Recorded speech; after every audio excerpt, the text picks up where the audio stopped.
Welcome back to Tulane Dynasty. I know it's been a little while. I was sick. It's tough to commit to like a 7 or 8 hour stream. We'll see what it happens to be today. Hopefully not quite that long. See if I can make it. But I actually already introed this video and then deleted the file. I was coerced by the stream chat, of course. All of these are recorded live on twitch.tv/Bengal, which is always linked down in the description below.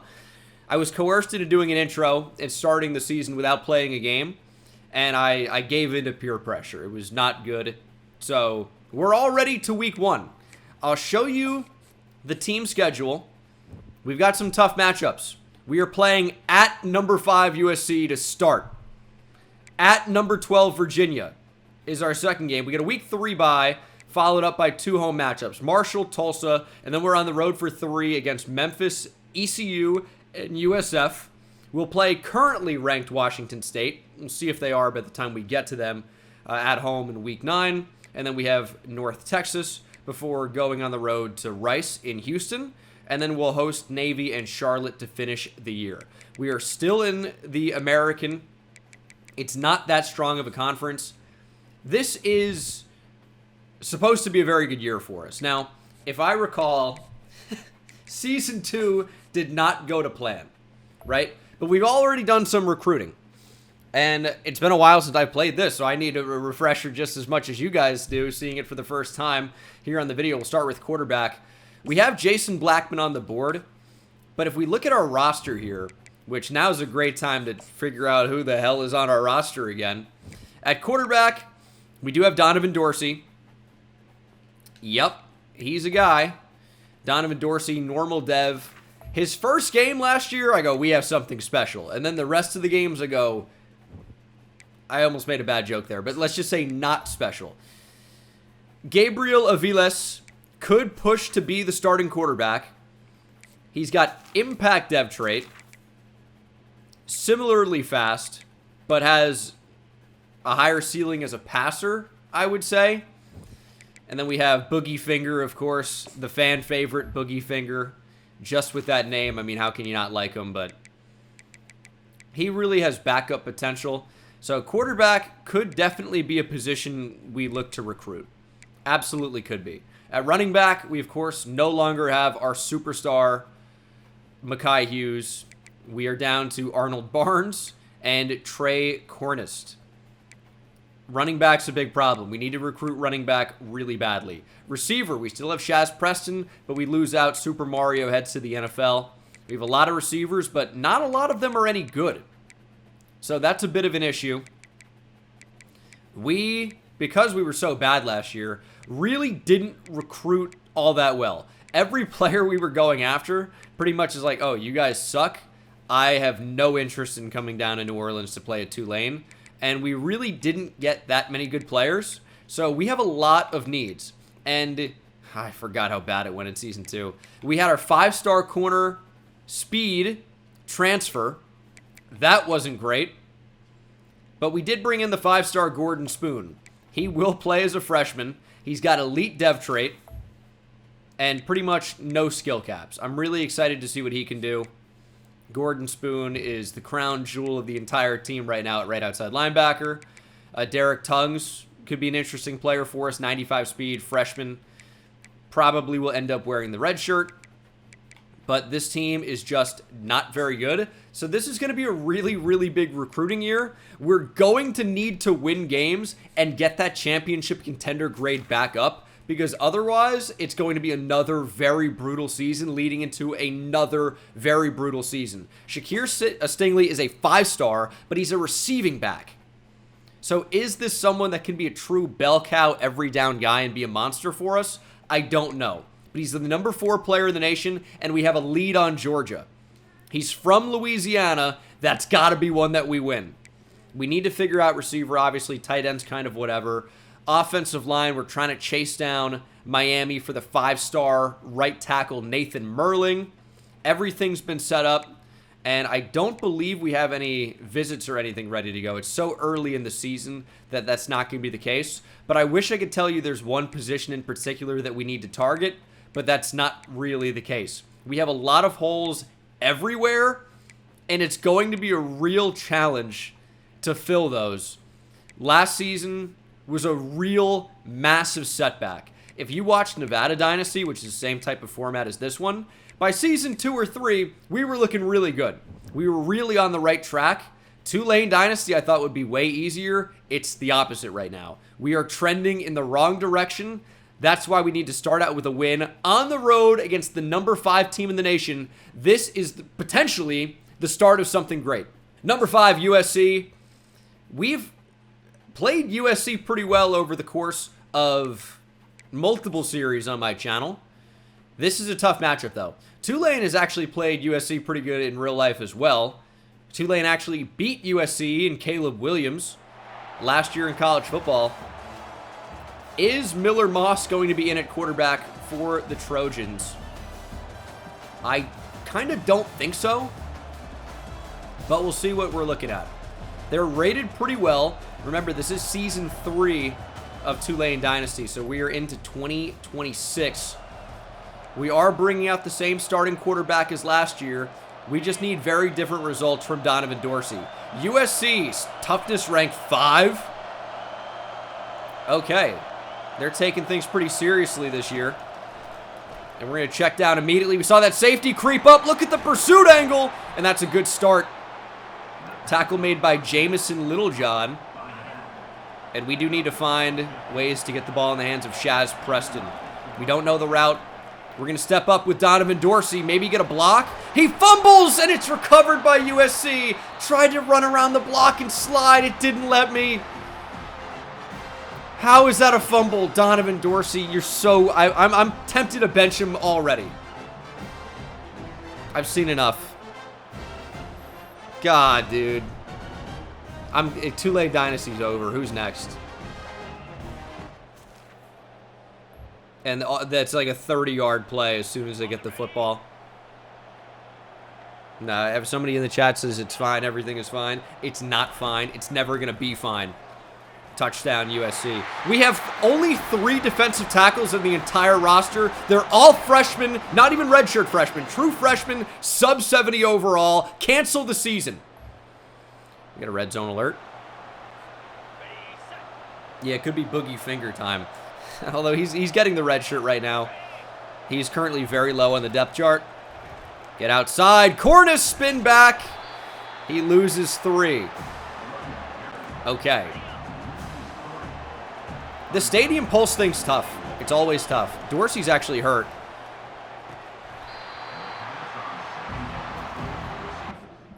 I mean, that's simply an insane play. This linebacker takes away 2 players. It's a pick if I go to 88, and it's a crazy diving bat down if we go to 31. God dang, dude. And severe risk of injury for Donovan Dorsey already. He might be done. 3rd and goal. Throwing back across body, batted down. What in the hell was that? We're going to bring in Roy Homer.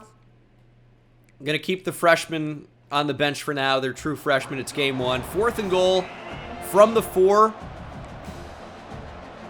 I think we are going to go for it in this spot. It's 4 yards. We're on the road against the top 5 team in the nation. We should have run the ball at least once, and now I'm afraid we can't. Throw it, break tackles, push him in, down to the 1. USC gets the stop, but they had a long way to go, and they don't end up capitalizing, and we are finally back on offense. Our defense is playing well, and that's kind of why you feel like you're comfortable going for it in that spot. It's a tough 3rd down, though. That's wide open. Little sidearm sling there from Roy Homer, who has thrown a pick in this game. Not me. Now we have 1st and goal from the 8. We're going to give Arnold Barnes a shot. And there he goes. He's untouched. Touchdown. Tulane. First touchdown of the year. Arnold Barnes has 85 speed, and it feels like 85 speed. It really does. I don't know how they don't even... It's almost like he was moving so slow they couldn't even see him. It's kind of an incredible phenomenon there. But we get the ball back. And I'll tell you, this quarterback change was a home run. I'm sorry about that. Oh, we're going to get sacked. That's probably deserved. That's fair. That's fair. Not knowing the routes is very tough. There's a Woozier. It's a nice pickup, though. We get 10 back. And it's going to be 3rd and 6. This is not the play. Although Gunter could be open quickly, he's not. We're going to have to step up. Homer does not fumble, thankfully. He's already hurt, by the way. We have a bounty gate situation with USC. Donovan Dorsey might be back in the game before you know it. There's a Woozier again. They're not really covering him. That's a first down. 51 seconds to play here in the first half. It's be a good half for us if we can go into the locker room with the lead. Just really can't afford to make any mistake prior to that. And Gunter streaking down the sideline. Brings us to the 22, and I'll tell you, Roy Homer is running the offense right now. We actually know our routes. We have not even looked in the direction of Shaz Preston yet, but we don't have to. We're not trying to do too much. We're just taking what the defense gives us. We got to be mindful of the clock, though. 2 timeouts, and the stadium pulses back alive and well. No, no, no, no, no, no, no! Yes, no! What? Oh, my God. I tried to throw to the running back instantly. He was not RB. And I noticed that very, very soon. As soon as I threw the ball, and he was not throwing in the direction of the back. But then it was a dart, and it was caught, but then it was dropped. What a sequence. 3rd and 2. Can't be afraid to scramble for it here. That's wide open. We didn't know the button. It didn't matter, but we can't turn up the field. Plant and go. 21 seconds. Ball on the 9. I'd love to go inside zone here. We're running some type of mesh concept. The back's wide open, though. Turn up the field. That's like a little bit of a run. We only get 2 yards. 5th catch of the game already for Ezekiel Awuzie. I'd like some type of inside zone. The time is not really a factor. They're going 3 down.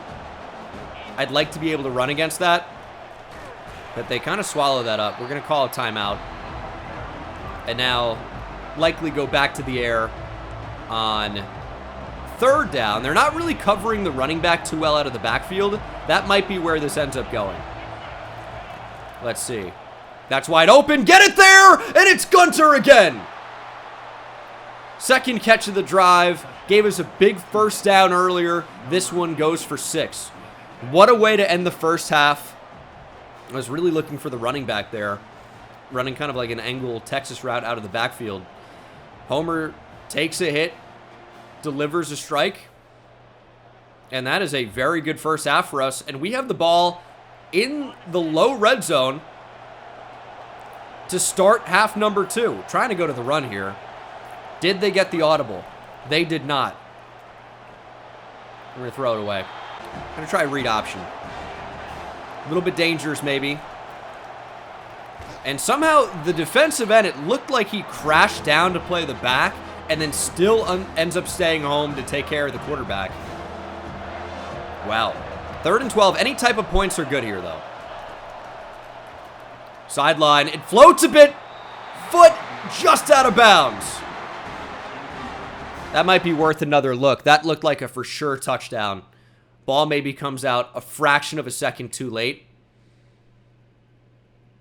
And that right foot is out. 30 seconds on the clock. I don't know where I came up with that. I don't know how I just said that. You ever say something and like, this is a first for me, your brain just thinks of something else and your mouth just says random stuff? 30 seconds on the clock. What does that even mean?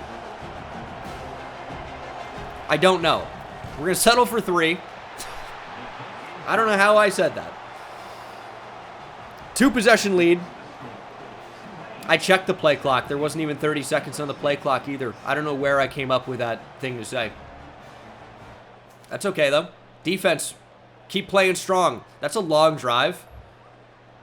What happened on it? We don't know. 17-10. Okay, USC got 3. Into the 4th quarter. Trying to keep them out of the end zone. We're trying to cover everybody, but I mean, we're going to unfortunately end up leaving something wide open there. There were just way too many open receivers against the zone. We're going to have to run commit here. Please play the quarterback. Please play the quarterback. That cannot be a touchdown. Maybe it was a 30-yard field goal. I have literally no idea. Anyway, USC going to look to tie things up here with just 4 minutes to play. Heart of a lion from the quarterback. I have absolutely no idea how he gets in the end zone. Julian Sayed, really, really big-time hyped-up recruit. I guess I didn't realize he ended up committing to USC. But this is the moment. Hey, go punt. Are you kidding me? What's the down and distance? 4th and 10? Go win the game? You're telling me to punt the ball. From the 46, though, is kind of weird. We're going to line up to go for it. If we see something we like, we might go for it. Otherwise, we can take a delay a game and punt, and it's no problem. But I feel like Rodgers could end up getting open. We're running flood here, so he's running an out. It's just, do we have the arm to make that throw? Our defense has played well. We're going to go for it. They're taking that away. Big time pressure. Homer diving. Ball on the ground. It's recovered by Tulane. We had to dive and go for it. I hope you understand. I was hoping he wouldn't fumble. He did fumble. But the running back is there to scoop it up and save the day. Up the middle, Awuzie. Good run. We're inching closer to field goal range. Awuzie's had a really nice game for us. Mostly as a receiver, but we'll take that. We'll take that. Can we block the outside zone here? We're actually going to cut this back and just go one-on-one. We just need to get into field goal range. That's kind of it. We want to keep that clock moving as well. This is a long field goal right now. We need some extra yardage. We need to make like 3rd and short. Timeout USC. They want us to still run the ball. This is where I don't want to run. Give me a pass. We're going to pass. That's the only standard pass we have. Wide drive clown, because I'm a clown. We could run the ball against this, to be honest, but no, we are going to go for it. That's open. Nice throw, and it's Miller! Big 3rd down conversion, and that really could give us the win. That could be enough. 1:11 on the clock. Massive 3rd down conversion. And we, at this point, I hate to say it out loud, we just have to not fumble. That's simply it. We cannot fumble the ball. If we don't fumble, it's basically unlosable. They're delivering some pretty big shots, though. 3rd and 5. We're going to take this clock down. At this point, it really doesn't matter. They have no timeouts. We're not trying to score a touchdown. That's totally fine. 20 seconds or so on the clock. We're going to line up to try and drill this. It basically looks like a chip shot. It's a very makeable kick. We would start out with a road upset over the number 5 team in the nation after a disastrous season last year. And we're going to call a timeout. I said it was unlosable at this point. How true is that? We're going to try it. For the win on the road against a top 5 team in the nation. Can we drill it? Kick is up, and there's no doubt about it. Unranked Tulane has gone on the road in week 1 and upset the number 5 Trojans. Kelemete, ice in his veins. Never a doubt. And the green wave is rolling once again. Last season, we started out with a win, though, and then it really went unbelievably downhill from there. But this is a massive road upset. This is a massive win, and really could rank us already. Only 15 attempts for Julian Sayin. Very bizarre. Roy Homer, though, played well. And you almost wonder if we have a new starting quarterback in New Orleans. That's a reasonable question. Arnold Barnes, by the way, injured in this game. That's going to be a tough loss. Wouzier was an awesome option out of the backfield. Our fullback, sophomore fullback from Norman, picks Tulane over Oklahoma if he was even offered. Defense didn't really do anything. They just didn't allow that many points. No turnovers forced, no sacks, no TFLs, nothing. Okay, very, very, very interesting. It's a massive upgrade, really, to move up to D+ championship contender. It was worse before, if you can believe it. And Virginia, unfortunately, loses. So we'll tweet out that we're live. Twitter.com/Bengal YouTube. Number 16, Virginia. So we are very not even close to ranked at all. And that's okay. We have no hours remaining.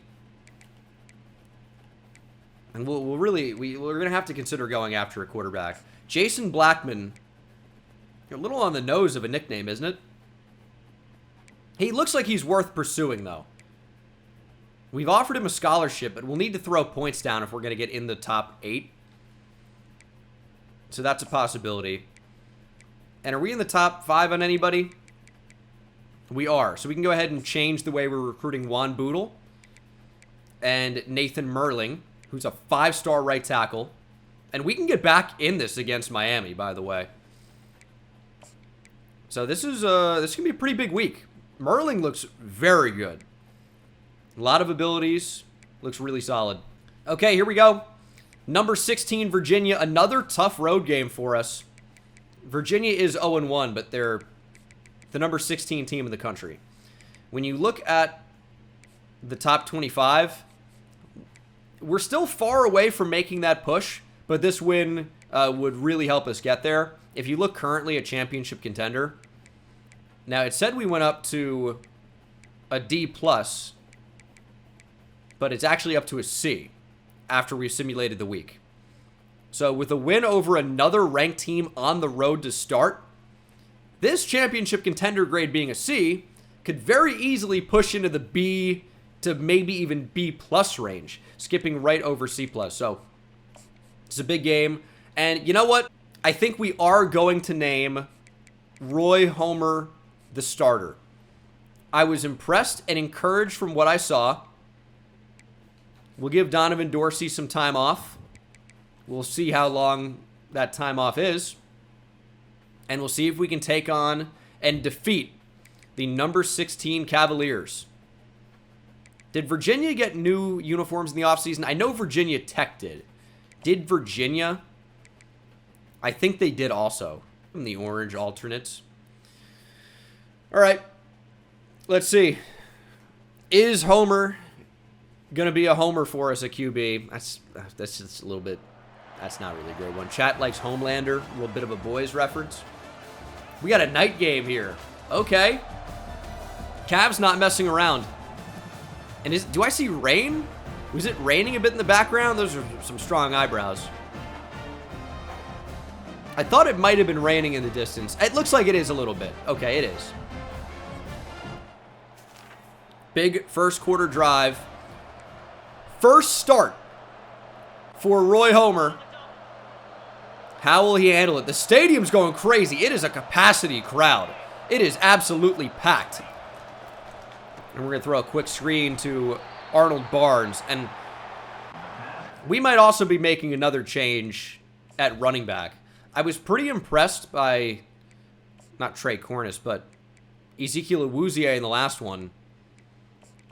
And then we might start Cornish because of the speed. He's a power back with 93 speed, 97 acceleration. Trey Cornish actually could be very, very good, but I like getting Ezekiel Awuzie involved. He's got 90 speed. He's a fullback, but he's not even a fullback. He's probably a running back that we move to fullback. We can just make him our third down back and really get him the ball, and that's kind of what's going to be happening here. 2nd and 9, we'll try dialing up a screen. And they appear to have read it, and then they didn't. And there is Awuzie. He's built pretty sturdy at just 5'9", I think well over 200 pounds. And he's definitely going to have a role for us. And I like the potential of Cornist as well. He's got some decent quickness and speed, but we really can't make anything happen there. But I like the idea of just going screen, screen, screen. I don't maybe love it against a 3-man rush, which is kind of what they're showing here. We can barely get the throw off, but we do find the man, Awuzie, and he's got good speed in the open field. And that might be our offense this year. Running screens to Awuzie. That might be the way to do it. He's actually going to get a carry as well, and we can't find space. We're running into nothing. And that's actually pretty devastating because the difference between like 2nd and 5 and 2nd and 10 is pretty significant. Throw it up to Shaz Preston. He's got a step, and he's got a great ball from Homer. And that's a touchdown. Shaz Preston. He was unbelievable in Season 1. He made some great plays in Season 2. And Shaz is back in the end zone. Wide receiver 1 coming up big time. What a ball from Homer, by the way. And we've already got the football back. And I think on the road, we might be looking to chew clock against the Cavs. And we'll see how we can play them. Quarterback keeper, and that's a great play from 55 on the D-line. Anthony Britton. It's a great play. Really, really nice. We're a little bit upset about it. Throw on the run. Homer. We get a block. Preston broken tackle. He'll make it 3rd and short. I'll tell you what, if Homer can do what he's doing right now every week, we're going to be a tough team to beat. It's a really nice throw on the run. Preston makes a really good adjustment to it as well. And Awuzie fighting for the first. He's going to be just shy. I think we're going to go QB sneak here and try to just punch it across it. They're set up to stop it. 2 big defensive tackles in the A-gaps there, pinched on the line, but Homer falls ahead right over the center and gets it. And I think we're going to go back to the same package. Awuzie in as a blocker this time around for Arnold Barnes. And he picks up a block, but there's just not enough space to turn that into 6. All right, that's a fine play, though. Could even sneak it here on the goal line. That's a possibility. I mean, we're right there. I do think Wildcat could be fun. What happens if we spread them out? They've got everything inside. But I think the speed of Cornish might be able to just burst through and find the space. Nope, it's not. Or we might just not be a team that can run. It's like not in between the tackles at least. 3 down. Awuzie looking for space, can't find enough. And now you wonder, do we settle for 3 after all that?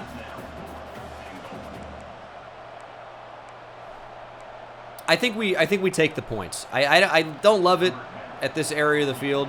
I really don't, but how far over do I have to angle it? So we come away with 0 there. But our defense is playing well. I don't know what someone said karma. I don't know what the karma could be. I have literally no idea. I think you just heard somebody say that and you're like, oh, we'll try that in this spot.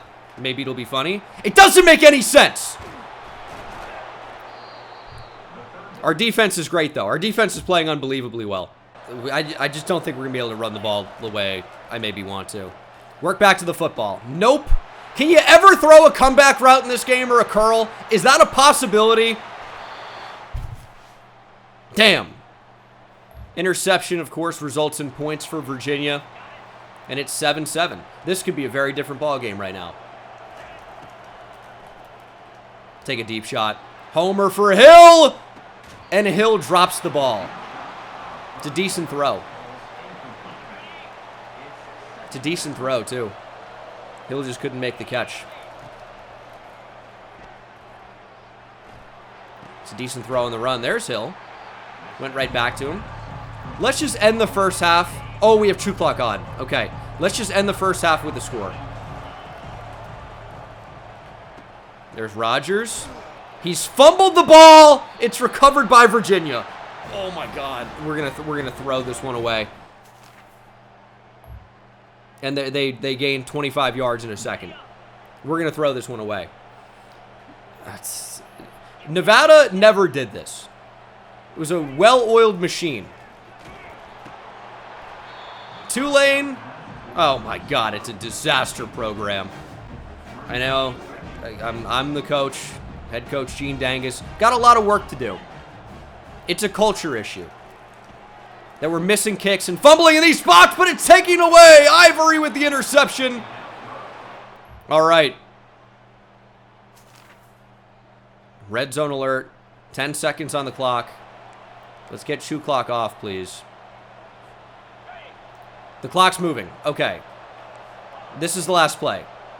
Last play of the half.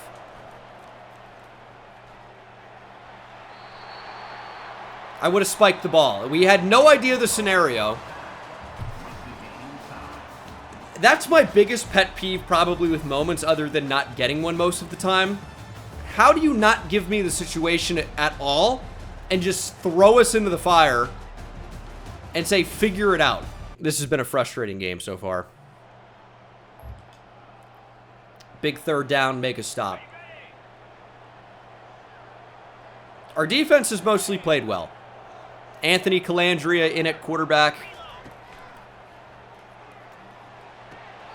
That's a catch, huh? It feels like they're going to score. Yep, they did instantly. Instant reaction. Instant answer. 14-7. I don't think the screen's going to be open. We're calling it anyway. The screen stays open. Good enough blocks. Nice move from Cornist. Let's get points on the board. Cannot end this drive without a touchdown. Cannot do it. Get up the field, Shaz Preston. First and goal. Let's go. Hurry up.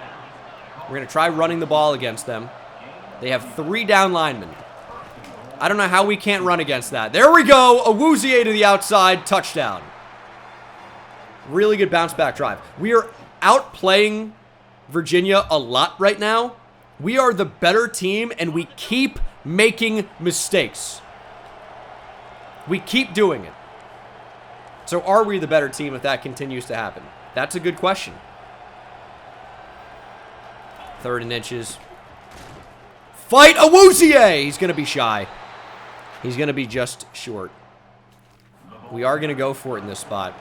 Our offensive line, if we can't run the ball against Virginia, we might be in for a long, long, long year. 4th and 1. We're going to have to throw for it. We got Hill. He'll move the chains for us. It is, I don't know how their defense is so good against the run. Against the pass, it's a different story. I mean, we're pretty much doing whatever we want in the passing game. Whether it's a screen, whether it's a short pass. Maybe haven't stretched the field so well. Homer on the move with space. Might get a block as well. Homer diving. Touchdown. Really nice drive. Homer with a round tripper. Finds the end zone. And we're going to make it 21-14. Our defense has played well. Need them to continue to play well. And hopefully we're able to find the end zone here. But unfortunately in simulation, it was not able to happen. Our defense does hold up strong. 3.5 minutes to go. Up by a touchdown. A touchdown puts it away. There we go. Rodgers gets 7. I'd like to be able to run the ball. It just has not gone well in this spot. And we don't have chew clock on. Let's see if we can get the first down first, and then we're going to reevaluate. 2nd and 3. There we go. Good blocks. Cornist with a nice little spin back.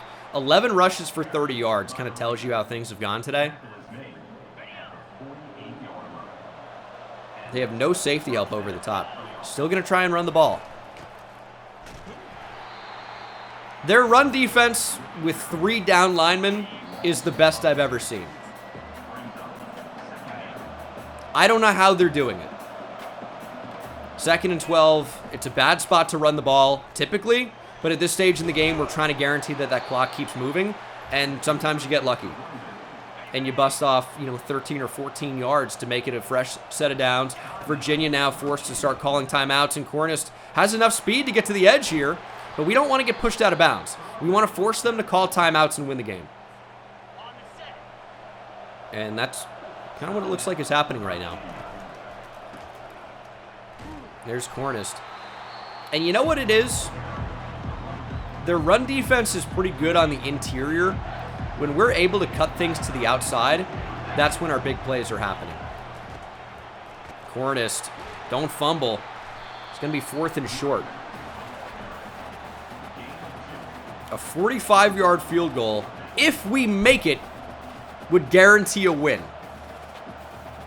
But it's a 45-yard field goal we've already missed in this game. And we're going to be kicking from the far left hash. This is an interesting spot. Now, for those of you who are big NFL fans, you would have seen the Eagles in a very similar scenario. They chose to pass in that spot, and it did not work out for them. We're going to call a timeout, and we're going to make this decision. A 45-yarder wins us the game. We have the wind. We just have to line it up.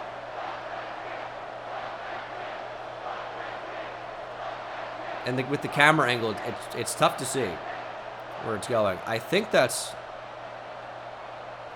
on a line.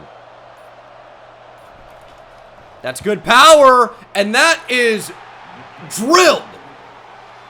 Kelemete with a potential game-sealing kick yet again. I mean, this guy's got a rocket attached to his leg. I mean, that is a bomb. And maybe the wind had something to do with it, right? But things are looking good right now. Let's back up. If they want to beat us up the seam, they're more than welcome to do that. A little check down on 4th and 9. They actually get it. That's interesting. And they're going for it on 4th down. They shouldn't have any timeouts. They're not going to get another snap off. We have yet again pulled off a road upset. 24-14 is the final. And you start to wonder, is this Tulane team legit? Under Roy Homer, we seem like a different team. And it's going to be really tough to not have him be the starter after another good performance. He goes 20 of 25, touchdown and a pick. On the ground, really awful performance all the way around. Receiving, Shaz Preston 5 for 92 with a touchdown. Destin Hill would actually lead the way. The transfer receiver had 58 yards on 6 catches. Awuzie still playing a big impact in the screen game. And our defense actually did put together some stat sheet stuff here. 2 TFLs for Chris Rogers. Sacks for Cade Olson and Chris Rogers. And interception for Michael Ivory, which was a really, really big play considering that would have been points for Virginia at the end of the half. Makai Williams and Tashawn Colley both with forced fumbles and apparently 2 recoveries, but I don't think that's true. I think that's just glitched out. So we know our championship contender should go up a lot here. We have 2 road wins already. 2 road wins against ranked opponents, no less. We are 2-0. And now we'll play 3-0 Marshall to start. Are we even close to receiving votes? We might be. Virginia got votes. How? How did Virginia get votes? They were 0-2 when we got done with them. Who's voting for Virginia? That feels insane. We should be ranked. Oh, my God. Nathan Merling commits outright to Miami. Things are... we were really battling for him. And then Saliga is now not a fit anymore. And is he a really good player that we really wanted? He's pretty solid. I might prefer the other defensive tackle that we're going after, Glenn Keenan, but George is making a big push. So that's not great. We're going to have to schedule a visit for week 5 against Tulsa for sure. And then we're going to have to put more points on him. We're going to have to go 75 here. That's a tough... That's a really tough stretch of things happening. And he's a power rush D tackle. I'm going to guess that we're not really sacking the quarterback at all. And he's probably not too big of a fan of that, if I had to bet. So, I thought things were actually going very, very well. And that might not be as true anymore. So, let's see here. Oh. Is it rushing yards per game allowed? Did I read that correctly? It is. Right now allowing 94 rush yards per game. That's not many. That feels weird. We are up to B- championship contender, though, which is quite nice. We're making a push. In this game against Marshall, they're right there with us, so this is going to be kind of an important one. And I know they play a big factor in solidifying your target. I just thought they would be more interested in sacks. Allowing 94 rushing yards per game, and he's like, oh, absolutely not. Feels kind of insane.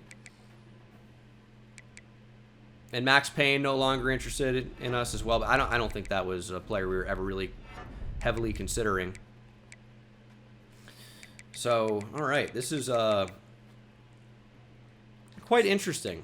Latavius Shelley, 90 speed, 79 man. He's good. 79 zone. If I said man, I didn't mean it. Juan Boodle's going to end up committing. Don't really feel like we need to put more points on him. Jamie Copels is the number 5 player in the nation. He looks like a freak cornerback prospect. And it's not a recruitment I want to lose to Clemson. It's absolutely not. So, we're going to put the final... We'll put 5 on him. I could just go, like, with the 20 to, soft sell something else. But I'm not going to right now. No, I am. Never mind. I am. Clemson's making a push, and I don't like it. I really don't like that at all. And it might not be a bad idea to free up 20 points to try to get him in on a visit, actually. That might not be a bad idea. We've scheduled Keenan on a week 5 visit. Where can I free up points? I really want Shakir Stingley. We're not really pursuing receiver that much right now. We're dropping on Link, who is good. And if we're going to lose out on Merling, we're going to need him probably. Some tough decisions to be made right now. That's for sure. I would say I don't want to lose out on Deontay Figures either. Malden we're out on. That's just the decision has been made for us. I need 10 more points. Copels, as I mentioned, I can't take points away from him. Miles Chun I want, but maybe we take 10 off of him for now.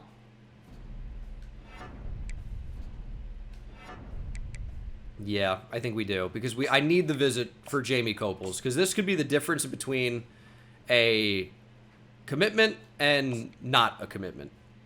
So, that's obviously not ideal. But we're going to have to drop there slightly.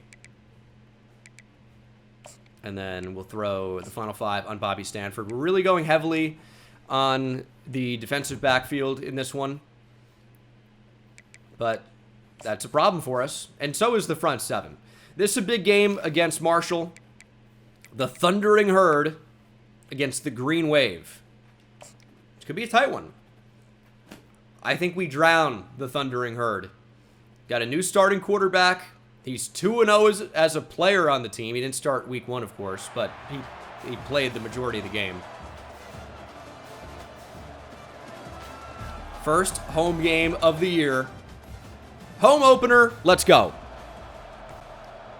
Let's get a win. Will we be able to run the ball against Marshall?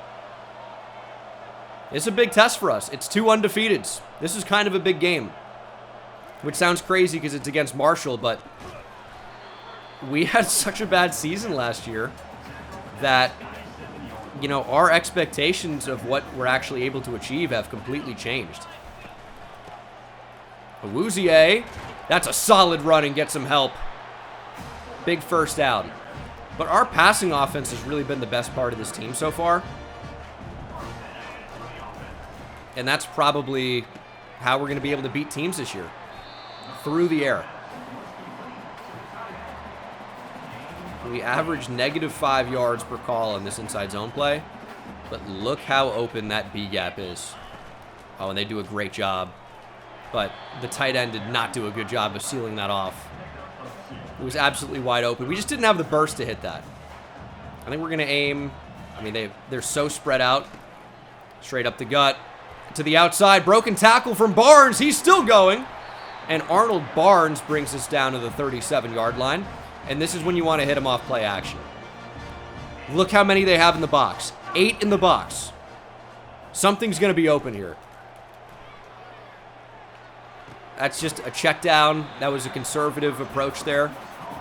But you don't want to come close to risking a turnover in this spot. We'll try to dial up the screen here. It's been effective for us. Back up the field.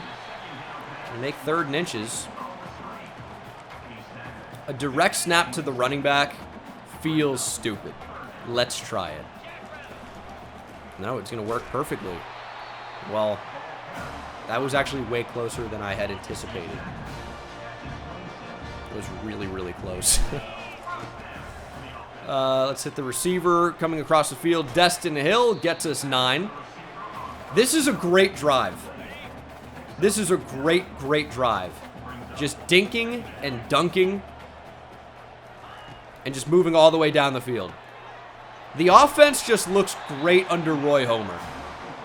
It really looks awesome. We're not trying to do too much. Just taking what the defense gives us. And that's an interception. He took away everything. That's a great play from the DB. That was horrific timing on me saying that.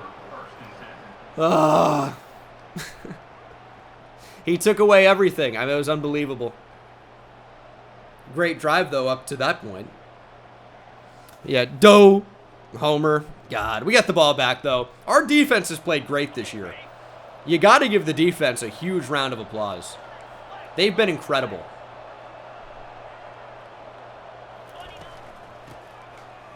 Up the middle, Awuzie. Touchdown. You're going to say he got in. All right. Defense needs a little bit of help, though. Pennington in at quarterback for Marshall. And they're going to run the ball. We have not had many defensive moments over the course of this series so far. Or this season, I should say. I can't speak on the series. It's hard for me to remember. But this season, we've basically been offense only in the moments. And that would have been an interesting broken tackle for a touchdown if that was where that was going. 3rd and 6. We know Marshall's going to throw here. We know they're going to throw.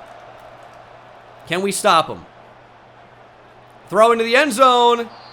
Thankfully, an incompletion. Nobody ran with the receiver. Nobody. And they're going to try a field goal. Kind of from a weird position. And they're going to miss it. I know the feeling.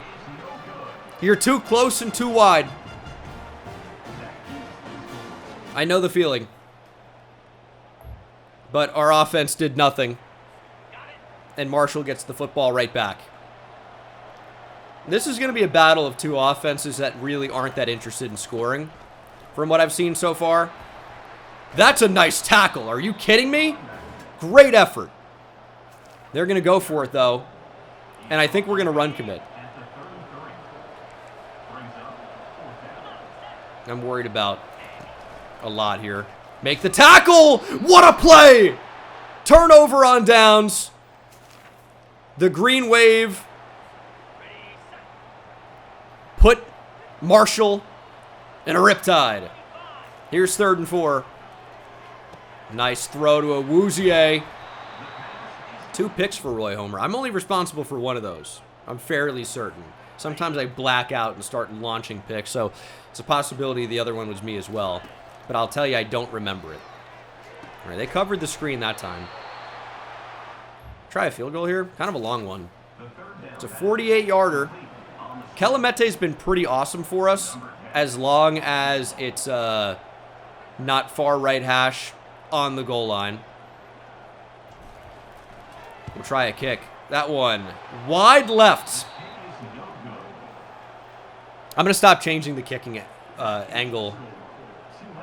That's going to be a good move. I'm going to not change the camera angle. Because I keep not angling it correctly and missing. We had the leg. We had plenty of leg. What do college kickers do? Unfortunately miss. On the 6-yard line. It's a good ball. 2nd and 7. Minute 34 to play here in half number 1. That's a decent play. Trying to fight out of our own end zone. Not really in too big of a hurry. Our offense has not exactly been generational, to say the least. But our defense has been awesome against every team that we've played so far. And they're just allowing us to stay in games, even though the offense has been less than exceptional. There's Shaz Preston down the field. Big chain mover. He gives us football on the 45-yard line. And we might actually take a deep shot here. I think he's run by him. Homer put some air underneath it and hit Shaz Preston down to the 1. Shaz Preston got kind of caught on the press there. They had bracket coverage, and it didn't matter. Homer puts just enough on it. Very clean pocket because the ball came out so quickly. Preston got down the field in a hurry. Beating press, stacking the receiver, or the corners, excuse me. And giving us the ball on the 1-yard line, which actually might even be better than a touchdown there. Because we can take this clock inside a minute. Inside 30 seconds, really. So we'll take that. It's going to be really tough for Marshall to score. Our O-line continues to disappoint. God, these guys suck. We'll hit Cornist here. Running back with speed. Touchdown. He'll walk in. Our O-line, dude. These guys. Disappointing. How did we get the ball back? 8 seconds on the clock. We have 3 timeouts. Fumble on the kickoff? I mean, what else could it have been? The ball out there. Ooh, no. We just really eyed down one receiver, and we'll just take our points. A 17-0 first half is good. 17-0 first half is good. I would take that. It was a big mistake to force the ball to Shaz Preston there, I believe, but thankfully it wasn't picked. It was just batted down.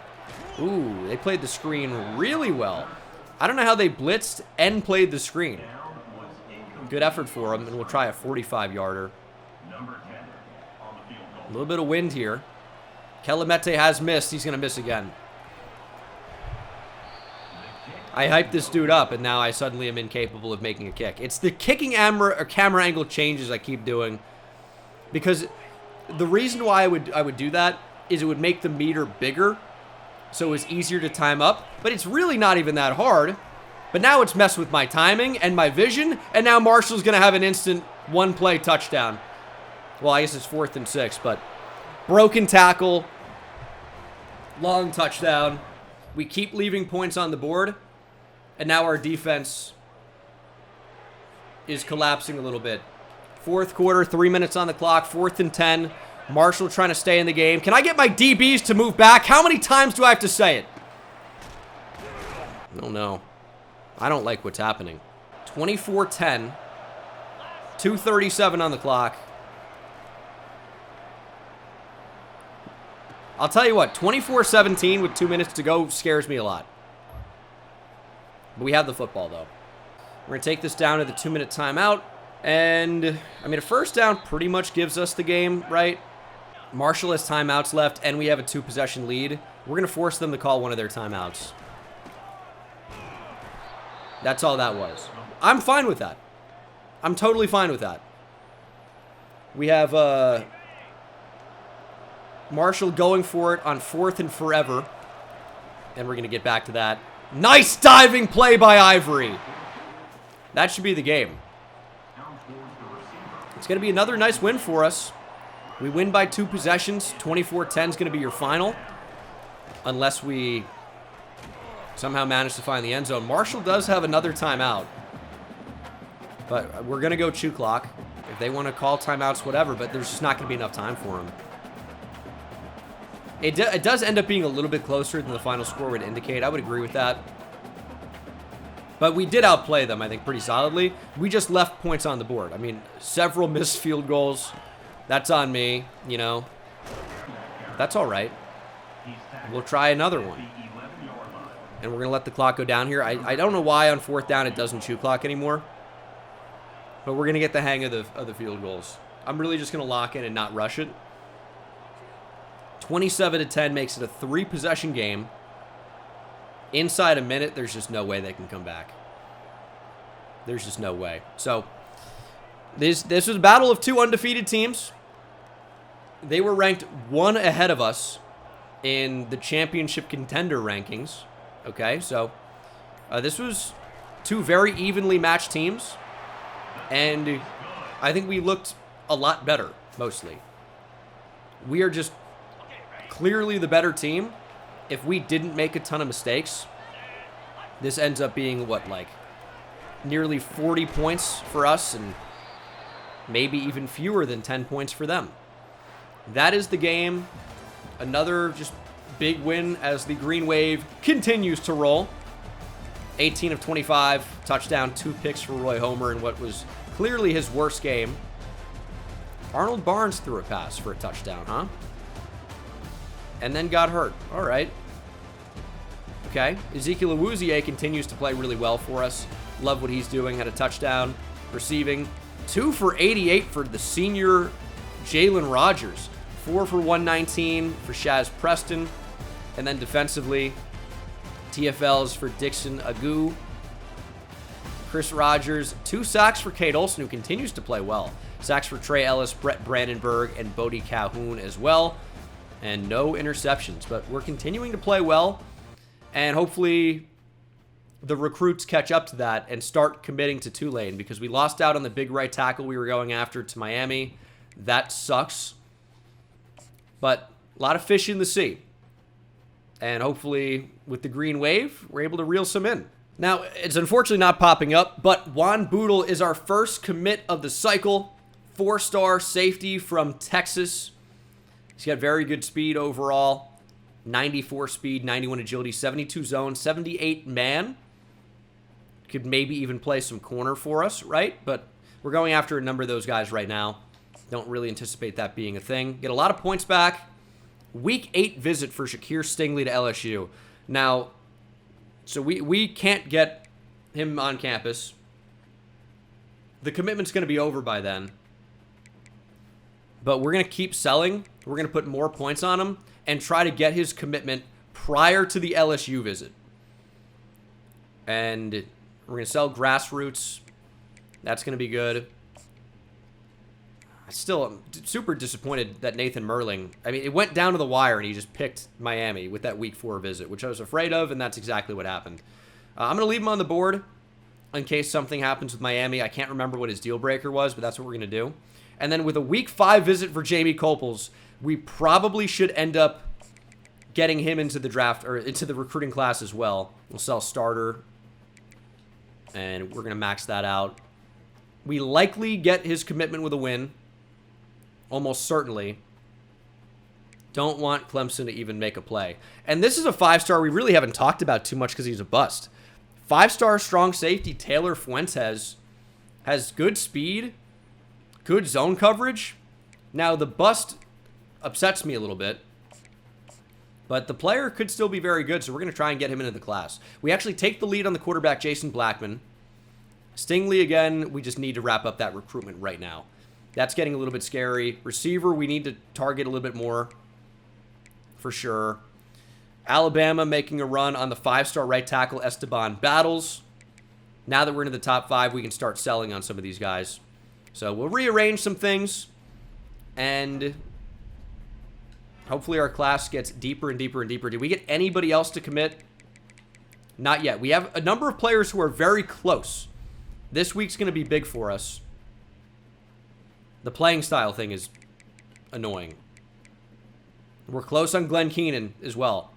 That's great. Georgia was making a big push. We kind of shut that down. And if you look at the visit scheduled, Keenan is on campus. Copels is on campus. We could be adding 2 5-stars with a win here. Now, the problem, and it might be a problem, check this out. We're playing 3-0 Tulsa. They're 2-0 in the conference. This kind of ends up being a big game. Now, they're apparently a lower-tier opponent, but they're undefeated. So, we can't sleep on them. We're going to kick off conference play here. First game in the American against 3-0 Tulsa. This is week 5. This is a big week for us because, yes, we do have 1 player committed, but we might have 2 more. Jamie Copels and Glenn Keenan will be on campus. It'd be nice if these 2 were complimentary visits as they're both defensive players. That would be nice. But 2 5-stars, one of them being a top 5 player in the nation, will be in attendance as we take on undefeated Tulsa. We've played well so far this season, our defense in particular. But we'll see if we can remain undefeated and get our first win in the American here in 2026. So this is kind of a big game.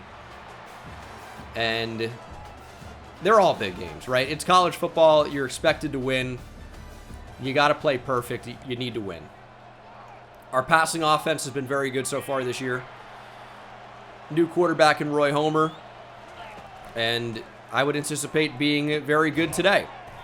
Have to go in with that mentality and see if we can give Tulsa their first loss. And we're just kind of waiting for that to develop over the middle. It's Nicholas, big first down. Any first down's big. I say big first down because moving the chains is so important. And any conversion is pretty good. Decent footwork there from Cornice to find 4. 23 calls for 1.1 yards on this play. How about something else? I'm going to throw a pick here. This is me throwing a pick all over it. Stepping up with Roy Homer. He's got plenty of space. Just slide, Roy. A lot of game left. A lot of game left. Some might take an unnecessary hit there and risk a fumble. Not me. Oh, jeez. See that slant that Shaz Preston could get open. There it is. Nice catch from Shaz as well. I think that DB actually pinned the football to the chest of Shaz Preston, guaranteeing the catch. Can we fit that in there to the tight end? We can. It's Gunter. Good ball. Great throw with anticipation there from Roy Homer. And we know what we do on the goal line. It's not good. We're going to try to punch it in anyway. Up the gut. Shut down. We just don't have the power. You can't really meet these guys in the hole and go through them. There we go. Awuzie finds it. It's a great first drive. Really dealing on that one with Roy Homer, I would agree. And we'll see what our defense can do. It's a big third down. All of them are, as I say. A lot of times the difference in the game is who converts on third down and who doesn't. And Tulsa's going to convert on third down this time around. Pick up the first, and we'll try to keep him out of the end zone. It's another third down. Actually, I don't want to give them the seams. We're going to go cover 2 here and count on our safeties to make a play. Ah! Tulsa's just getting it done right now. I'm trying to think of the Tulsa mascot name. It's something weird, and I can't remember what it is. It's similar to the Thundering Herd in a way that is slightly strange. The Golden Hurricane? Sure, chat will tell me in a moment here. Oh, it's going to be a touchdown, Tulsa.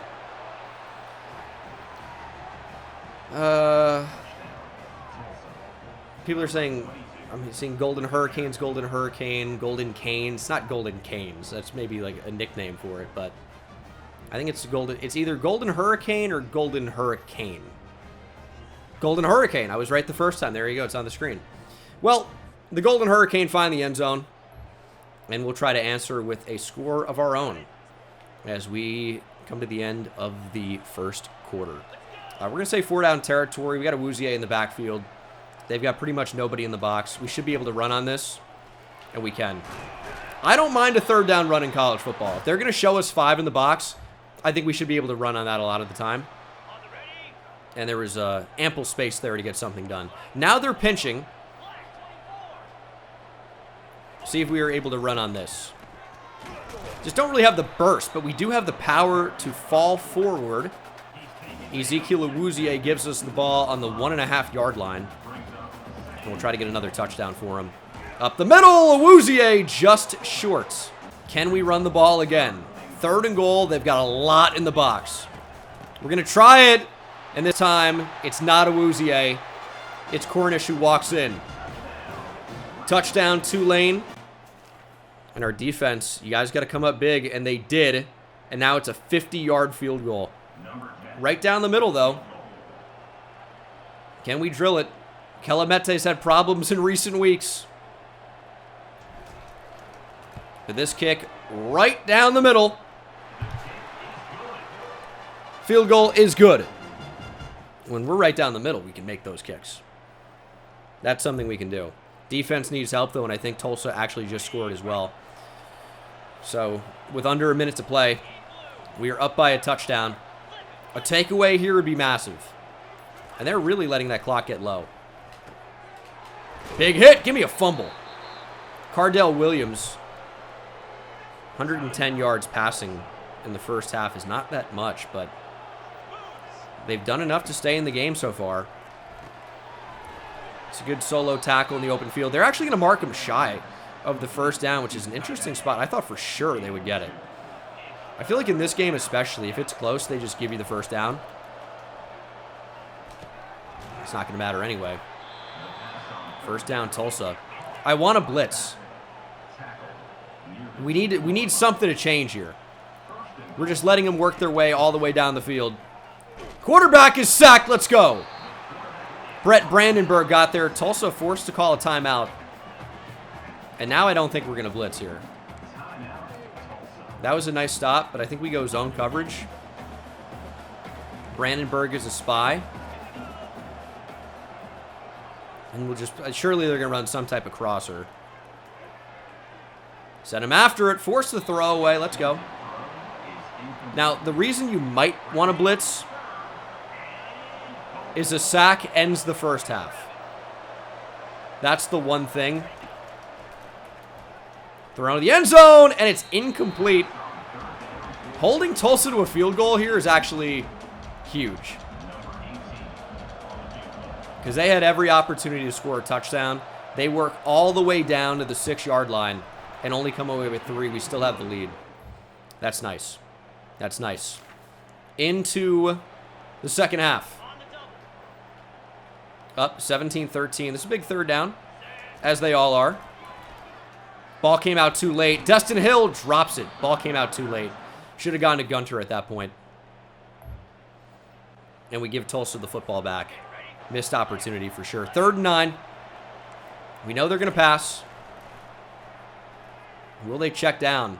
Going deep. No arm. And that's got to be intercepted, and it is. There's Colley. That's one of the worst arms I've ever seen from a non-middle school quarterback. I mean, he couldn't even throw it. It looked like 30 yards. The hell was that? We got the turnover beads. I mean, that was crazy. Arm punt. That's fair. That's fair. That's an arm punt. And they get the football back. It all works out. They actually get better field position now. God dang, dude. What up, Marine? 2nd and 1. RPO. Broken tackle, but momentum carries him out of bounds. This quarterback wants to run. I feel like we've done a pretty good job of containing that so far in this game. That's got to be a pick. Let's go. It's Ivory with the interception. Don't take it out. Dude, you can't control them when they get an interception in the end zone. They have a mind of their own. Why are you taking it out?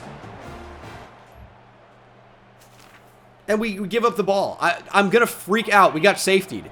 Fuck, stop taking it the fuck out. It's like you don't even want an interception there because the DBs are like, I've got to house it. You have to go 99 yards. What are you doing? What is even happening in the game? They're going for it on 4th down. We're up 24-15. Extremely frustrating. Touchdown, Tulsa. On 4th down. We're up by 2 points. 2:40 to play. They're pressing, which makes me want to go deep. But we're not going to be stupid. That's a run. We're going to take that down to the 2-minute timeout. Cannot lose this game to Tulsa. We've got 2 5-stars in attendance. It's bad enough that we're in a hell game against Tulsa. And it all came down to the safety.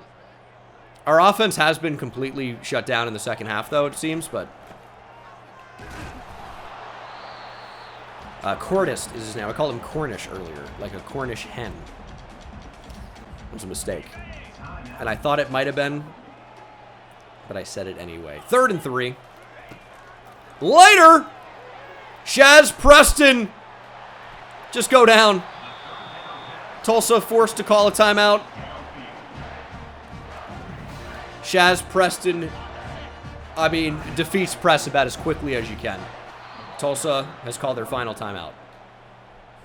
We have, 150, 149 on the clock. We have a 2-point lead. 3rd and 17 is not really where you want to be. But, this is going to end up being a really weird spot. We, of course, have to keep it on the ground here. We have to guarantee that the clock keeps moving. Cornish gives us a nice run.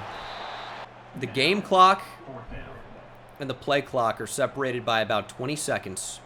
This is an interesting spot. Now, a field goal makes it so that they need a touchdown, okay? But it might give them better field position, which is scary. We're going to call a timeout. We're going to take the 3. It's the right move. Going for it on 4th and 8 is stupid. I would have considered a punt. But, not a real punt. Like a really, really short one. Kick is up and good. It's a big make. And now we have to keep Tulsa out of the end zone for 19 seconds. No kick return touchdown. That box is checked. 19 seconds to go. I'm not calling any zone plays. I do not want anything to falsely match and leave something wide open to get bombed over the top. That happens, I feel like, with cover 4 more than anything else, and that's the ball game. Pressure gets to the quarterback. They might be able to spike it, I guess. And they'll get one more play. All right. Good pressure. And we will hopefully force that football out quickly. There's pressure, and it's another sack to end it. 5th sack of the game as the green wave keeps on rolling. And we injure the quarterback. Good. Good. Good luck in the American the rest of the year, idiot. 27-22 is your final. We narrowly defeat Tulsa. Self-inflicted wounds again. 2 picks for Roy Homer. Did I throw any of those? I sure might have. I don't know. Rushing, still cannot really find our groove on the ground. I think O-line in the portal is going to be big for us. 3 for 80 for Shaz Preston. Touchdown for Sean Nicholas. He's sophomore from Louisiana. And then defensively, and I do want Tulane to be the new wide receiver U in Louisiana, by the way. No longer LSU. 2 TFLs for Matthew Fobbs-White and Brett Brandenburg. Sacks for Fobbs-White, Brandenburg, Rogers, Olsen. Half sacks for Williams and Rashad. Interceptions for Michael Ivory, who is on my shit list. And Tashawn Colley. We are 4-0, and now 1-0 in the American. And we should be getting 2 pretty big commitments following that game. We are now coach level 20. Gives us 10 skill points to work with. And I guess before we simulate, it might not be a bad idea to check those out. So recruiter is done, okay? We are done with that until we can get elite recruiter, which might be a little while away. So motivator is going to be the play. We could also buy tactician, and that's exactly what I'm going to do. Extra XP for each win, and this also makes us better when we can get boosts to different attributes. So that's going to be what happens. And even though it might not pop up on the screen, which is completely devastating and anticlimactic, we might be securing 2 5-stars into the class. It's killing me that it's not popping up. It's killing me. We have a risk of transfer already for Gordon Spoon. Why? Kills me. Did we get the 5 stars? We got one of them. Jamie Copels, welcome to the class. The number 5 player in the nation out of Memphis, Tennessee. The number 1 corner, number 1 player, of course, in the state of Tennessee. 96 speed, 86 press with 82 man. Zone coverage is who even knows. Got blanket coverage, house call, and gold jammer. He's got platinum fan favorite and silver the natural. This is a freak. Great player to get. Bradley Stanford is headed to Clemson. More than likely, right? He's headed to Clemson.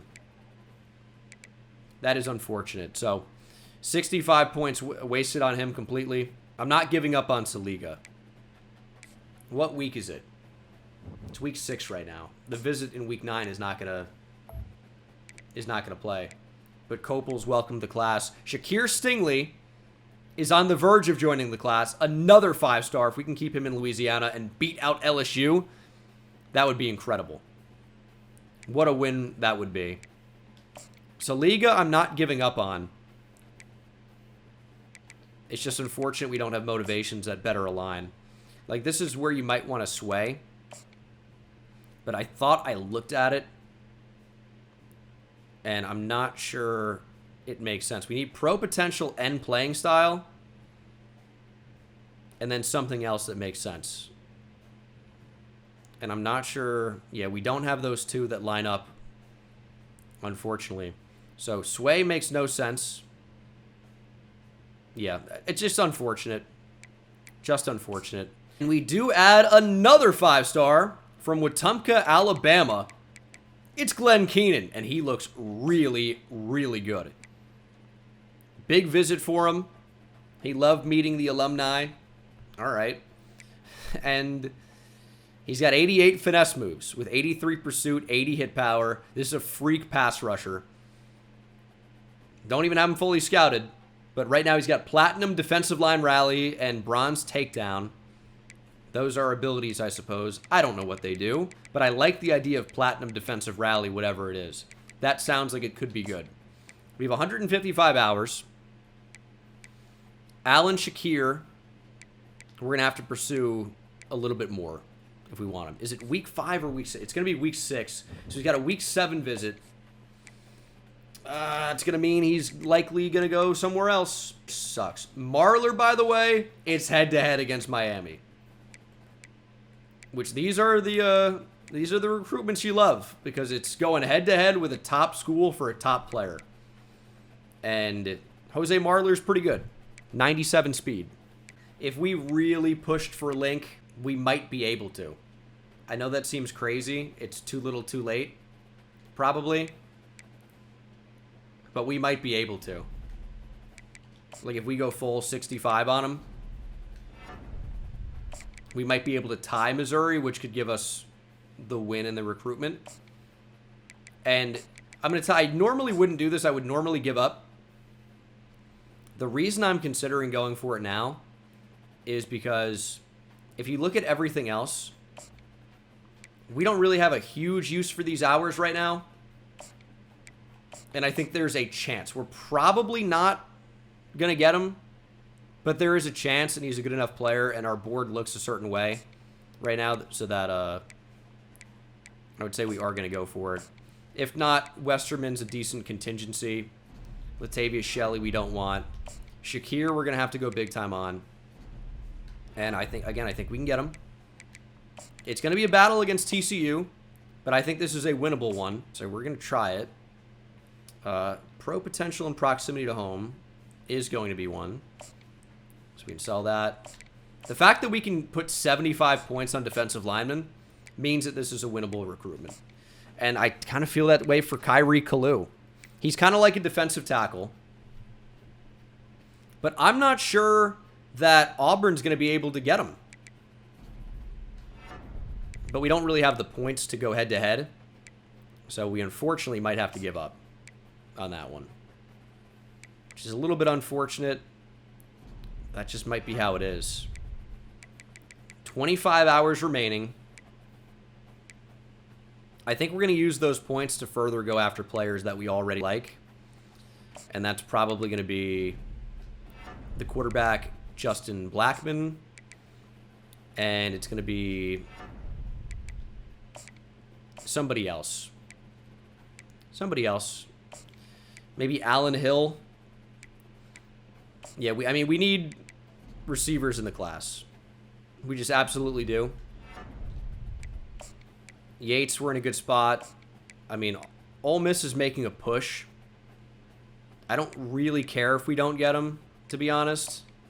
Link, we're wasting points on probably, but I'm going for it. So we'll see what happens there.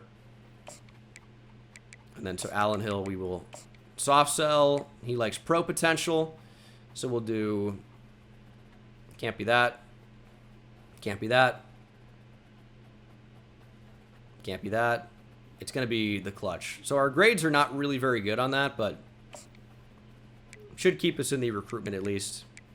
And who's close to committing?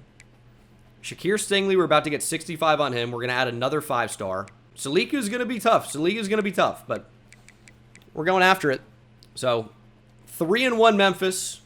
This is actually their first game in the American this year. Kind of late.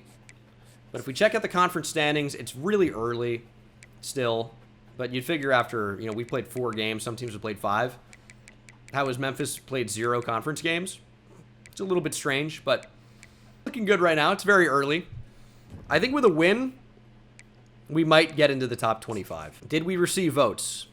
No. Why are we not getting votes? Feels crazy. Where are we in terms of championship contender? Because that's going to tell us how close we are to getting ranked, pretty much. We're B+ right now. We're 29th, essentially. Okay. We're really this game away from getting ranked again. And listen, I can understand the skepticism, okay? I get it. We were awful last year. So bad.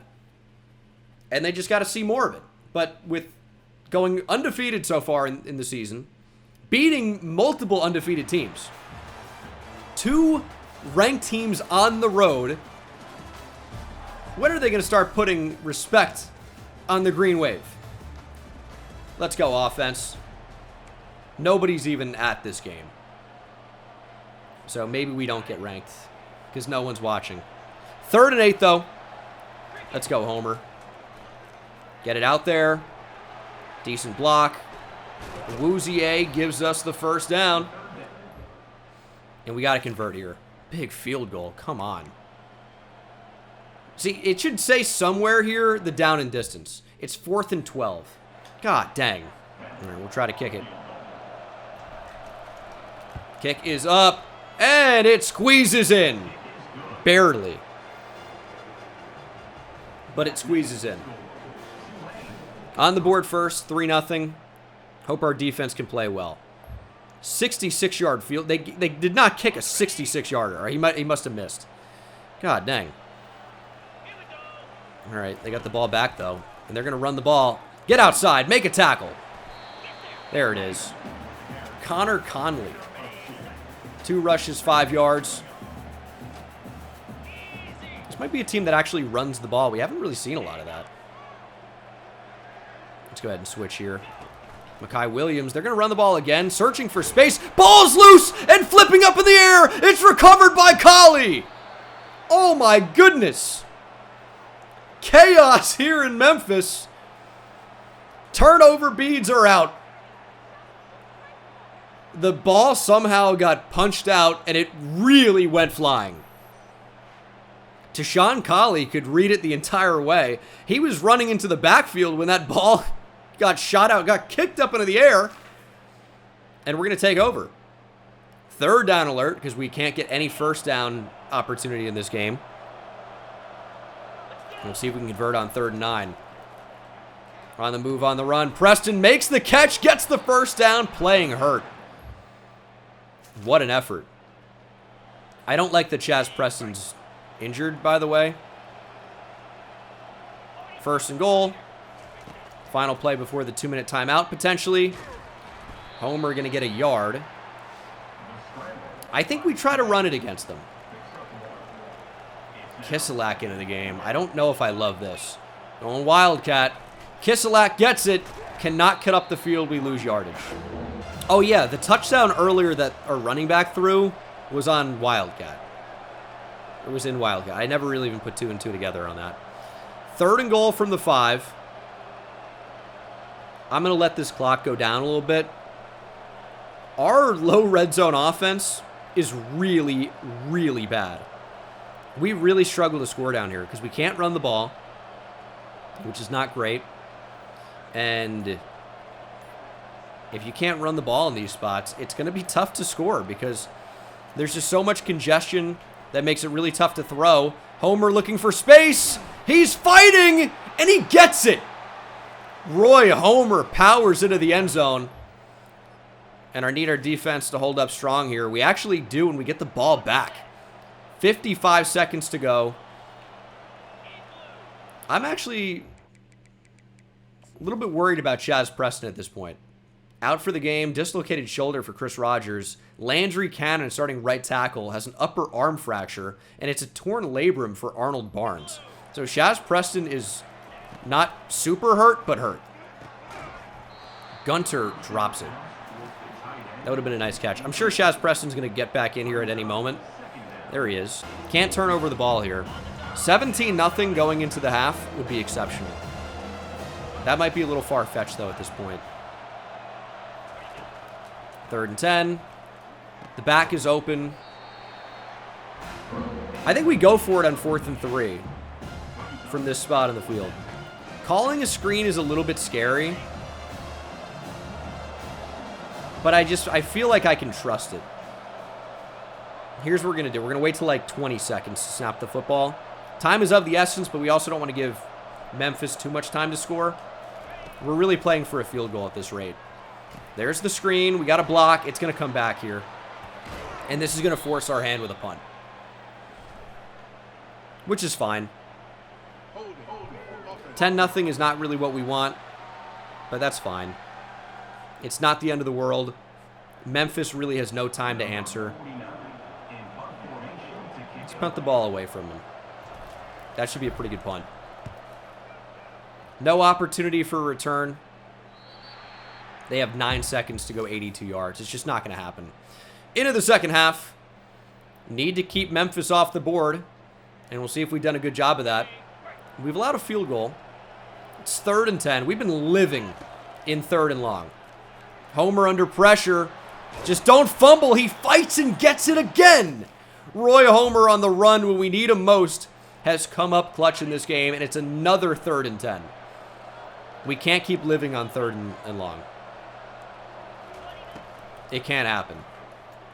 Put it out there. Destin Hill, destined for success. Touchdown. Destin Hill, love it. One of his first scores of the season, really. It's going to be 17-3. 4th and 4. That's totally fine. At this stage in the game, just keep them in front of you. If they don't score quickly, I don't think they're going to win. There's 4 minutes in the game still, though. That's kind of a lot of time. It's more time than I thought, somehow. Ooh, where are you going, Bodie? Bodie Calhoun just not even close. Really running away from the only guy he could have been responsible for. I mean, we're forcing so many fourth downs, but these plays are not taking very long at all.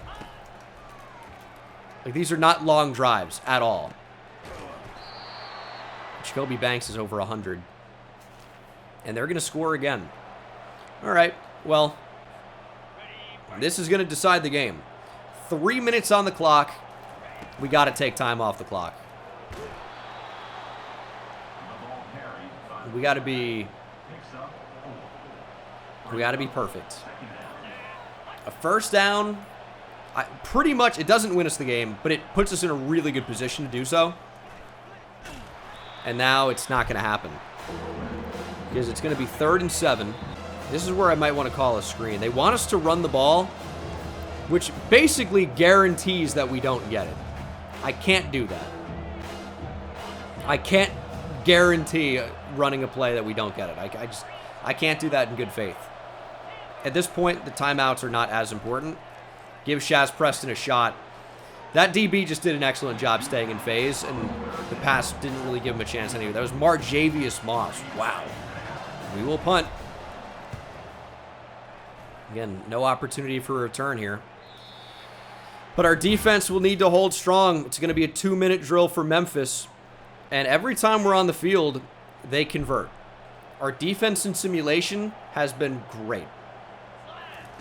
But every time we're actually on the field, it's a little bit of a different story. Up 7. I'd love a pick 6. Oh, I'd love a pick 6 in this spot. Just completely ice it. You're right there, buddy! Jump in front. Michael Ivory, please. I mean, we can't just be watching the ball in that spot. Can't do it. As long as they don't find the end zone, though, we're going to win. Obviously. So I'm not super worried yet. Oh, good pressure. Dixon Agu. Nice play. Oh, get over there. Change of direction was crazy bad. 4th and 8. And this is where I love going Tampa 2. I love it. We're not on the right guy. They're taking a deep shot. Parrish is there, and it's intercepted. And it makes sense with Parrish for Louisiana. I believe Louisiana, instead of towns, townships, boroughs, that sort of thing, I believe they have parishes.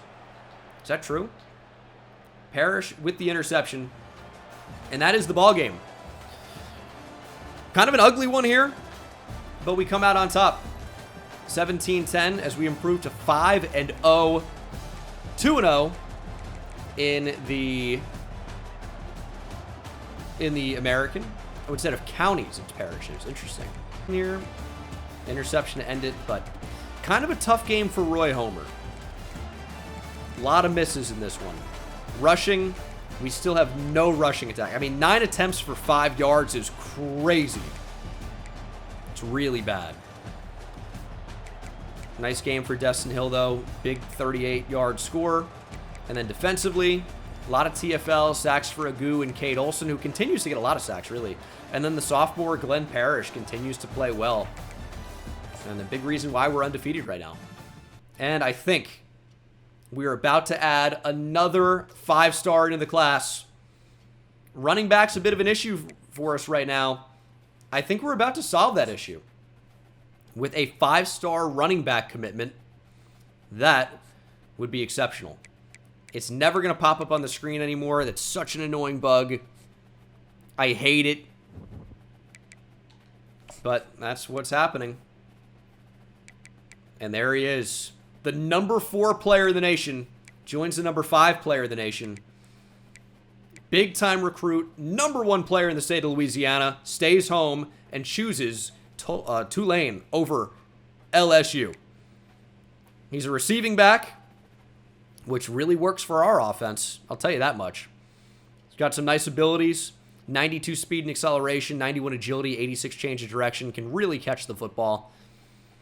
And hopefully he can develop in other areas as well. It's a nice get for us. We had a lot of hours back. And Jose Marler joins the class as well. The corner with 97 speed from Orlando picks Tulane over Miami. 97 speed, 79 man, 80 press. We're trying to get corners that can really press. And we are dropping. A&M with the visit ends up taking the lead on Enrique Saliga. That makes things really interesting. I just unfortunately don't think that we can win this recruitment with D proximity to home. He looks so good. I mean, A&M had a visit, right? And they still only gained like a little bit, to be honest. I don't think they can end the recruitment this next week, but are we going to be able to make up that amount of ground? I don't think so. But with the playing style deal breaker, I guess it's possible we'll leave him on the board.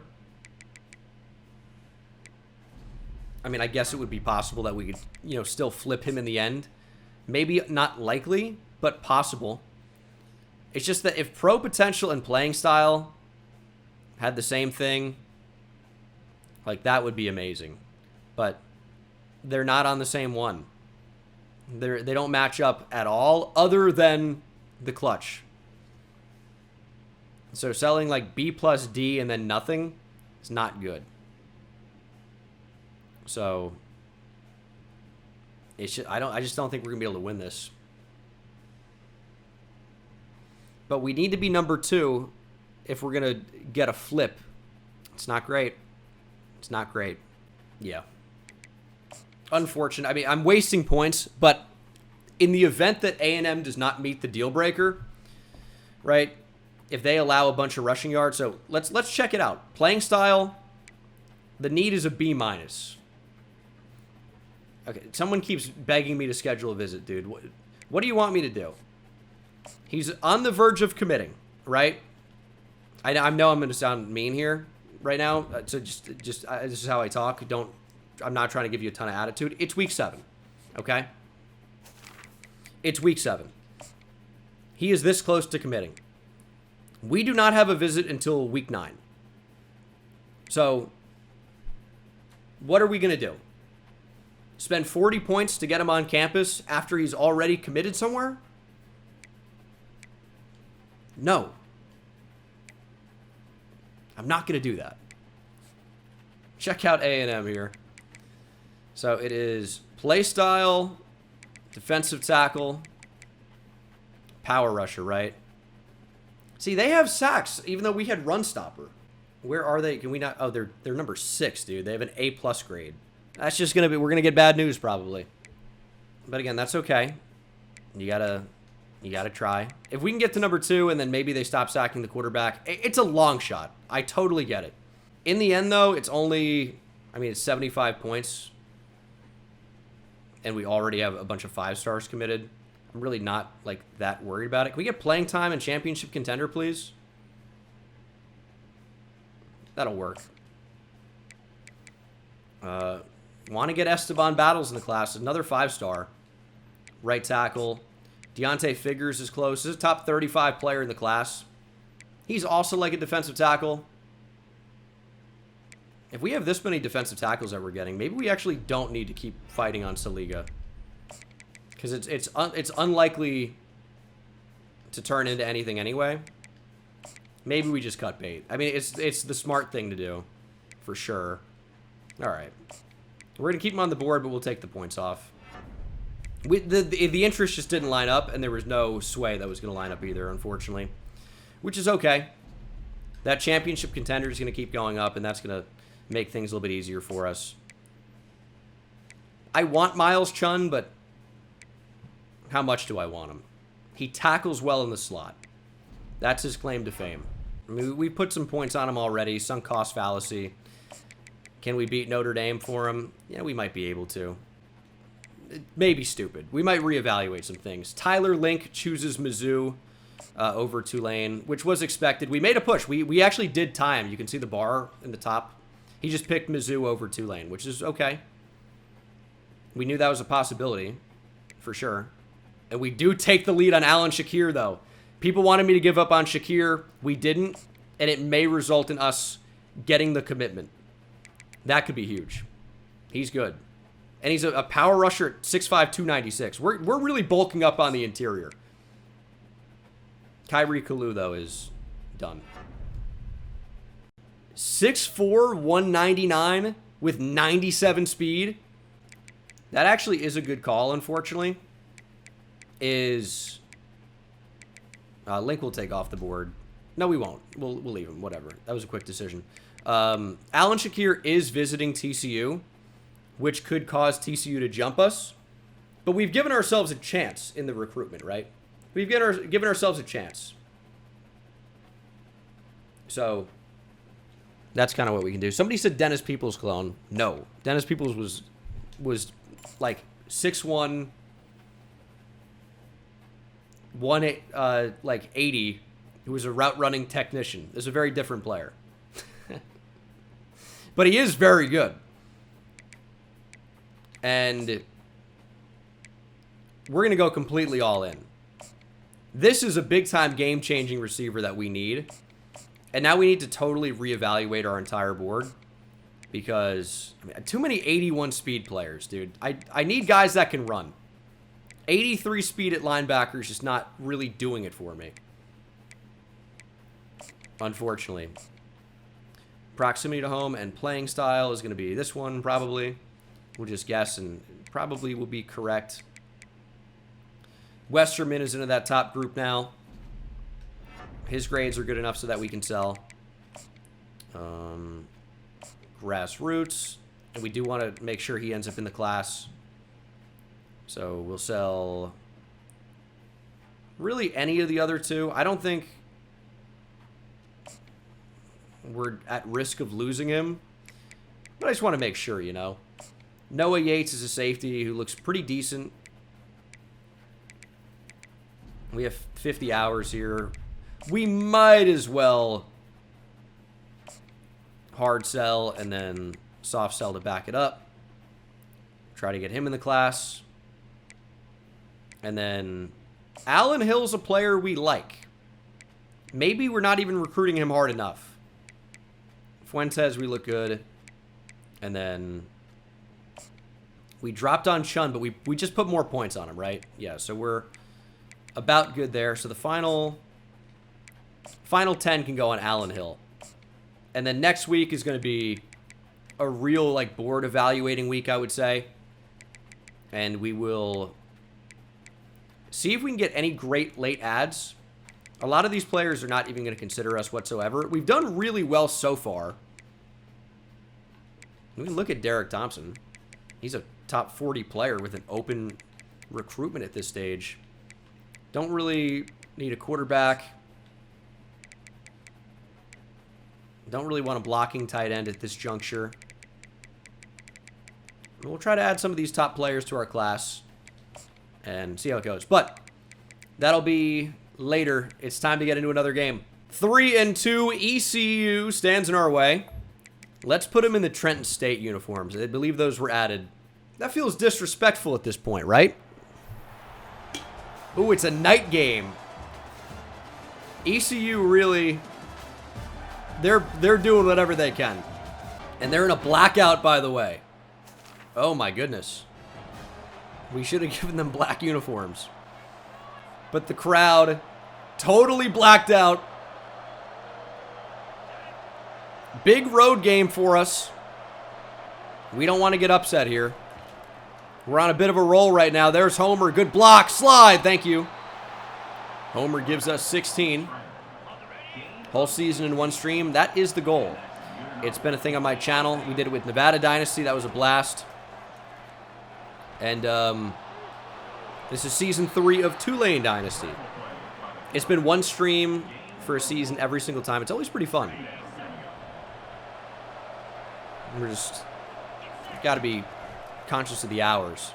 And we're really treating Homer like he's a real scrambler right now, despite not really having elite speed. Our passing offense has been so good, but we've not even looked to throw it at this point. And maybe we shouldn't. Maybe we should just run every play. Because that's not what we want. 2nd and 11. Get rid of it. Get us a block. 55. Come on. Awuzie makes it 3rd and short.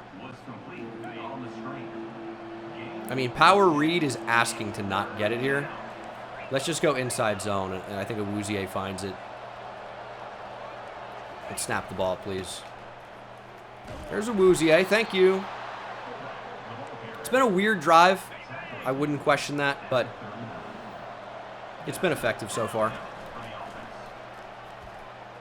Got that out. Cut up the field. There's Rodgers staying in bounds. Still on his feet as well. Taking too many shots. I feel like those are the times you see fumbles. When they're just breaking too many tackles, staying alive for too long. I think he's got a step there. Good ball from Homer. And Awuzie gives us another first. We're really not stretching the field yet. But we don't necessarily have to. I don't even see Shaz Preston. I feel like Destin Hill is going to beat Press. But nobody played the back, but he just didn't find space. We're limited to only 3. And that safety. I mean, both safeties are really hiding in the end zone. Homer on the move. Okay. That might have been intentional grounding. I won't lie to you. 3rd and 7. They bluff the blitz. Getting on the move, throwing to the back. Arnold Barnes is back from a torn pec. And he makes it 1st and goal on the 2. We love our Wildcat jet sweep. It really only works to this side. Running to the other side doesn't work. Cornish, touchdown. We are on the board first. Gotta love it. Yeah, it's about that time. Cornish doesn't really find the end zone too often for us. But I like when he does. He's got good speed. I could see him being a factor next year, maybe more than this year. Here's 3rd and 7. Get that at the tight end. Gunter, 4th and inches. We're going to be going for it here. Thank you. And they got everybody in the box. I want to throw it to Myrtle right away. There it is. Look at that little sidearm sling, and Myrtle has room to run. Myrtle down the sideline inside the 20. And that was about as good of 4th down as you can have. It's always so dangerous when they don't have somebody manned up. It feels like you can have a big play, and then it doesn't always happen. I don't really like the bubble there. We're going to go away from it. Taking off with Homer, getting a block and walking into the end zone. Roy Homer goes all the way. It's about that time. He's got ice in his veins. He's a monster. He is QB1 for a reason. 14 zip. If we are not ranked after this and we're 6-0, there's collusion. Something's going on in the American to keep us down. It really wouldn't even be an American thing. The American would want us to be ranked. Something's going on. There's an anti-Tulane agenda. And that's got to be intercepted. Bodie Calhoun takes it away. Easy reads. Green eggs and ham. Calhoun with room to run. And he's finally wrapped up. 2nd attempt tackle is made. But a big-time turnover and interception as we are on the verge of making this a 3-possession game. 3rd and 8. This could just be a Shaz Preston bomb. Get it out there. This could be picked. That's okay. It's a makeable field goal, right? 46 yards. Kelemete has the leg. We just got to line it up. And that looks pretty good. And that is on a line and in. 17-0. Not too bad. Defense playing great, by the way. And we've allowed a touchdown as soon as I say that. It's unbelievable how much that happens. We've allowed 9 points somehow. Were we safetied? Or did they go field goal, touchdown, missed extra point? That's more likely, probably, but still weird. Minute 30 to extend our lead. would seem doable. Good release there from Destin Hill. A little hesitation and then just a shot back up the field. That was great. I don't think I've ever run that before. And I like that. Homer, you just got to outrun him and you just got to slide. Okay. I guess that was a slide.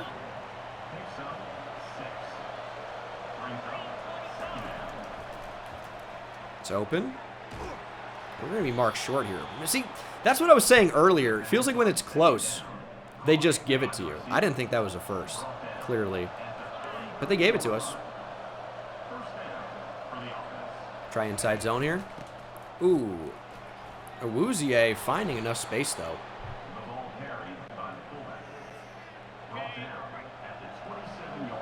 I mean, we got a little mesh point going on. Someone's going to be open out of that. We're going to hit Gunter. He's been a nice player for us. I'll tell you what, I love how the offensive line is pushing him ahead. Does that happen in Madden? It feels so natural in college football. Homer takes a shot. We're going to call a timeout off that.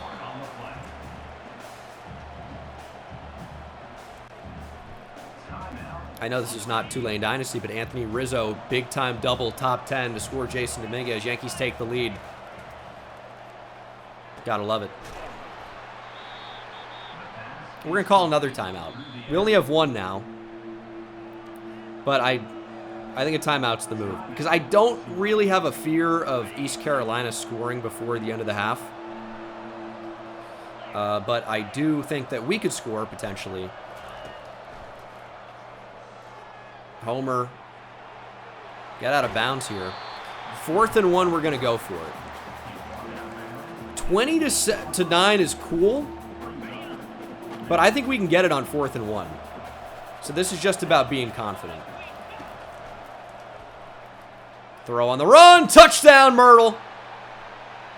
That's why you stay aggressive. ECU's not going to have time to score. We're into the second half. Let's just keep playing. Keep playing well. We're going to walk out of here with another win. We're going to be undefeated. It's 24 to 9. Just got to stay aggressive, but not make any mistakes. That's a fine line. Staying aggressive, but not being stupid. 2nd and 1. This should be 31 to 9. That should be the next thing that happens. If it doesn't, something went terribly wrong. Oh, ooh, Arnold Barnes, touchdown. Scored a little bit faster than I was anticipating. But that really has got to be about enough to put it away. However, I don't think it is. It looked like we saw 2 very quick ECU touchdowns. It's 31-17. And they're going for the onside. Thankfully, we get it. 4 minutes to go. They have 3 timeouts. This is what happens at the end of games. We don't get 1st or 2nd down. No time comes off the clock. And then they give us 3rd down. Thankfully, it's 3rd and short. It's usually not this good. It's usually way worse. It's, hey, can you run the ball and pick it up on 3rd and 13? It's like, no, I can't. Here's another 3rd down alert with no time coming off the clock. Because ECU's calling timeouts. But this is what it usually is. 3rd and 7, game on the line. Step up, Homer. He's got just enough speed. It's like watching Patrick Mahomes, where the guy's not especially fast, but he's always fast enough. He's always just faster than the guy chasing him down. He's got an uncanny ability. As we're going to take that down to the 2-minute warning. 2-minute timeout, excuse me. Here in college, I know it says 2-minute warning on the screen, but I think they've been told you can't say 2-minute warning.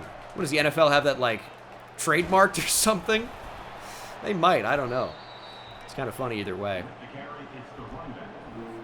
Yeah, Homer's looking a little Mahomey. He's a little Mahomery.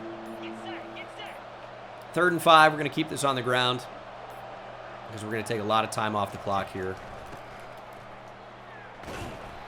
And that should do it. All right, to end the game here, we're going to throw a pick. That's okay. As long as it's not house, that's totally fine. We went for it to end it, but ECU just doesn't have the time. Going for it on 4th And this is the game. One way or another, we've won the game. I mean, good luck to ECU, but it's not going to happen. He caught that? Okay, well, it didn't matter. 31-17 is your final. We should finally be ranked following this win. We're undefeated in the American. We are 6-0 overall. And it sucks to throw a pick at the end of the game for the Roy Homer stat line, but we played very well overall. Homer was actually a big-time runner today for us. He is a scrambler archetype, but he doesn't have that type of speed. He's got like 84 speed, which is a scrambler. Now with the new draft class, or new recruiting classes, the way they work it up. But another just good game from our team. No sacks. One interception was a user pick from Calhoun. And if we're not in the top 25, something is broken. I get that we're not playing in a power conference, but we beat number 5 USC on the road. We beat number 16 Virginia, and I get Virginia's not actually good, but this should factor in. We're one of the best 25 teams in the nation. There's no question. There's no question about it. I'll tell you the worst thing, by the way, about not getting new commitments popping up on the screen, other than not being able to get the thumbnail for my videos, is that I have to keep track of everyone that's committed so far, and we are still not ranked. How is that possible? Deontay Figures joins the class. He is the number 35 recruit in the nation, so he's a 4-star, but he's a high 4-star. Fringe 5-star, 6'4", 283, likely a defensive end or defensive tackle, but he's got 85 speed, 87 acceleration, 80 power moves. He could play inside or outside. He's probably a defensive end with that speed. That's insane. Very, very fast. Fuentes, we're going to have to push on. Florida's making a run. Do we have a Week 10 visit available? We do. So we could get him on campus if we wanted to go that direction. I'm telling you, if we stayed on Saliga, we might have had a chance there. We might have had a chance. Esteban Battles, though, is a 5-star right tackle that is about to commit. He's got a lot of nice abilities, and he's powerful, which is something that our offensive line is not currently. We take the lead on Miles Chun. Blackman's into the top 3. We're going to start selling something. Pro potential, and we'll figure out the rest. Link we know is Mizzou, but Alan Shakir, even with a visit to TCU, picks the green wave. We are rolling on the field and in recruiting. 83 power moves. He's 6'5", 296. He's a power rusher at 296 pounds at defensive end. It's a very good player. Like that a lot. Battles is going to be nice to add. Allen Hill, we're really going to have to push more on. Noah Yates, I think we want. We'll add an extra 5. That might be enough to get it done. Link we know about. Westerman, we're in a good spot there. Bland might have to push on more. And then for the big-time receiver, Kelvin Boyce, we're going to be number 1 by the time we get into a sell spot anyway. So with these 170 hours, might not be a bad idea to find out if any of these guys can actually play. A lot of offensive linemen. But we also need to add receivers to the board as well. So we're in a good spot. I cannot fathom how we are not ranked. They're still calling us the number 29 school to championship contender, but there's no way we're not getting votes. We currently have the number 7 class in the nation with 3 5-stars committed. And I mean, we're on the verge of getting a couple more. So it's really just quantity over quality right now for Miami. They do have 15 4-stars, though, which is crazy, but North Texas, huh? They're ranked number 25. They're a team that we're going to see this year, right? I don't know how we're not at least getting votes. We're not even getting votes. Purdue stays at number 1. Miami's undefeated. North Texas, dude. I mean, we got to be ranked. We got to be ranked. USF. I don't know how we're not ranked still. We've won 6 in a row. Do we need to get anybody on campus? I don't really think that's a need right now. Is there anyone... Because week 9 is going to be the week to do it. Just because it's the next closest. But I don't really think it makes sense to get anybody on campus right now. Because these are really... We're going after like 10 players right now heavily. Like Taylor Fuentes maybe, but we can't do it week 9 because he's visiting somewhere else. So he might be a week 10 against North Texas type of deal. It's a possibility. Here we go. On the road again. Shout out Willie Nelson. And we'll see if we can beat USF. We're up to an 86 overall. You know, this has been a completely different season compared to Season 2. I thought it'd be pretty tough to bounce back because, as you guys know with Play the Moments, a lot of it is predicated on how your team simulates. And we've simulated really well. Maybe not so much offensively. We really haven't scored many touchdowns in simulation. But our defense has played great in sim. We do open up with a touchdown. And on 3rd and 1, we might get another one here to Myrtle. Does he have the speed to win to the pylon? He does. Touchdown, Myrtle. What a start here on the road at Raymond James Stadium. Just off Dale Mabry here in Tampa, Florida. We'll have another chance to score. Red zone. Gunter up the middle. I'm going to close my eyes and throw it a seed up the seam. Check this out. There's a snap. Touchdown. Fuck. Okay, well, I thought I tapped the button. Was it open? Let's see. It might have been. I don't know. It might have been. Okay, we can't get ahead of ourselves. That was a little bit too cocky. Let's see here. Chaz Preston can't beat press. We're gonna get sacked. We just lost a lot of yards. To Nelson Exum. That is a name. All right, 3rd and forever. I'll probably claim responsibility for that. Is this a dime? It is! Catch is made. Bassanor. Banasaur. I'm assuming the M silent. I don't know how to say that.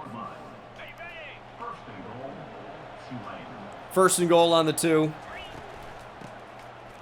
That's a touchdown to Wouzier. It all works out in the end. You got to have faith. You got to have faith. 3rd and short. Play action shot to Chaz Preston. Ooh, get back to the football. Oh my goodness, USF just sucks. That's actually what's happening. USF is just terrible. That it doesn't even matter if I press the wrong button like I did just there. USF is awful. And that's cool. Chaz Preston. 1st down. I mean, it's going to be 28-0 in the 1st quarter. Homer stepping up. Home run. Touchdown.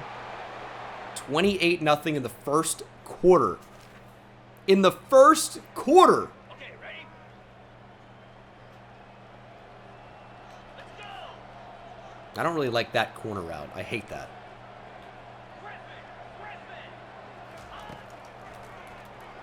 Oh my god, dude.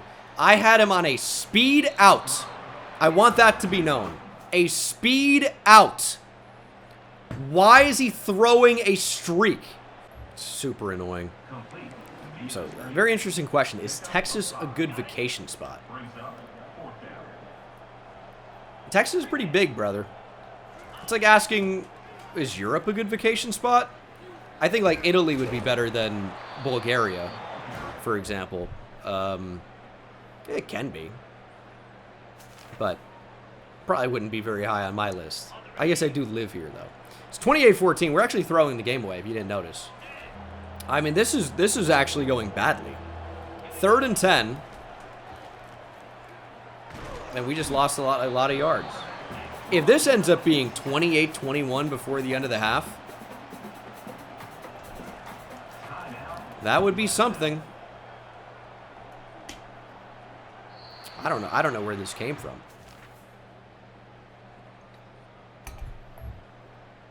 All right.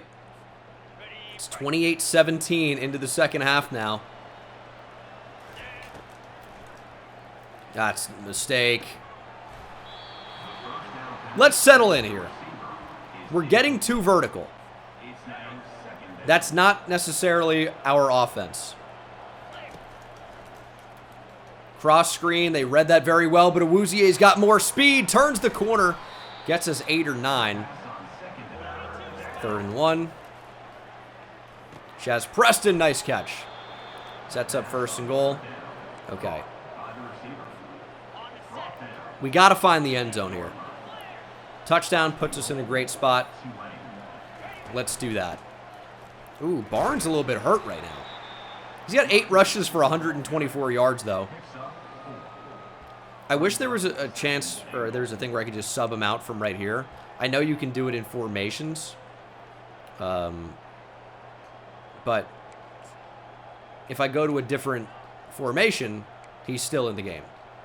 So I don't like that.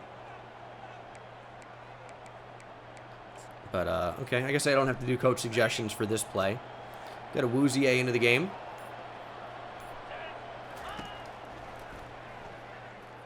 A little scramble, a little slide down to the one. That's perfect.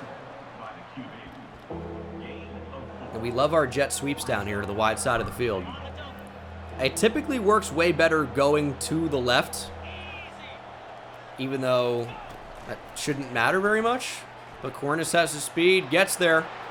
Touchdown. And we need to lock back in on defense. There it is. Got the football right back. That's what we needed. 3rd and 6. These routes are preposterously deep. We need 6 yards, not 60. And we're going to get sacked. Get Calhoun out here. We got to space well. That's too much spacing. USF could make this interesting. They have a really quick touchdown there. Or was that a punt? It's 35-24. 3rd and inches. We're going to run against this look. We're just going to try to get to the outside here. And that's exactly what we're going to do. Awuzie, 1st down. One more run should bring it down to the 2-minute timeout. The CPU is so bad in simulation about chewing the clock. They are so bad. Penultimate timeout called by USF. The Bulls are going to have to make a big stop here on 3rd and short, and they're capable of doing that. There it is. That's their final timeout. 38-24. Makes sense. It's a 2-possession game still. Can I find something I like more? We'll line up to go for it and just see if we get a look that we like. They're going to press Preston on the outside. We get it out to him. Shaz Preston, touchdown. All gas, no brakes. The Green Wave keep on rolling. Touchdown, Shaz Preston, as he defeats Press. Shazam. Going for the onside with a minute to go. It's 42-31. USF with really an instant answer. But we get the onside kick. A minute on the clock. No timeouts. And that is the ball game. 7-0 for Tulane after last season. That is incredible. 42-31 is your final. 16 of 30 for Byron Brown. He's got a lot of physical abilities. He's going to be an interesting NFL prospect. We'll see. Homer goes 15 of 26. 2 touchdowns, 2 picks. Rushing. What a game for Arnold Barnes. The best game of his career. 12 for 139 at a touchdown. Homer, of course, rushed for a touchdown. Was sacked a lot, though, by those numbers. And then receiving, Shaz Preston, 5 for 90 with the score. Touchdowns for Trey Cornist and Gashawn Myrtle. Defensively, no TFLs. Sacks for Reshad and Rogers. And no picks. But if we're not ranked now, dude, I mean, notice us, please. Week 9, we're 7-0. We're still not ranked. What do we have to do We're getting votes. We're on the outside looking in now. We got 140 votes. North Texas is out, by the way. And we're about to play them. That is crazy. You can fix it by rearranging the board. I mean, I've rearranged the board before. We do win the battle for Esteban Battles. 5-star right tackle. Big power guy. 80 run block. Pass block's not even that bad. He's a big 5-star. I mean, he's just a good player. Fuentes, we're trying to get. Might want to get him on campus. Week 10 against North Texas. I think that's going to be the move. He's a 5-star bust, but he's a top 15 player that looks really good. So I like that. We've dropped on Miles Chun. I think we can beat out Notre Dame. I mean, we're right there. We might not end up doing it, but we'll see. Noah Yates joins the class as well. We continue to recruit very well in the secondary. If you see here, we'll look at strong safety. 2 already committed, 2 very good ones. And maybe getting a 3rd really good one. No free safeties, and then a corner. 2 really good ones.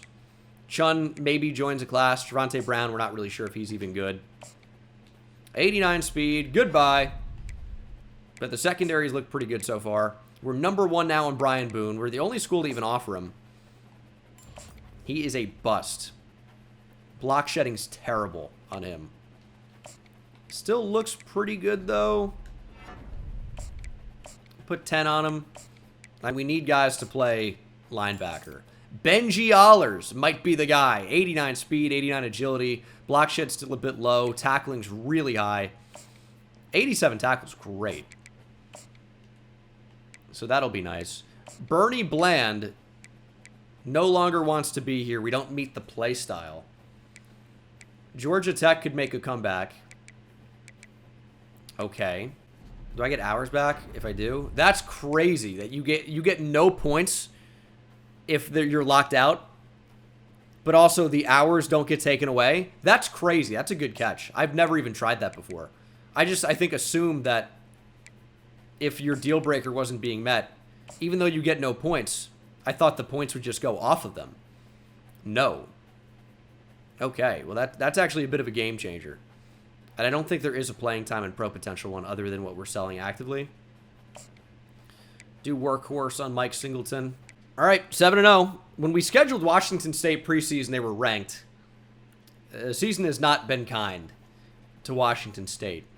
We are at least getting votes now to be ranked, but we're still not ranked. We are potentially going to be ranked with a win. I've been saying that for a while. It hasn't happened. We've beat USC. They're 4-3, and they're ranked ahead of us. They play in the Big Ten. Congratulations. All right, Washington State. We'll go with the all black. It'd be nice if we get a black out. Is there a black helmet? I feel like the teal helmet does not fit. Bacon wave?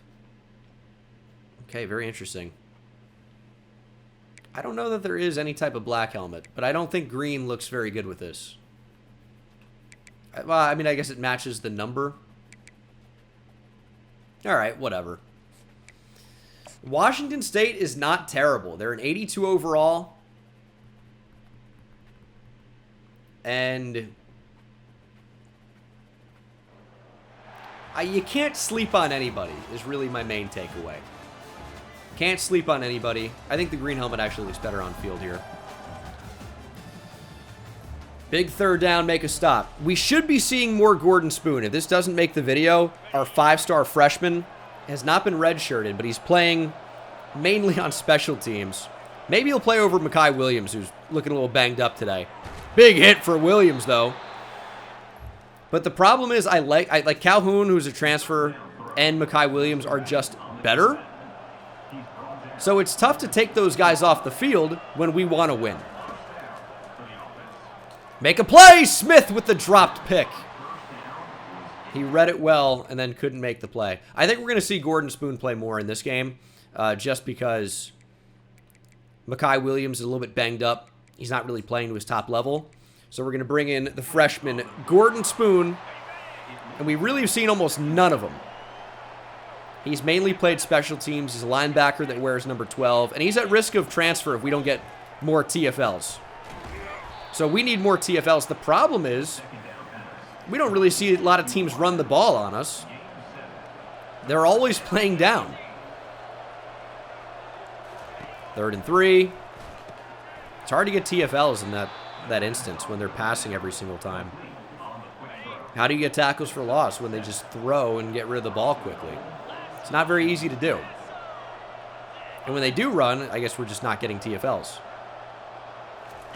Tried to time the snap there. That was an opportunity for one. Wayshawn Parker brings it down to the 2-yard line. I think we're going to run commit here. Try to make a play. Could totally be a pass. It's not. It's a tackle, but it's a gain of 1. 3rd and goal. I feel like we're beating them up the middle, and they're just falling ahead and getting it. 3rd and goal. Shooting the gap, making a play. That's a TFL. Calhoun's in the backfield. Nice tackle from Bodie. He's got 95 tackle, and that's part of the reason why I really can't take him off the field. He's really reliable. And that is a missed field goal. Too close. Opposite hash. He can't get it over. What a stop from our defense, and we've given away the ball instantly. Hate that. Absolutely hate that. TFL? Get there? Nope. Oh my God, he got 4 out of that? This is crazy. 2nd and 6. I'd love to play a team that actually loves to run the ball and gives us just chances to shoot gaps and make plays. But that's going to be back to the line at least. 3rd and 6. Very likely to be a pass. Gordon Spoon's going to intercept a pass intended for the tight end. Ooh. They really had everybody open there, huh? Well, that's not ideal.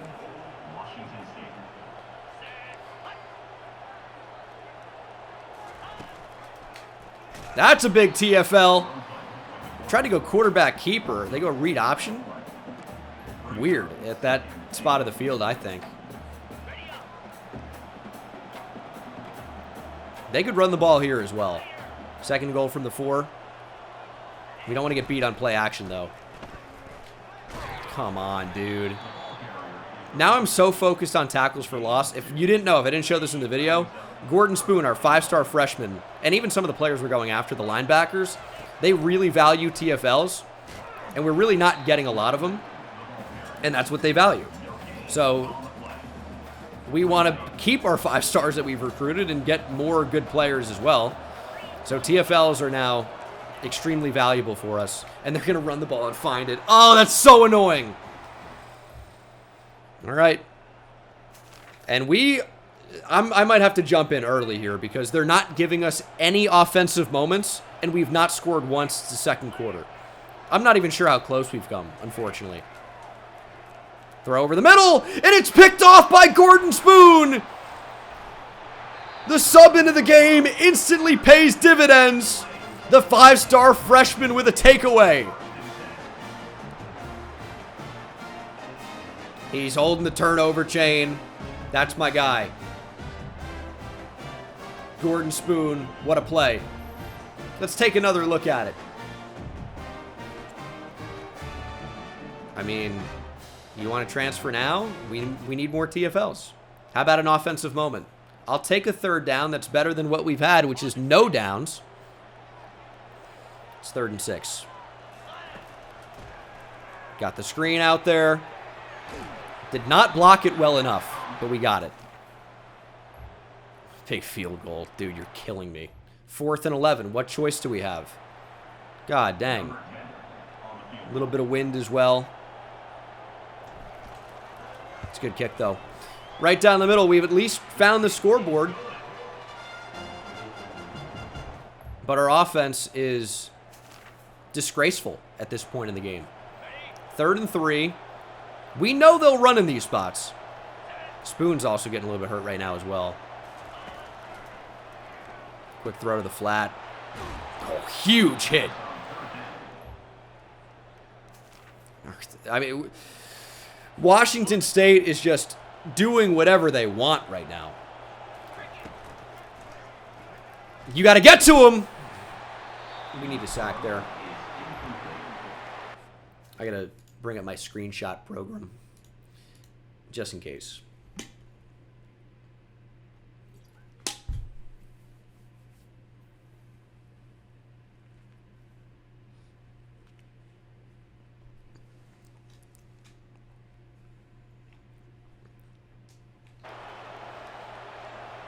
Yeah, jumping in is going to be something we heavily consider as this game gets deeper. Huge hit from Gordon Spoon. Because this is not really a game we can afford to lose. And they're not really giving us a chance to stay in it. That's extremely frustrating. Here's 3rd and 4. Thrown to the end zone. Touchdown, Washington State. All right, we have 56 seconds to find points. I think that's doable. Get on the move, throw on the run, sideline.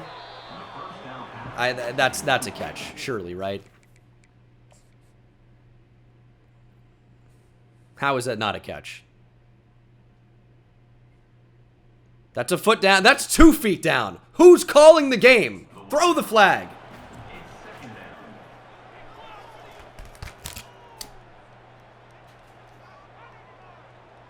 That's a catch. Overturn this. Don't be ridiculous here. Thank you. 1st and 10 from the 44.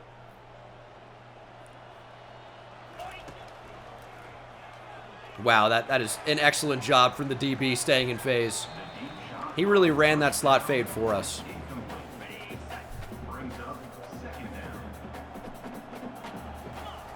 2nd and 10. Good route from Awuzie, but he lost all momentum. 3rd and 3. I still can't believe they said that was out of bounds. Lob that in there. Catch is made. Oh my goodness. It was our only chance to convert there, was just put it out and hope that we can run underneath it. Fumble, huh? The clock's going to keep moving as a result. Definitely could have burned a timeout there. 19 seconds to play. Broken tackle. Homer, broken tackle. We just call a timeout in that spot. Is it 3rd down now? Or is it 4th down? Yeah, it's got, okay, 3rd down. That's why I called the timeout. Like, what am I doing? But it said 3rd and 7 so quickly that I'm like, was that 3rd down already? God dang, the pressure's getting crazy. Malachi Rice, Rice being spelled W-R-I-C-E is annoying. We're going to have to try a 52-yard field goal. Not even close. We're going to lose to Washington State is what happens next, probably. We got a red zone alert for the first time. Got to capitalize. Got to capitalize.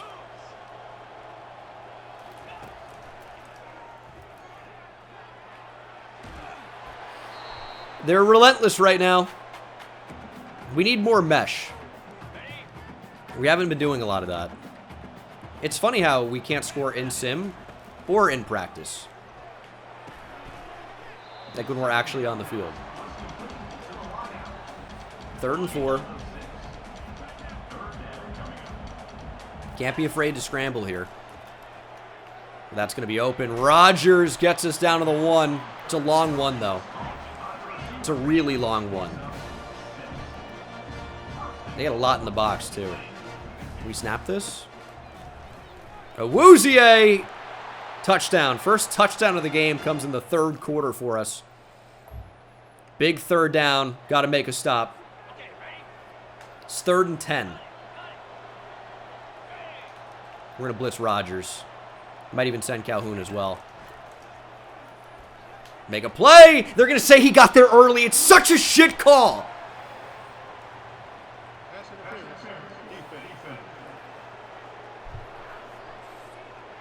It's such a bad call.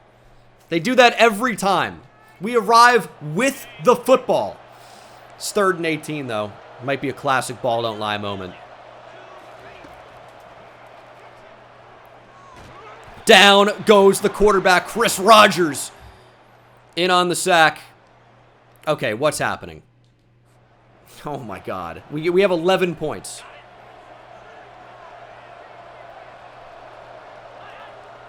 And blitz Rodgers again.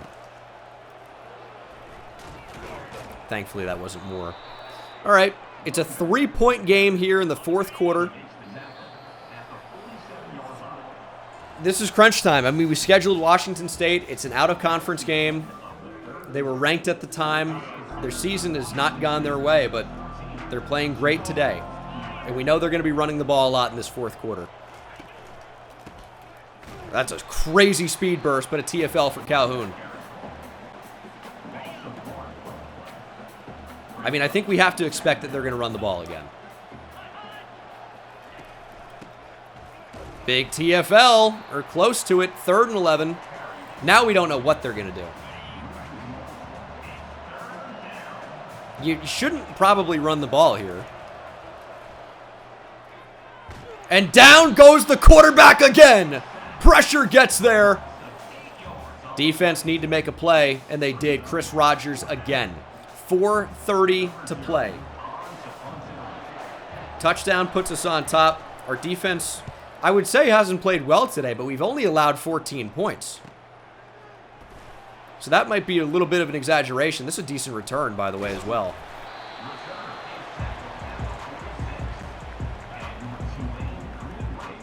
All right. We struggled on offense, obviously. But we can put all of that behind us with a good drive here. And I think the name of the game is going to be trying to take time off the clock. Running on 8 in the box, I don't love. And that's kind of what they have here if you consider the slot. The leap over the line and the first down for Awuzie. He leaps over a downed offensive lineman. Leaping over the line is something that happens on the goal line, not in the middle of the field. That's scary. It's a good ball and a really nice catch from Shaz Preston. That could have been a lot worse. And I think we got a throw here. They're going to blitz. There's Rodgers. He gets the first down. That'll take us to the 2-minute timeout. We have not guaranteed a field goal. I think that's obvious. We have not exactly been automatic this season. But we're getting closer to field goal range. That's a huge tackle. That is a huge tackle. A lot of time going off the clock, but that's by design. 2nd and 12. Oh, my God.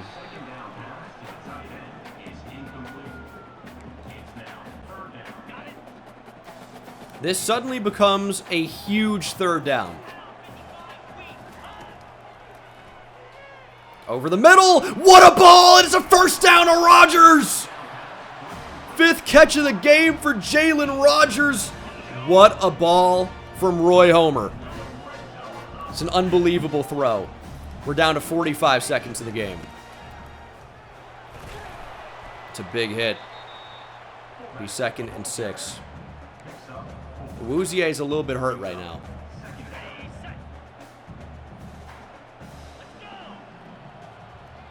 .30 seconds to go. Throw over the middle. It's Nicholas. And he's going to find the end zone with 24 seconds to play. Thought about getting cute. Didn't want to get too crazy. Extra point makes it a 4-point game. Washington State needs a touchdown. 24 seconds, 3 timeouts. You know the name of the game. Do not get beat deep. We are not going to press. We're not going to run cover 4. I just feel like it matches incorrectly too often. And if they want to do that, and he stayed in bounds. I guess that burns a timeout. That's maybe not as significant as I thought with 19 seconds left.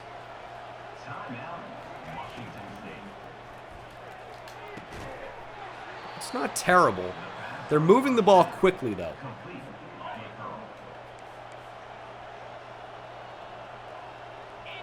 "15 seconds. I mean, they're going to get in Hail Mary range.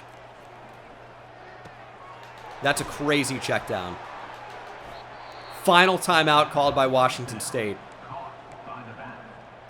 8 seconds to go. I mean, yeah, I guess we go prevent.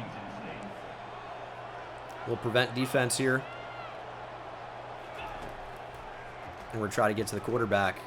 Spoon, get there! And the 5-star freshman seals it! Gordon Spoon with a pick and a game-ending sack. And we survive what would have felt like a massive upset. 18-14 is your final. And Spoon is eating. He is your player of the game in basically what is his first ever start. That's got to be top 25. Yeah, he might have to start over Mekhi now, unfortunately, for Mekhi Williams. But Calhoun is, of course, going to be a starter. Homer, 1 touchdown, 2 picks. Again, I don't think I threw any of those, but I could have.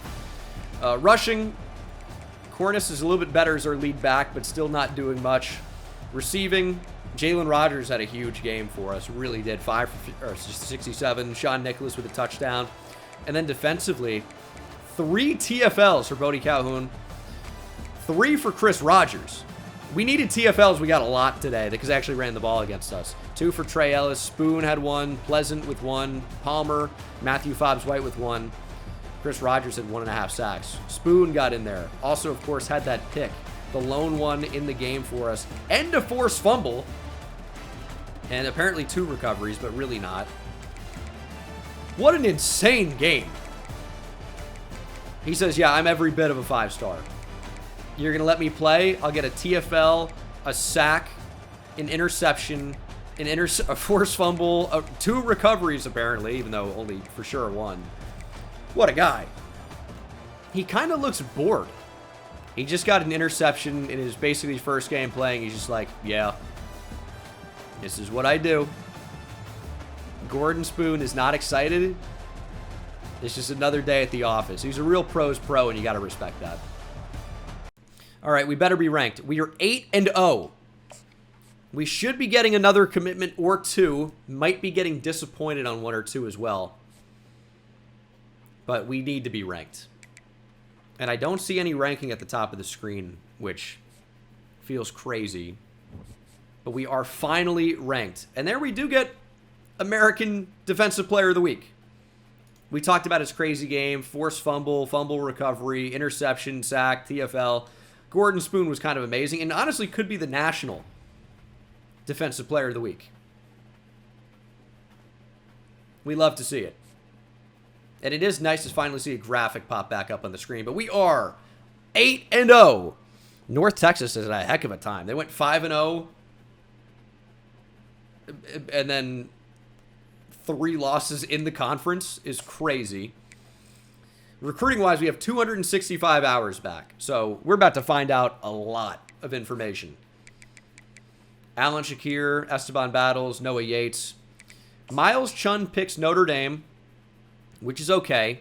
We ended up going pretty big after him, but he just picks Notre Dame. It's all the way to the end. We might leave him on the board.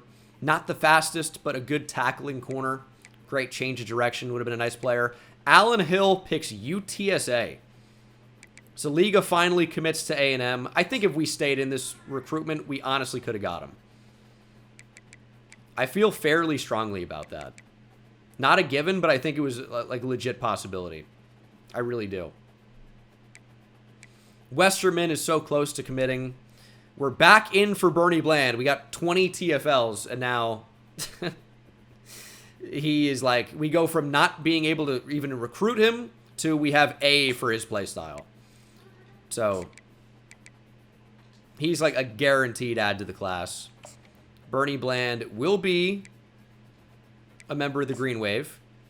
It's a little bit tougher for some of these other players. Mike Singleton, not to be confused with Mike Singletary, might be somebody that we want. If we do want him, we want to get him in on a visit. He's just not the fastest. I don't really care about 81 speed. I just have to be honest with that. I really don't care. We were locked out on Derek Thompson, who we knew was a gem. He's a solid player. Unfortunately, a little bit too little, too late. Like, I get why we're being ranked low, but I think this is where we go on a run, right? If you look at our team schedule here, we've beat everybody. We have 4 games left. They're not against especially good opponents. I get that. But I think they're going to start to respect us. If we get to 10-0, I think you got to move us up in the rankings. We're finally in the group. I don't even know if we were ever voted in, by the way. I think this is the first time we've been in, and this is a CFP committee now. This is not even the AP poll. Does the AP poll have us ranked? 23rd. Give me a break, dude. What did we do? The media cannot buy Tulane. Coaches are down. CFP respects us. The media, dude. These guys hate us. But anyway, we'll host North Texas. I thought this would be a big visit week for us. Back when it was the beginning of the season. But it's not going to end up being the case. We got Taylor Fuentes on the verge of committing. So if we beat North Texas, we're going to add another 5-star. We have Kelvin Boyce and Jason Blackman as week 12 visits. So those are going to be complimentary visits. Quarterback and wide receiver. We got to be able to beat Navy. Okay? If you look at the top classes right now, we're number 7. 4 5-stars, 5 4-stars. And it's honestly crazy that we're even ranked below Wisconsin and Alabama, who have 2 more players. I get that they have 10 4-stars. We have 4 5-stars. I don't know. We have the better class so far, for sure.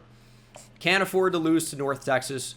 At this point, based on how the committee is valuing what we're doing, we really just cannot afford to lose. If we lose maybe even once, our season is over.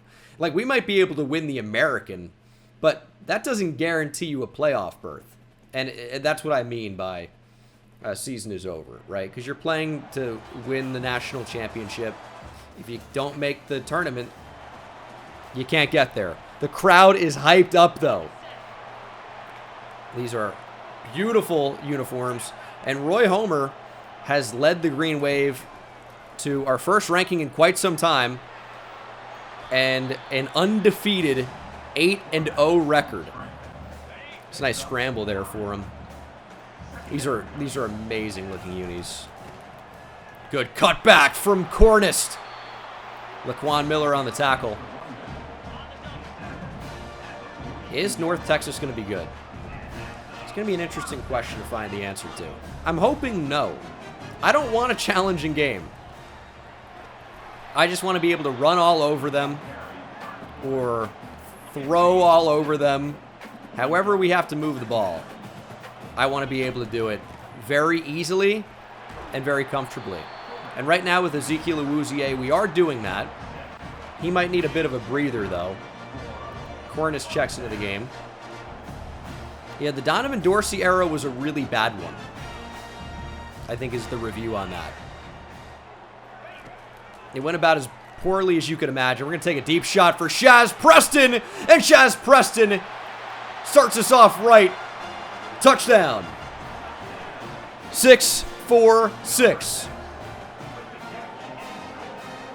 Their defense doesn't look to be anything special, but it's early. It's a good start. Senior receiver puts us on the board here. Beats press. That's a great ball. Stays in bounds as well. And we were right back on offense. It feels like it's going to be one of those games where we actually come to play. We're getting moments on first down. We're getting the football back early. If we had half a second more in the pocket, it's a touchdown. The tight end really just took forever to get out there. Did I speak too soon, like always? On the move with Homer. Give us a block. No, it's a random truck. Did he recover that with one hand? I tried to use Playmaker to get him up the field, and it made me truck. Dude. We're going to get sacked. So annoying. Now we have to settle for 3. It's all collapsing. At least we actually hit the kick, though. 10-0. All right. Yeah, I saw on that screen that we are projected to get in there at number 12. It's a 12-team playoff. Yeah, we really can't afford to lose. We're up 10-0. Knocking on the door, though. Potentially about to make it 17. Working off play action. It's going to be a little check down to Myrtle, who I was hoping would break a tackle. Doesn't end up happening. But I think we are going to go for it. I'm just not especially excited about 13-0, right? But 17-0 is a big deal. It's wide open. Oh my goodness, the big hit from Gunter. Usually it's the other way around. The linebacker laying out the ball carrier, but Gunter just threw the backer to the ground. That was mean. Destin Hill took a shot, though. I mean, I think we streak one of these outside guys, and I don't really want Cornish on any type of an option. Just stay in the block. And that's wide open. Rodgers first down. And I'll tell you what, I feel like we might even be able to score here, get the football back, and then score again before the end of the first half. Cornish is kind of banged up right now. And Barnes really doesn't have very good speed.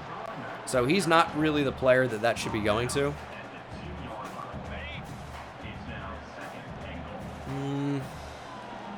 I think we go inside zone against this look. 6 in the box. Should be able to run against that.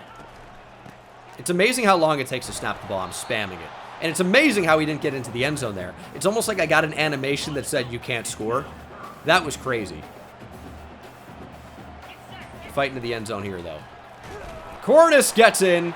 He's hurt, but he gets the touchdown. Looks like we allowed points instantly. I was hoping for a stop. 17-7. This should be the final drive of half number 1, though. That's what we're shooting for. And Homer is just fast enough. Nice scramble. We're going to turn on shoot clock for a play. Because that's going to bring us down to about a minute. And we might score in this first play. Shaz Preston cooked him. Did the ball get out there enough? It didn't. Underthrown from Homer. Looking for a home run. Was caught at the wall. I mean, that's got to be 6 when Shaz Preston beats press like that. If they're going to press again, we're going to give Homer a second chance. But that's the best option. It's Gunter. Beautifully layered ball from Roy Homer. They keep pressing Preston. This time it's their CB2, though. He's going to be gone. Shaz Preston runs right underneath it. 6 for 6. We're going to miss Shaz Preston. He's been a great player for us in Tulane Dynasty. He's really been awesome. 36-yard field goal. Is the clock ticking? It's not. But we lined it up really quickly and drilled it. All right, that's not a bad first half. Our offense is playing really well. Our defense could be playing better, I would say. Looks like it might have been a 25-yard touchdown to Shaz Preston. Saw the video board very quickly. 35-14. Here's 3rd and 2. Homer a little bit banged up, by the way. Quick throw to Rodgers. 263 and 3 touchdowns for Roy Homer in this one. And we're going to look to put this one to bed. Trying to find where Shaz Preston is. I'm really interested to see if this is going to be man coverage or not. Doesn't look like it is.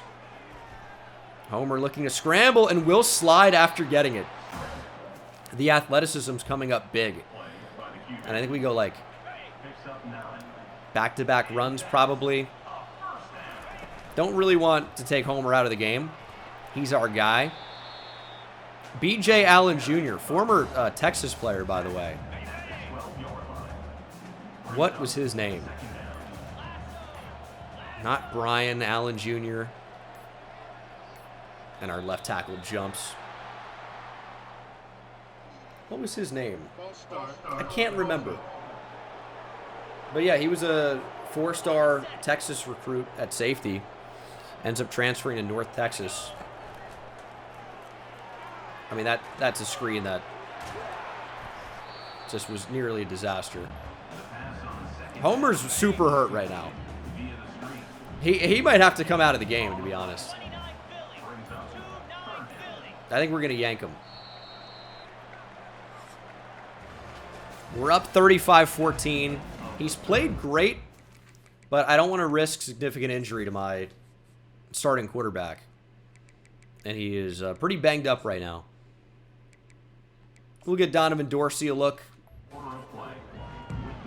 Boogie Finger's still going to get redshirted, which he could still play and then, you know, get the red shirt if he appears in 4 games, but not going to happen. Donovan Dorsey makes a guy miss, and North Texas gets an injury timeout.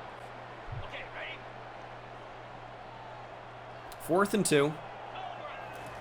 We're certainly look to throw. Wide open over the middle is Shaz Preston. His 6th catch of the game for number 6. But probably won't end up scoring another touchdown here. I'm fine taking a sack there. That keeps the clock moving. We don't turn over the football. 2nd and goal. Dorsey stepping up. He brings us down to the 3-yard line. A lot of running in this one, but that's okay. Maybe we will try to get that Shaz Preston touchdown. We're going to jump. If you call any type of audible or hot route too late, that's going to happen. Now, the like bright side of this is that it gives us a little bit more space on the field. Things aren't so congested. I think we might just grip this and rip it. Throw the slant no matter what. Shaz Preston, I spoke too soon. 6 for 6 for a 3rd time. That's getting dangerous. Maybe even a 4th time in simulation. Shaz Preston, touchdown machine, career game. I mean, in season 1, he was the guy. And now that Dorsey's back on the field, they connect for a touchdown. It has been a while. Starting defensive tackle, Brett Brandenburg, is injured. And we have no depth at defensive tackle. He really can't be injured. And he's not good either, so it's not the worst thing, but it's not great. 4th and 8, game on the line. Gonna take a deep shot. They're gonna get this. Ivory just doesn't have the speed. And that's why we're recruiting secondary so heavily. So we have the speed to not get burned. And that's why we're recruiting players that can press. So we can press and not get burned. Continues to happen. Look at Parrish going up and getting that one. We got a 42-21 lead. This should be a blowout win. And with a 5-star safety in attendance, you'd like to think that he's going to be pretty excited about that.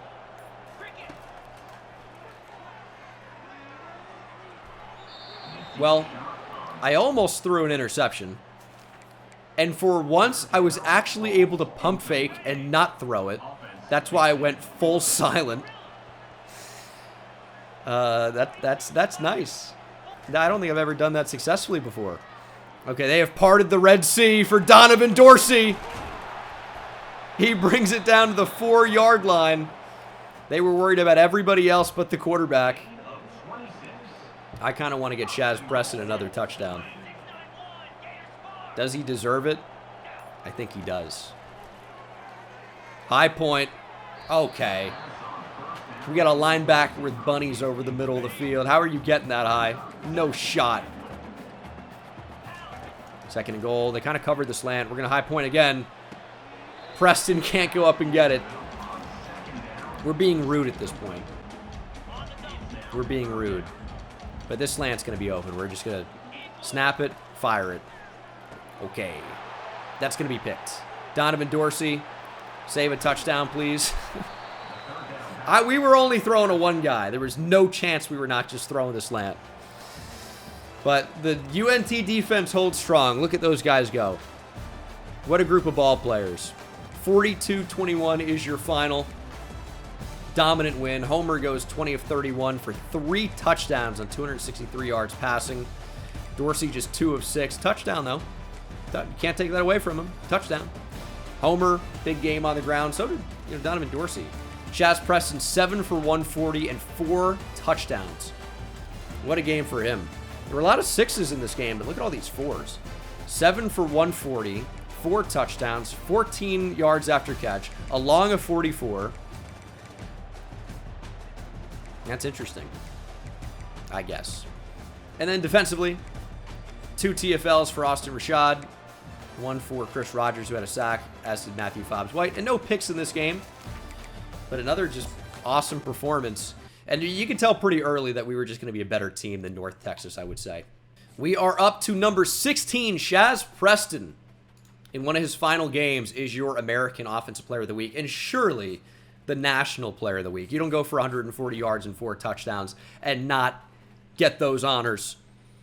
Chaz Preston recognized. We are number 16 in the country, making a big move up. Check out the current CFP bracket. We are projected to be the top-ranked Group of 5 team, which would give us a first-round bye. Okay. That's very interesting. And if you look at all the rest of the teams in here, we are the only Group of 5 team. Every other team is Power 4, I guess they are now. Okay. Number 1 Texas is projected to be in the first round. Because I guess Oklahoma's projected to win the SEC.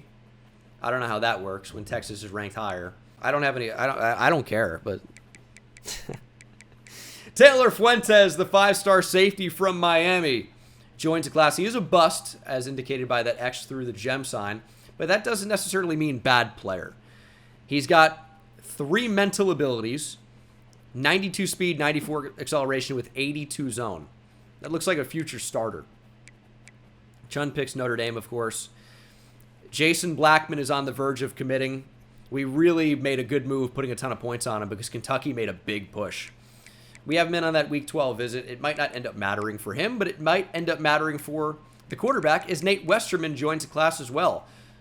4-star right tackle from Grenada. Not the island, but Mississippi. Looks like a solid player overall. And then Mike Singleton's close to committing. Kelvin Boyce is on the verge as well. Bernie Bland is going to end up committing. I would like to find out if there are some other players in the class that are good that we can still add. You know, currently we have 11 players committed and the number 3 class in the nation. But we have 5 5-stars. Now is probably out of the range where a 4-star is going to be doable. Maybe I spoke too soon. But it's still going to be fairly unlikely. Here's what we can do, though, is sort by 4-stars and go position by position and see if we want to add any of these guys. But I think we're going to land a quarterback. I'm not really too worried about that. We'll see if we can find some gems. And even, they don't have to be gems, but anyone that's capable of being a future starter, I would like to add to the class and then take it from there. I don't think it gets any whiter than that. Chandler Slater's like 2 crazy white names, and he's like, that's my first and last name. He's a gem safety, though. I know we've recruited safety a lot, but he's got 94 speed. 79 zone. I think we can find a spot for that. But now we probably don't need Terrell Colclough.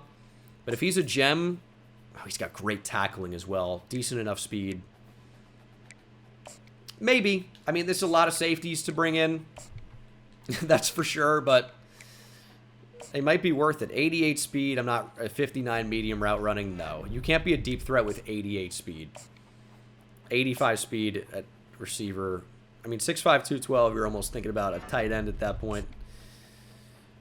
Can any of you guys actually run?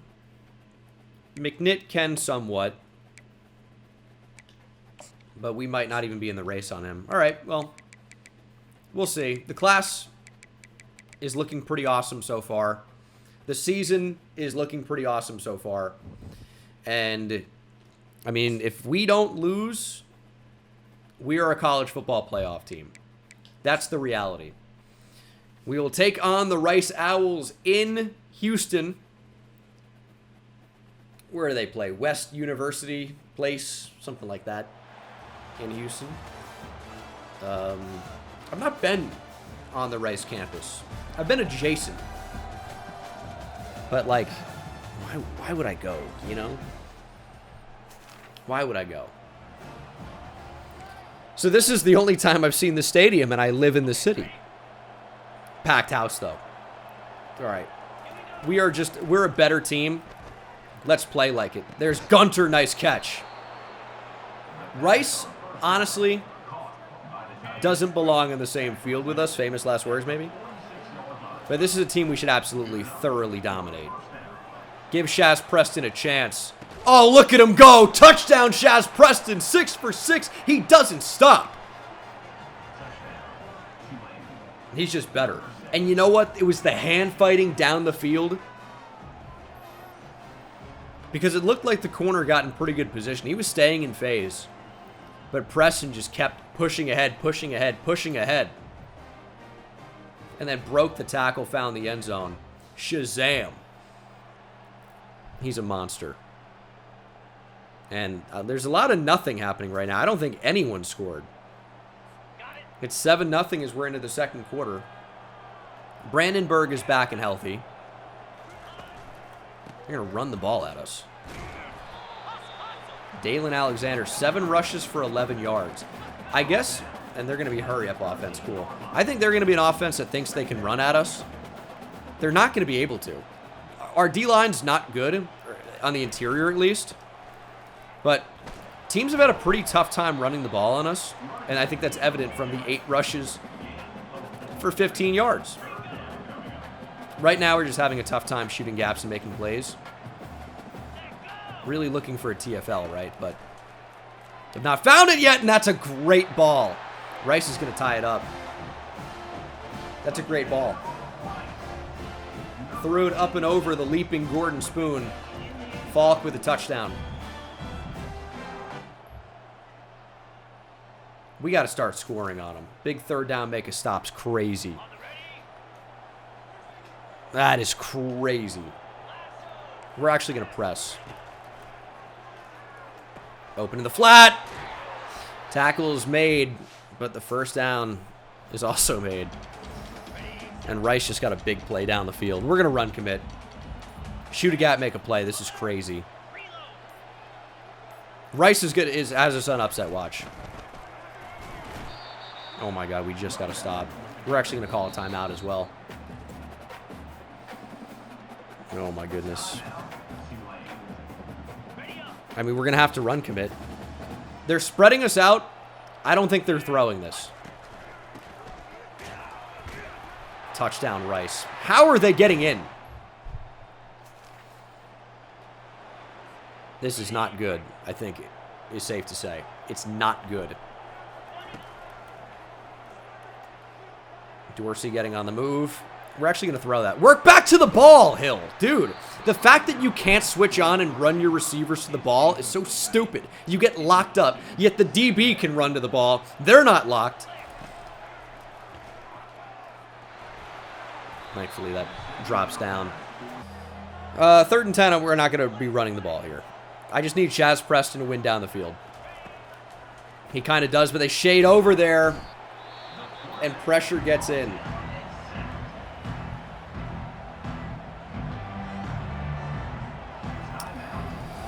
Okay. Well, if we lose to 4 and 5 Rice and lose out on a college football playoff spot. We got to call a timeout. We're in goal line. That would be bad. Going down 21-7 would be bad, is what I would say about it. Oh, Gordon Spoon is just lost. You got to find the ball. 5 seconds on the clock. We're down 21-7. Kick at least is good. And that is not the best half of football we've ever played. Third down alert, though. We can take over the drive and extend the drive. We are running the ball here. Let's go.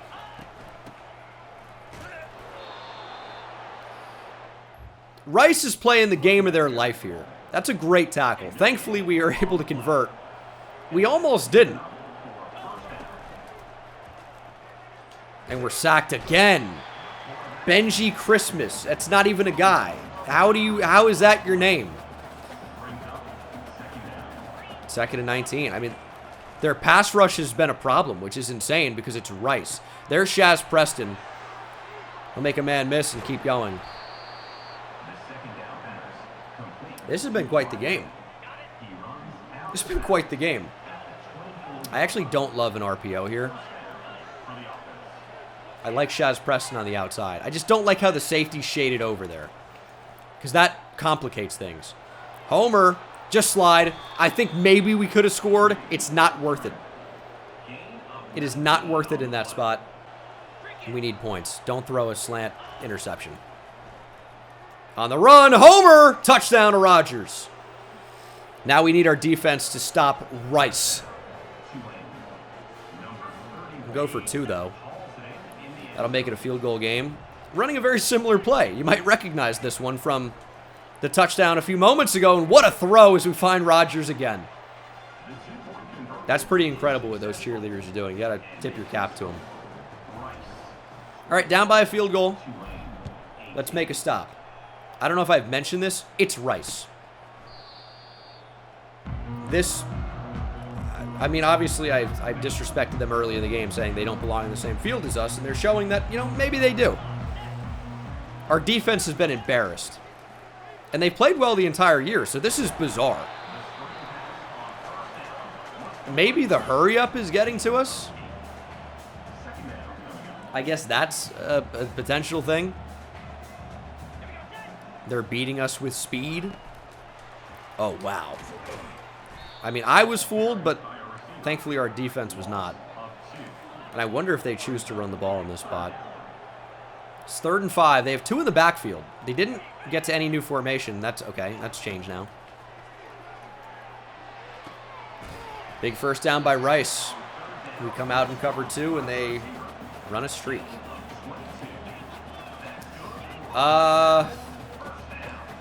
Yeah. I don't know what our responsibility is here with Calhoun. Good pressure. Just force a turnover. We'll be good. Turnover would be great.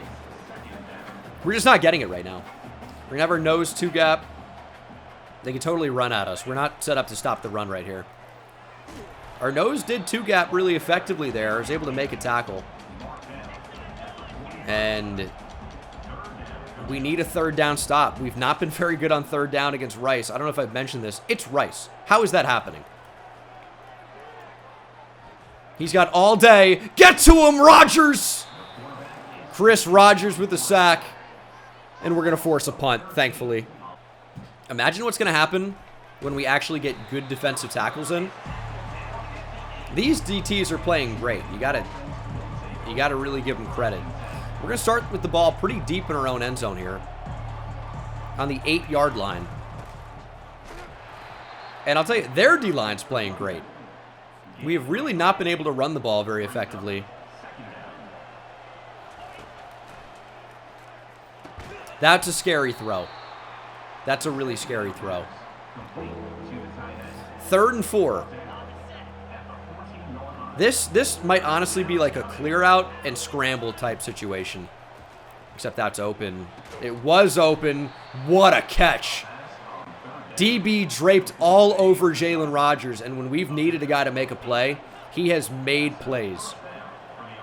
And how do we have a stadium pulse with squiggly routes at Rice? Get the ball out and up for Shaz Preston. What a catch from Shaz. Oh my goodness. Just give him a chance and he's going to come up clutch. Really is just giving your best receiver a chance. Cornice, good run. We approach the end of the third quarter. I don't really like an RPO here. I really just want to get to something else. Play action's fine. Hit Gunter for a touchdown. Done and dusted. Ooh. That DB actually covered it pretty well. So I was hoping they'd be in man, and then maybe we do find a touchdown there. Unfortunately, he's at least in a deep third, maybe a deep quarter. Gets over to play that. Try a screen. I think that's going to be roughing the passer. Be unlikely to be a hold in this spot. That is going to be roughing the passer. Not that we catch a break, but that's definitely a really good result for us to give us 1st and 15 or 1st and 10 on the 15. We could even run the ball against this, to be honest. I mean, we're going to make some type of a real flood concept. Or we're going to go to the fourth quarter. All right. I mean, this is a hell game against Rice. I don't know what we're going to look like if we have to play Texas, for example. That would be not great. Now, we're going to set up the same thing here. If they're going to press against this, we're going to find someone to get the football. And we might have actually had RB wide open there. That was Rogers. But the check down, I think, makes sense in that spot as well. And we'll try to run for it. There's Cornice. He's going to get just enough. It's been a very good drive. Not really taking much time off the clock because I'm worried that we'll score and then Rice will score, and that'll be the game. So we want to get in the end zone. I'm okay leaving time on the clock. And we're going to make things 24-21. 25-21 even. That's so unusual. Yeah, definitely a classic trap game. 25-21 though. Rice knocking on the door again. They got here so quickly. Over the middle. Touchdown Rice.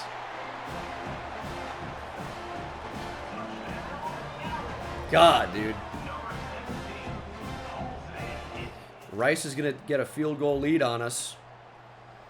And then this is pretty much the game. 3.5 minutes on the clock. From midfield. We can't get out of the way of our own offensive lineman. That's a problem. Get out there. Awuzie, cut up the field. Big first down. We had to have it, and we got it. I'm a little bit afraid to go chew clock, but if we give the ball back to Rice, we're going to lose. We got to take time off the clock and just think that we can score.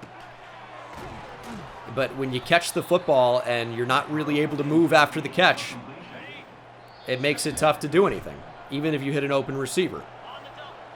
There's the 2-minute timeout. And I actually kind of want to run the ball against this. They have nobody in the box. Not nobody, but not enough to stop a run up the middle. That's 3rd and 2. This Rice defense is playing with heart. And I would usually love running against a three-man front. We're going to get a false start here. Thankfully not. Oh, there we go. I made the right call. I didn't second-guess it. I second-guessed it for a minute, but I didn't change it. All right. 1:15 to play. We don't necessarily need a touchdown. Sure would be nice, though. We get 7. 2nd and 3. I think a run could be successful here. I'm less sure about it. I think that slot player makes a play. Oh, we got blocked off. What a block. Awuzie brings us down to the 10-yard line. This is where Rice should be calling timeouts, probably. We're going to bring it down to 25 seconds. We have timeouts, so that's not really a factor. Tackle is made. Rogers gets there. We're going to call a timeout. 2nd and 5. Can we see if they're in man coverage here? They're not. Interesting. We're going to run the ball against this. Can't take a false start here. He's got to snap the ball. Up the middle, Awuzie down to the 2. We're going to call a timeout.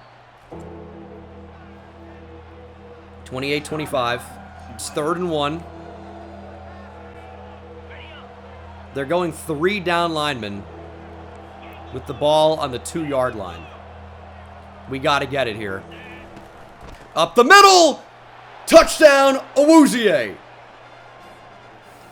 What a drive. What a drive. Really can't go a lot better than that. We're going to go up by 4 with 11 seconds to play. Rice has timeouts, but it shouldn't matter. They're going to have 2 plays. Maybe 3 if something goes weird, but they're going to have 2 plays. Maybe not even. Everyone get back. Get to this quarterback. That was a quick play. That was a really quick play. Get there. If he wants to check down, that's fine. This is the final play of the game. Knock it down. Incomplete. We've survived the road upset. 32-28. Oh my goodness, dude. Hell game against not even bowl eligible Rice. That was a crazy one. Rice is fighting to make a bowl game. They're going to have to win out. We are 10-0. 21 of 37 for Roy Homer, 2 touchdowns. Rushing, didn't do any. This is part of the problem. We can't run the ball. 5 for 138 for Shaz Preston, touchdown for Jalen Rogers. He was great today. Did drop the ball, but I don't really remember it. And then defensively, TFLs for Palmer, Pleasant, Smith, Rogers, Fobbs White, and Brandenburg. Chris Rogers had a big sack. Calhoun and Fobbs White combined on 1. That was a good game because we survived. We fought and battled through adversity. We're 10-0, and it's a good wake-up call. We can't play like that the rest of the year and expect to win. That's going to be the reality. That's a game when things go like that, you're going to lose a lot of the time. We are up to number 14. We will finish out the season against 1-8 Navy. Westerman, of course, committed. Jason Blackman didn't commit, which makes this week somewhat interesting because what if we lost to Navy? What if we had a blowout loss to Navy and he suddenly says, I'm going to Kentucky? That would be weird, but I don't know. It could happen, maybe. But he would be a nice player to get. He's got good speed, decent enough arm, good abilities. He's an okay prospect. Number 1 in the state of Kentucky. Number 3 quarterback. So we'll see. We do get Bernie Bland. Well-rounded linebacker. Don't know if he's going to be very good in coverage. We do get Mike Singleton. Similar story there. Not really a cover player. And then we're close on Kelvin Boyce. With a win, we're going to add him. We're going to add the quarterback. Benji Allers is a really, really good player. Would love to add him to the class, and it seems like that's going to be happening. So we're in an interesting spot on a lot of these guys. And the final weeks of the season here are going to be really interesting.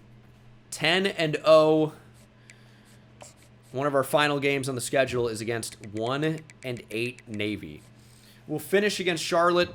We do actually have a couple players in attendance for this one. A pretty good combo, actually. Future big-time receiver quarterback of the future combo.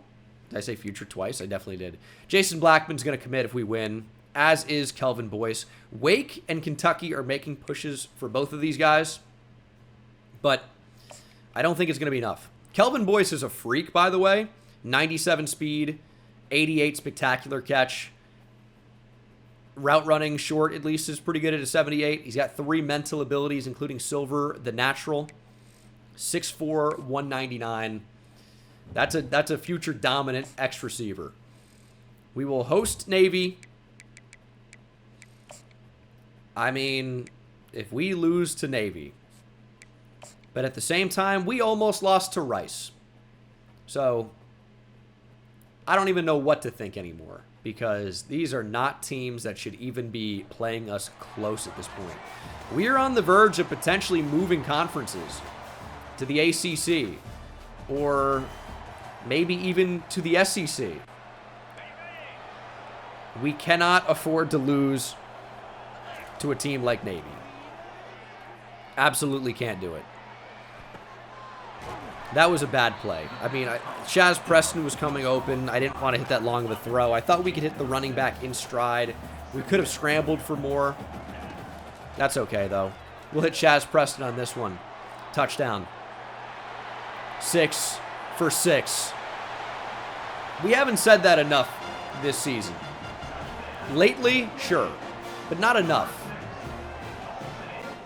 Shaz Preston is so good, and we're going to have a really, really tough time replacing him. We're going to have to maybe take a receiver in the portal.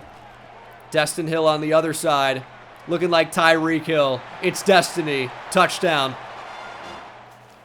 We're just streaking receivers against press. It's funny that Navy thinks they can press us. And ironically, Navy not really handling the wave right now. They do score, though. It's 3rd and 2 from the 44. Oh, my God. Gunter's banged up already. Might want to take him out of the game. We are playing Navy. Not that they're terrible, but a little bit. And Blake Gunter's just a little bit banged up at the moment. So don't really want to screw around with that, to be honest. Homer getting on the move. And he's going to get only a couple of yards. We turned up the field a little bit too early. 2nd and 8. Myrtle cannot make the catch. That was a tough catch to make, though. That was a tough ask. Georgia Tech currently projected to get the 4 seed. I don't know. That's an interesting one. Homer on the move. Good speed from the end, but not good enough. Roy Homer scrambles in. And there are going to be a lot of points scored in this one, it looks like. Red zone alert yet again. He's going to go 4 yards. Let's get Preston. Kind of wanted a deep in here. And that's where custom stem comes in big. Stepping up with Homer. And he finds the end zone again on the scramble. And at this rate, I don't know if he's even going to play the second half. 2-minute drill again. And we'll see what's going on. 1 minute on the clock. Deep post. Wow, it's tipped and intercepted. What a play. All right. And they actually get on the board there. Into the 3rd quarter. It's 28-14. I mean, obviously, this is not a game where we can afford to sit our starter. That floated. I kind of thought he was running deep. Not going to punt in this spot. It's 4th and 4 from the 50. And I don't know if I've mentioned this before. We're playing Navy. There goes Homer. Good slide. 3rd and 6. We just can't get off the block. We're back to midfield, and now we're going to punt. It's tough when you call a screen and the running back gets trapped. That's really difficult.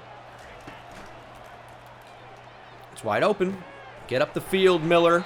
Miller hardly ever plays. I guess we see him sometimes in 3 tight end sets.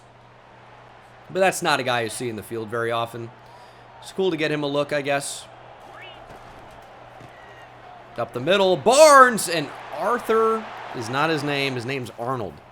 Arnold Barnes. Touchdown. He's been less involved as the weeks have gone on. Yeah, couldn't really hit it, though, unfortunately. 4th and 4.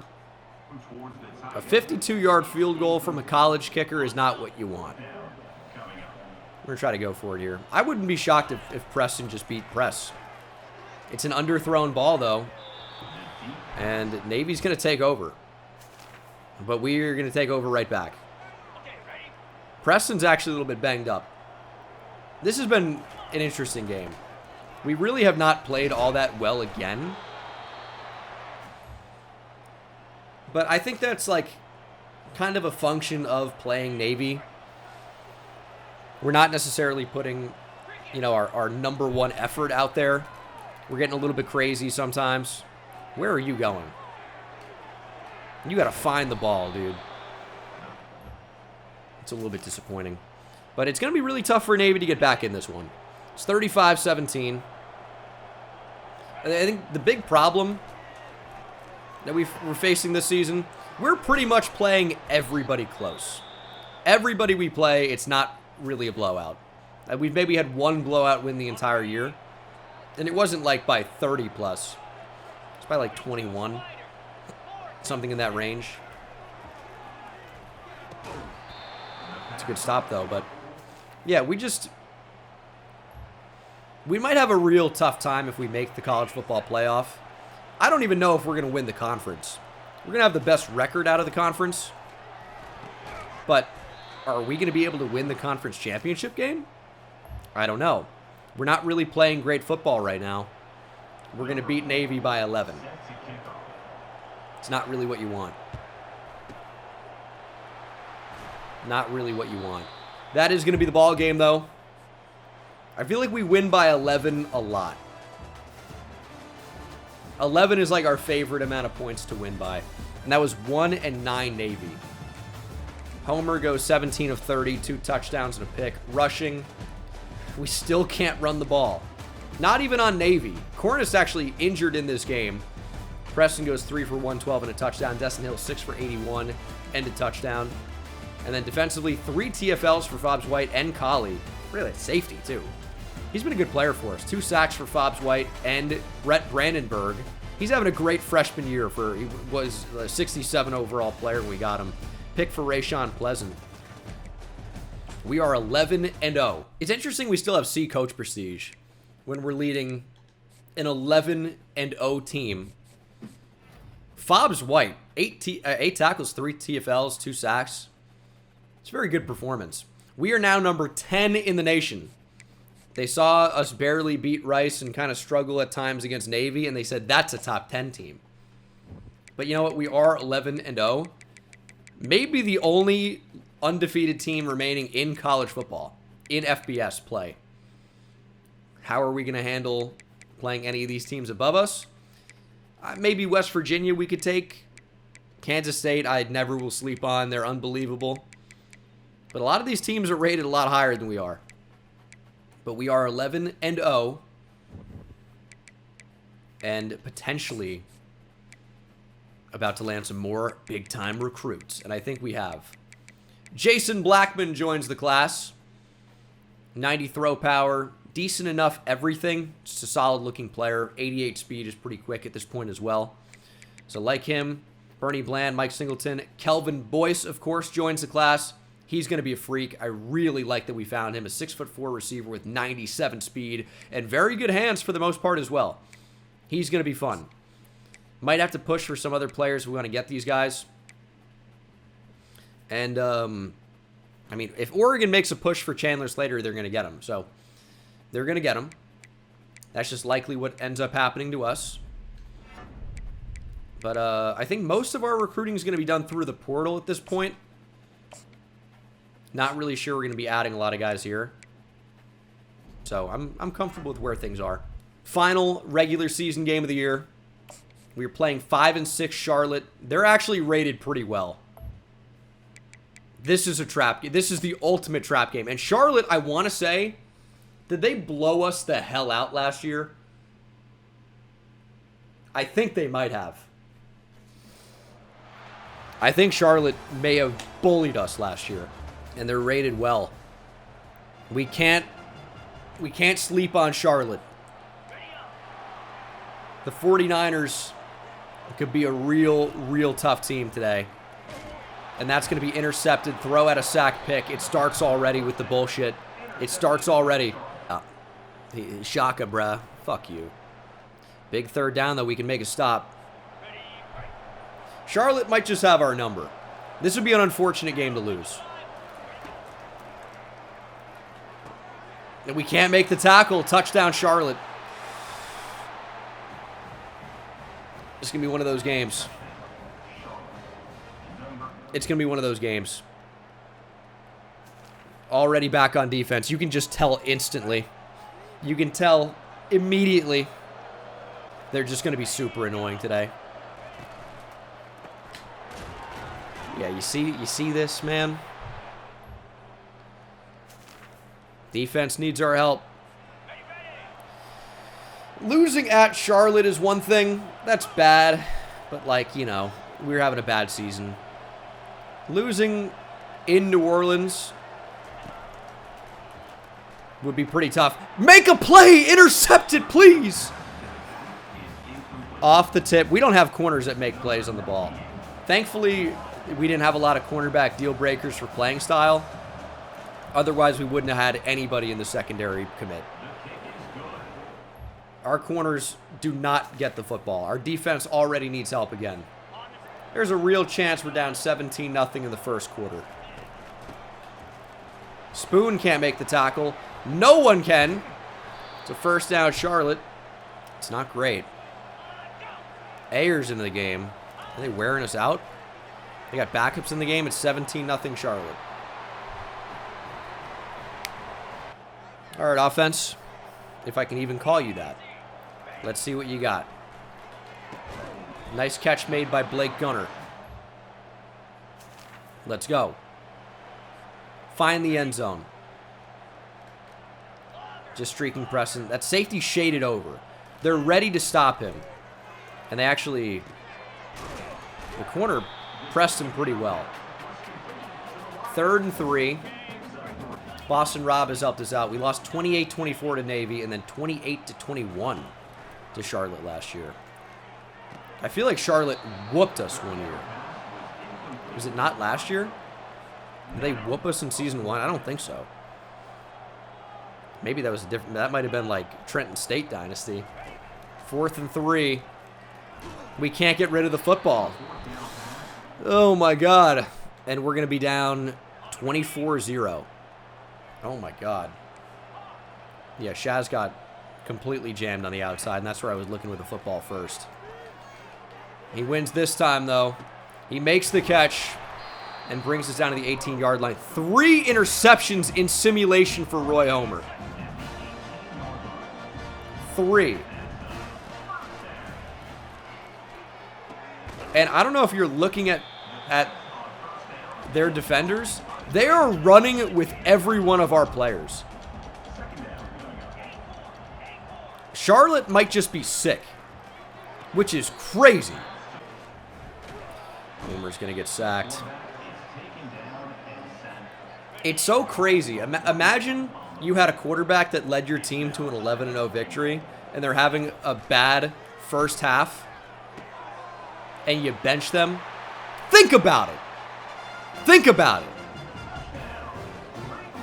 Against Charlotte in the final regular season week, don't be ridiculous. Our defense is as big a problem as anybody right now. We're down 31-7. We've allowed 31 points to Charlotte. Oh my god.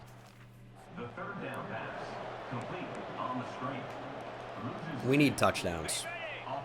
We need touchdowns.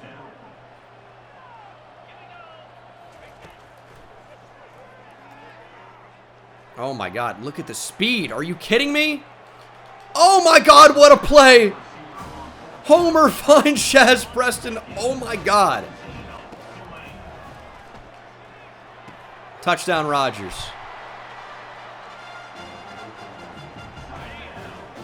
Oh my goodness. Let's get the 2-point. Gunter can't hold on. Man, that ball took forever to get thrown. Is our defense capable of making one stop against Charlotte? I tried to jump in earlier. I clicked B to get in the game, and somehow that meant skip moment, which is frustrating.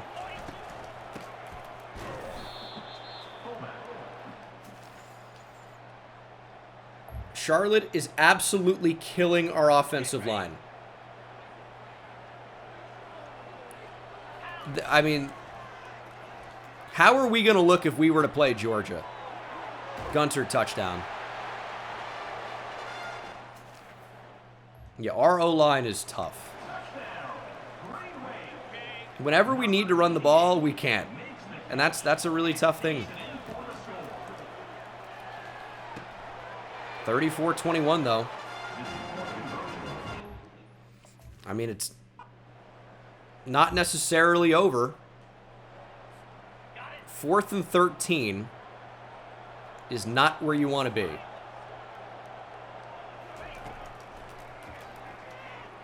Deep down the field for Rodgers. That's sick coverage. That's insane coverage.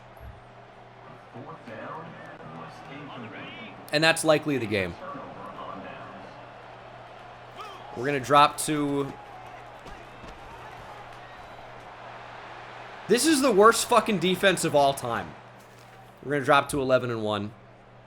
Dude, Charlotte, they're just the team of dreams, the team of destiny. We cannot beat Charlotte. It's insane. How is Charlotte so good against us?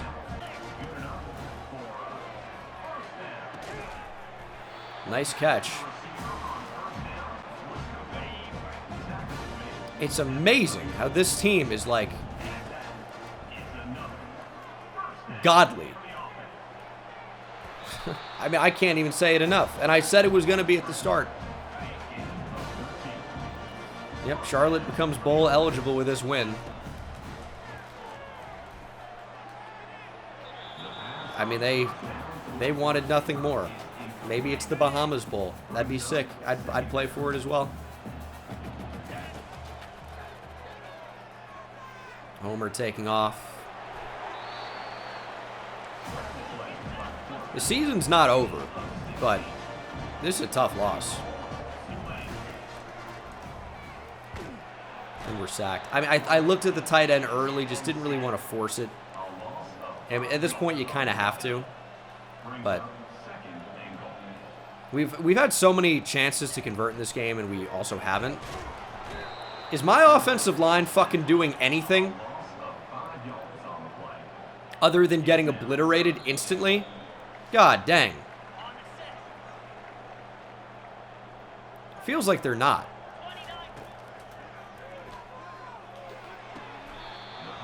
Diving catch dropped by Shaz Preston. Kind of an oxymoron there. Not saying that's an easy catch, but it's one you got to make. Another drop. Look how deep their safeties are. They've got two guys hiding on the logo.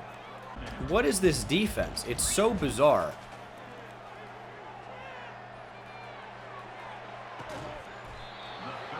Chaz Preston made the catch.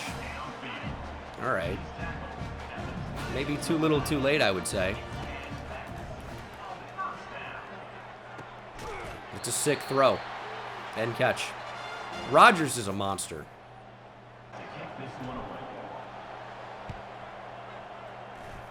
Here's the one-handed over-the-top onside recovery. You're a beast.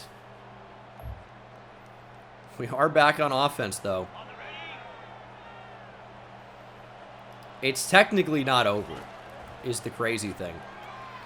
Shaz Preston down the field. He's going to score a touchdown with 20 seconds to go.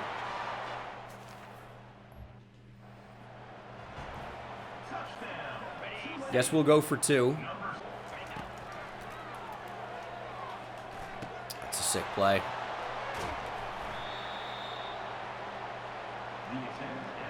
We needed the onside kick anyway.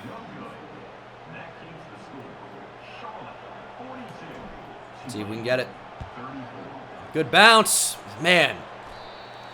Charlotte recovers, and they're going to win the game. We are fully out of timeouts. Charlotte is a monster team, man. What do you say about them? We can't beat these guys. Three interceptions in the first half, followed up by 5 straight touchdowns by Roy Homer, but the damage was done. The damage was done. And in a big way. Chaz goes 9 for 217, 2 touchdowns. Jalen Rodgers also with a couple of touchdowns as well. We're going to lose out on both of these guys when the season is over. Our defense did nothing. I know our offense struggled, but god dang. We did nothing to slow down Charlotte. Nothing. Disgusting performance. Disappointing end to the regular season. 11-1 overall. Of course, Shaz Preston is your American Offensive Player of the Week in a loss. We will play UAB in the American Championship game. We're number 19, though. Losing to Charlotte was tough. Boise State jumps us, as does Sam Houston in Conference USA, which makes our college football playoff dreams pretty tough. We are currently not projected to get in, and that is difficult. It was such a good season, only to lose to Charlotte, and that could be it. We could lose. We lose to. Well, we did. We not could we lose. We did lose to Charlotte, and that could be our season as a result. That is interesting. That is something. It really is. Really is. I can't believe it. I mean, I kind of can, but wow. We are potentially going to sign a top 2 class in the nation. But that is definitely unfortunate. How do we allow that many points to Charlotte is another thing. Do we get... Oh, wow. This pops up for the first time all stream. For Mike Steltz. Chandler Slater picks Oregon. Yeah, they made a push. That was going to be about all that it was, unfortunately. Haven't seen this screen the entire season. But it's nice to see it. We'll play UAB in the American Championship. And I might look to fire a coordinator or two. I'm not going to lie to you. Pretty disappointed with the way we performed against Charlotte. And there's no reason that, and I'll say their name as many times as I want. There's no reason that Charlotte should continue to give us this much trouble. Absolutely out of control. Maybe with a big win, we can jump the group of 5 teams right ahead of us. That's really going to be our only chance. Look good, play good. We're going to wear some alternates. Maybe that was our issue against Charlotte. If we absolutely blow out UAB, maybe we jump Sam Houston State and Boise State. Maybe. I don't know. I don't really feel confident in the boys right now. But maybe. I mean, we're going to play for it. We're going to keep believing. Our offensive line is so bad.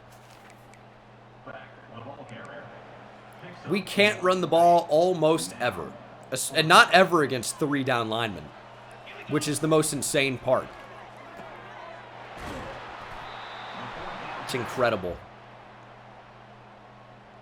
We got to play some good football today, though. A lot's happening. I needed a big update here. What's the score? 14-0. I don't know. A big blowout win. Maybe we get in. Here's Destin Hill down to the 10.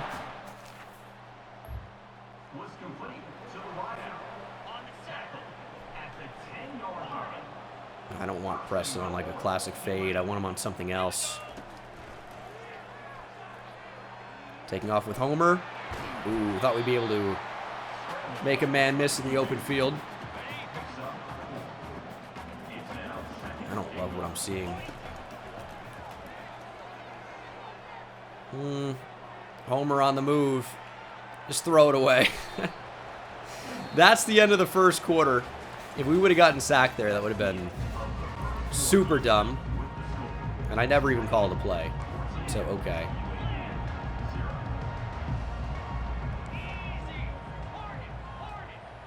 I want some type of, like, I guess a corner. No, I don't want. I want you to run straight quickly. I can't get to what I want. We're going to take our points here. We're going to take our points. Just need to get points on the board. Kick is good. We're obviously rooting for teams in front of us to lose, but we can only control what we can control, right? We're up 17-7. We just got to play our game. You can see the bottom ticker there. Arch Manning in a quarterback for the Texas Longhorns. God dang.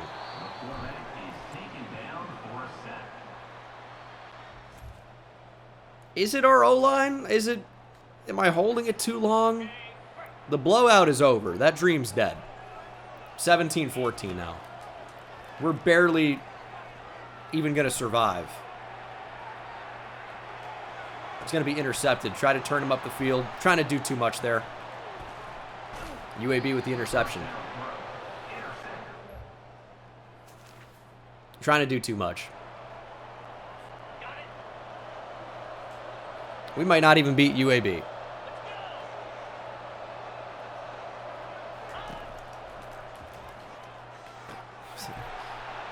You can't drop back in the end zone. And our defense needs help again. We're down 21-17 and on the verge of losing this game. Interception. That's huge. At least to keep them off the scoreboard. Into the second half now. Big third down, make a stop. Did we score at all? No, of course not. Oh my God. This is an unserious team. It looks like Tulane from last year. It only took 30 minutes to get to the quarterback. Can we get an offensive moment? Oh my God. It's 24-17. Let me play offense. You don't think it would be a good time maybe to get an offensive moment?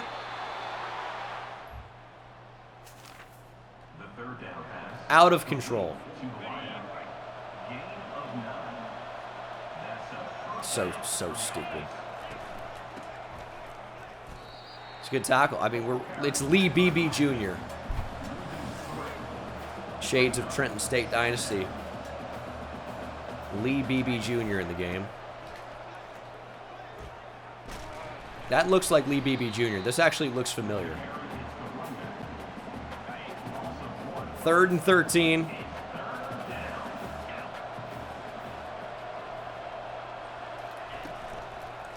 Oh, no. Big hit. Brett Brandenburg injured on the play. Starting defensive tackle. He's really battled for us. We're going to have to run commit. We're going to have to. Nice tackle. That keeps us in the game. UAB should never go for it there. That's brain dead. You can go up by 2 possessions in the 4th quarter. I know you think maybe you can win the game, but you can go up by 2 possessions in the 4th quarter.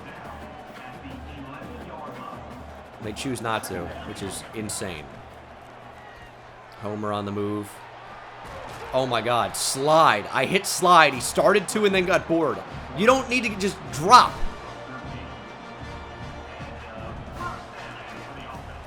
Insane. Chaz Preston, first down. 2 picks for Homer in this one. One of them was on me. Was I involved with the other one again? I don't know. I mean, Destin Hill is just getting bumped the entire way down the field. We got to get a call for that or something. Illegal contact, defensive holding. Something's got to get called. 2nd and 10. Homer going to have to take off. We're going to have to slide.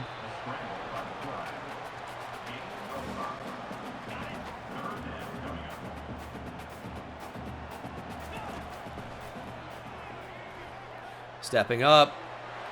Just go down. Good run there from Roy Homer.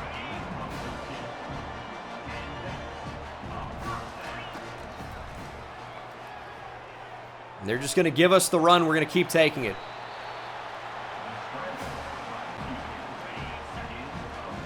And I think that's the right move. Let them make an adjustment.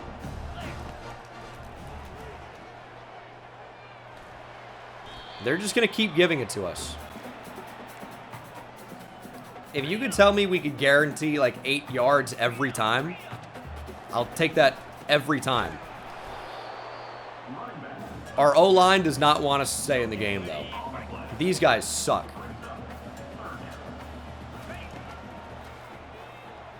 It's going to be intercepted. DB lurking, played the flat. Took away everything. Oh, it's a nice play. And we need our defense to take a huge step up and do something here. Otherwise, that's going to be the game. It's looking like it's going to be the game. There is a flag, though. We're going to catch a big break. That makes it 1st and 6. How is that the penalty? Get 1st and 6. They gain 4 yards.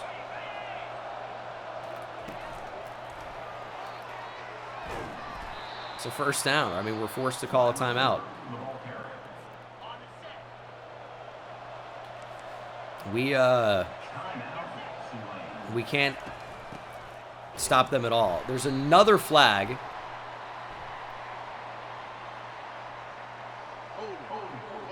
Okay, this is going to actually bring it back. Yeah, illegal block in the back is a spot foul. We're actually going to decline this. 2nd and 11. Clock stops. We save 2 timeouts. They don't get an extra play to kill clock. You better fumble.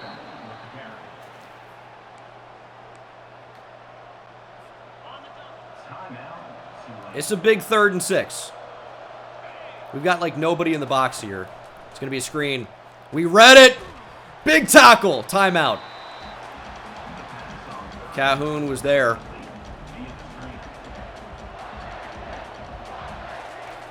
Not going to block the punt. That's okay. 1:17 to go. We need a touchdown.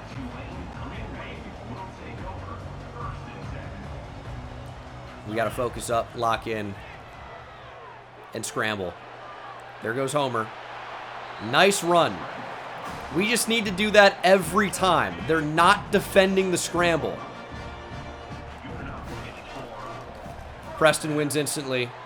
You got to make the catch, though, and he does.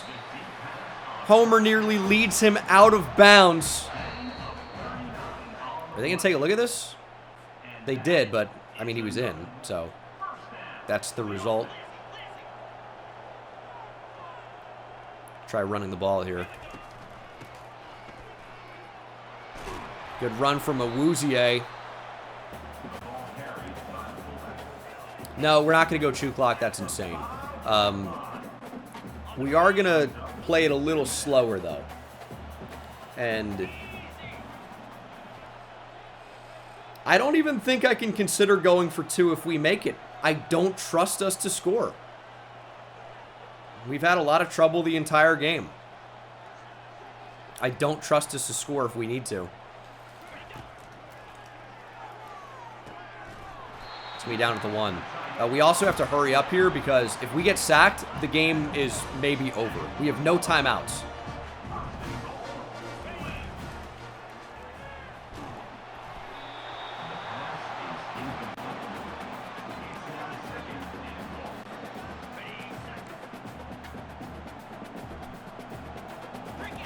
Up the middle. Touchdown, Cornist. I think we have to take the point after. I think we do. They're going to try to ice us on the extra point. It's 24-24.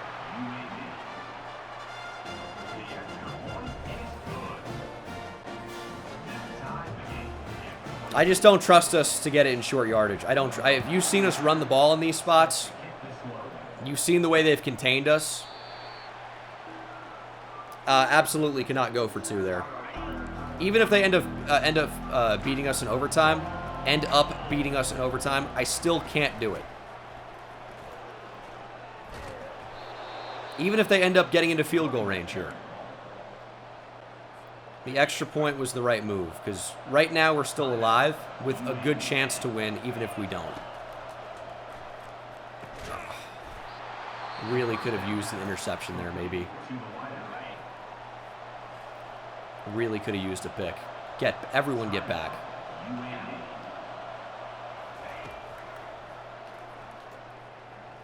Deep shot to the end zone. Incomplete. We're going to overtime. The blowout looked like a possibility early. Very quickly, things spiraled out of control, and now we're forced into overtime. I want to start on defense. That's what I want to do. Tulane has won the toss. We'll be playing defense. We're going to know what we need. Let's go, defense. Come on. What can you do?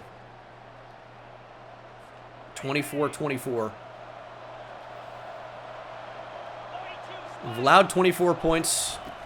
It's not that many, but it's not nothing. Our defense has not been locked down today. I think they might run again on 2nd and 2. They've run the ball really well today. Our crowd needs to get wild. Oh, Lee Beebe Jr. is wide open. We did not cover it. Lee Beebe Jr. was absolutely wide open. And they've got the ball on the 1-yard line already.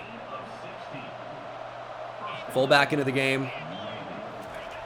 It's going to be a pitch. Get out there! Parrish makes the tackle. What a play. What a play. Make a stop. We're going to run the ball again. BB Jr. breaking tackles back down to the 1, but he's held out. 3rd and goal. We are run committing up the middle again. What will they do? It's a run, and it is a Lee Beebe Jr. touchdown. We can't get an animation to tackle him when we're right next to him. We'll need a touchdown, and we're in the same situation that we were at the end of the game. Touchdown, extra point. 31-24.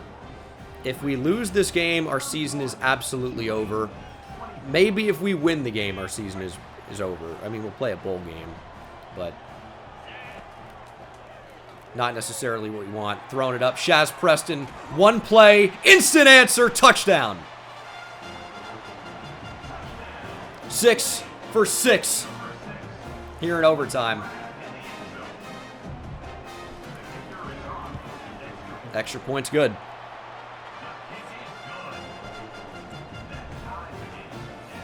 (31-31). Our defense has been okay at the goal line. We just haven't been quite good enough to make those stands on 4 consecutive downs, even 3 really. We'll start on offense in double overtime. Excellent start.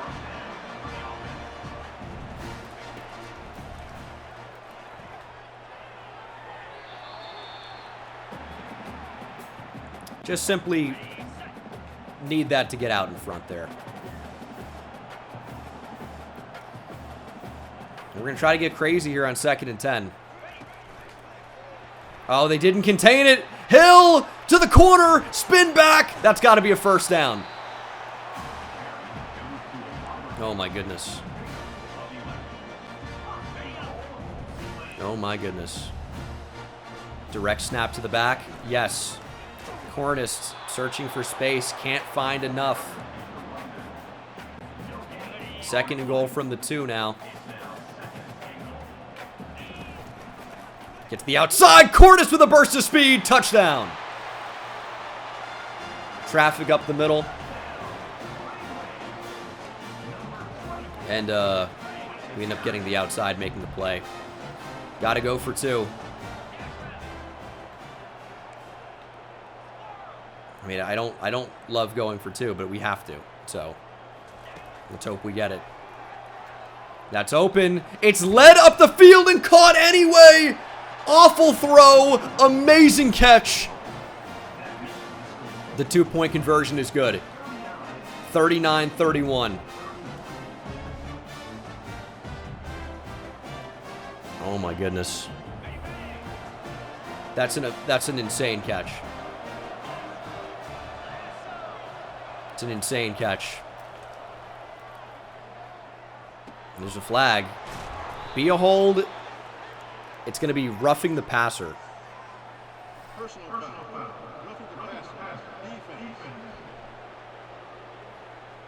First and goal on the 8 for Tulane, or for UAB against Tulane. We are Tulane.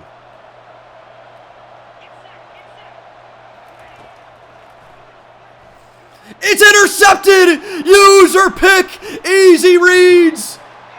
The cat in the hat! It's over!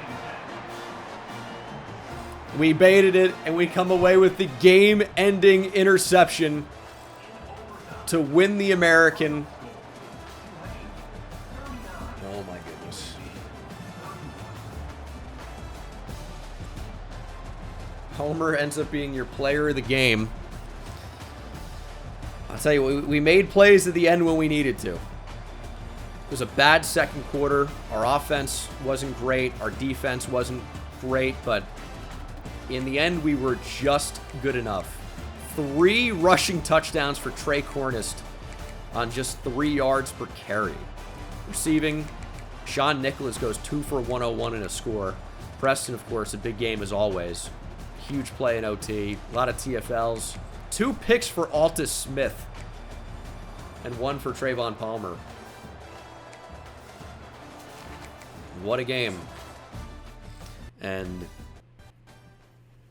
now we'll find out if we're going to be playing in the college football playoff or if we have to settle for a crappy bowl game. We win the American. And I'm going to look at managed staff here. I do like what these guys have to offer, is the thing. Level 24 motivator. It's pretty good. Off-season training boosts. Yeah, we're going to go ahead and keep the coordinators for now. And we will head to the next week, and we'll get the verdict. Are we playing in the college football playoff, or are we not? It's nice to win the conference. Trey Cornist is your offensive player of the week with 30 yards rushing. Did have 3 touchdowns, though. We move up to number 18. It's not going to be enough. It's not going to be enough. Boise State at number 16. Sam Houston State did lose. Boise State beats UNLV 21-12. And that will be our season. We got a bowl game, but losing to Charlotte has kept us out of the CFP. It's a huge bounce back week for us. Huge, or bounce back season, I should say. Because season 2 was so bad. But, that is what it is, right? One loss team. The voters never really thought highly of us. One loss at the end of the year is enough to keep us out. Benji Allers does commit. Also get George McNitt. 2 3-stars. We might get Coleclaw as well. We will. Although Papo has locked us out. Someone we added late in the cycle. And Gunnar Stockton is your Heisman winner from Georgia. Pretty incredible season. And we'll match up with App State in the First Responder Bowl. Okay. I guess we'll try and get excited about that one. We'll check out early National Signing Day. We do end up with the number 2 class in the nation 5 4-stars, 11 or 5 5-stars, 11 4-stars, 4 3-stars. Up to this point, things will change, and we'll check out our dev traits. 4-star safety, Juan Boodle with impact. You can see it just above my head here. 5-star corner, Jamie Copels with elite. 5-star defensive tackle, Glenn Keenan with star. Impact for the 5-star running back, Shakir Stingley. Impact for 4-star corner, Jose Marler. Elite for probable defensive end, Deontay Figures. He's a power rusher at 283 pounds with 85 speed. He's a freak. Impact for Alan Shakir. Star for Esteban Battles, 5-star right tackle. Noah Yates has elite 4-star safety. Okay. Taylor Fuentes does have normal, which is expected with the bust there. Impact for Nate Westerman. Normal for the quarterback, Jason Blackman. That's not great. Chun, we missed out on, had elite. Star for Alan Hill. Impact for Tyler Link. Elite for Enrique Saliga. Star for Nathan Murley. We missed out on a couple of good ones. Bernie Bland has star. Normal for Mike Singleton. Elite for Kelvin Boyce. He is a freak. Star for Mike Steltz at right tackle. Normal for Brian Boone. We don't know yet on Mike Eberly, but he's going to join the class. Allers with star. He's a great player. Super happy to add him. Impact for Engerer at right tackle. Impact for McNitt. And that is all we know right now. We'll check out our job offers briefly. We could become the head coach at Nebraska. Although we're obviously not going to do any of these. We're building up a better program than any of those schools, including Florida State, obviously, if you've watched them in real life. First Responder Bowl against App State. I'm sure it's going to be a hell game. They're 79 overall. Why wouldn't it be? We've just been, I would say, entirely disappointing down the stretch, unfortunately. And we'll, I mean, this is not what we want. It's the First Responder Bowl. It's not prestigious. It's a disappointment to be in this. And already, we're showing what type of team we are.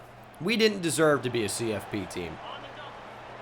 Bodie Calhoun, I've been calling him, but it could be Cahoon. I wish there was an L there. It's very upsetting to me that there's not.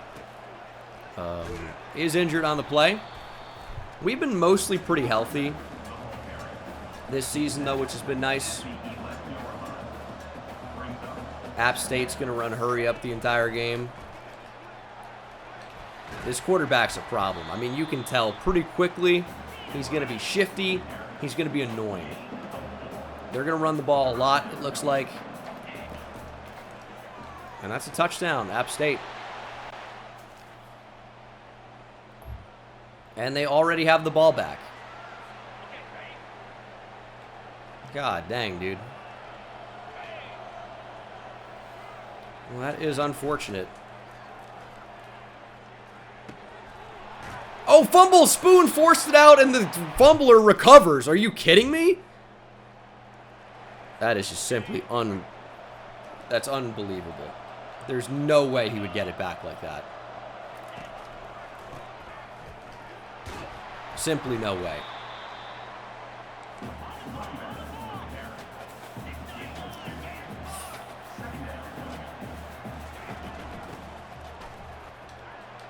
It's just, I mean, we're all thinking the same thing, right? We want to be in the college football playoff right now. This game is just, it's going through the motions. And it's an extra game that doesn't mean anything. You know, I would like to have a good record in bowl games. I think that would probably increase coach prestige. We're getting no offensive moments again. Our quarterback that we recruited is a high 4-star with only normal development. So that's a little bit disappointing. So quarterback really continues to be a problem for us. Homer, I hope, takes a big step up. But with a worse receiving core, I'm not sure that's going to happen. we're going to have a lot of new names. A lot of new names we're throwing the ball to. It's been a lot of Shaz Preston and Rogers this season, and we're going to lose all of them. Destin Hill, I think, is a senior as well. So, unfortunately, we don't really have a ton of options. We really don't. Yeah, forcing Ty Thompson to transfer accidentally does end up biting us, because he would have been the best quarterback on the roster last year, where we were so bad, which hurt our recruiting class and really I would say the trajectory of this team overall, the program, right? So, you know, this was a big bounce back year. We were honestly even better than I could have hoped for. But at the same time, you know, to get so close and then to let it kind of fall apart because of Charlotte is disappointing.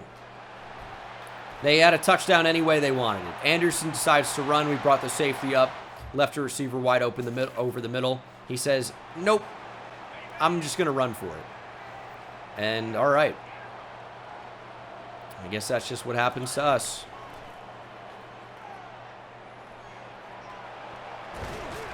I mean, we're taking hits now.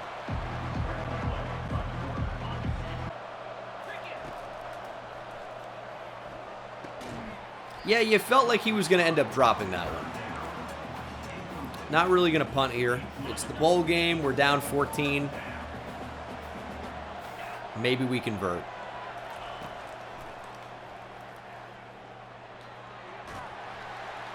Nope, we're gonna not convert.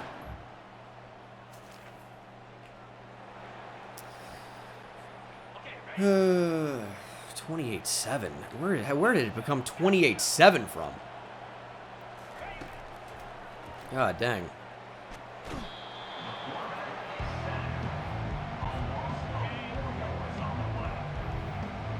Well, this is looking like another tough one.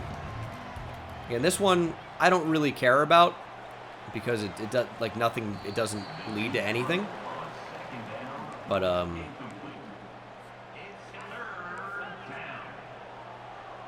yeah, still, like, losing's not fun. Is going to be my review of losing. And we just can't. How do we not get that in the hands of the receiver? It's 4th and 14. We're down 28-7 in the bowl game. Their defense has been pretty amazing, I would say. Shaz Preston, no chance. No chance. We're going to go down 35-7 probably. And at that point, just end the game. A lot's happening. I don't know if we're scoring at all in simulation. 31-7.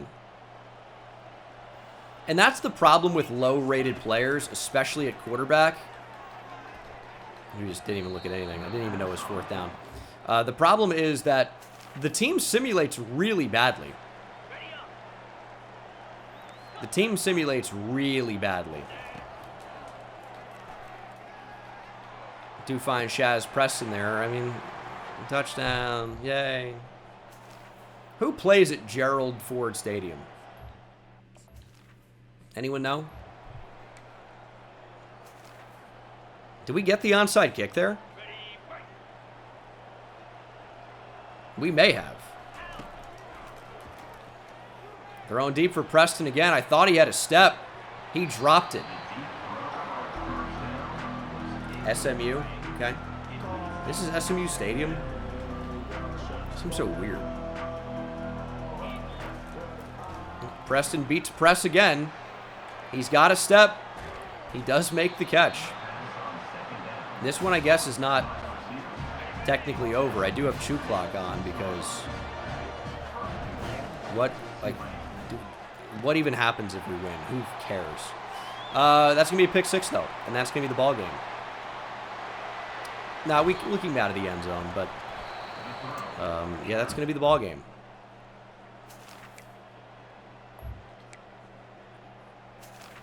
Dude, just please stop trying to win. Our team keeps trying to win. I mean, I don't even want it, dude. Please. End my suffering. I'd love to just take knees here. But a safety prolongs the game, and that annoys me. All right. Good fumble, I guess.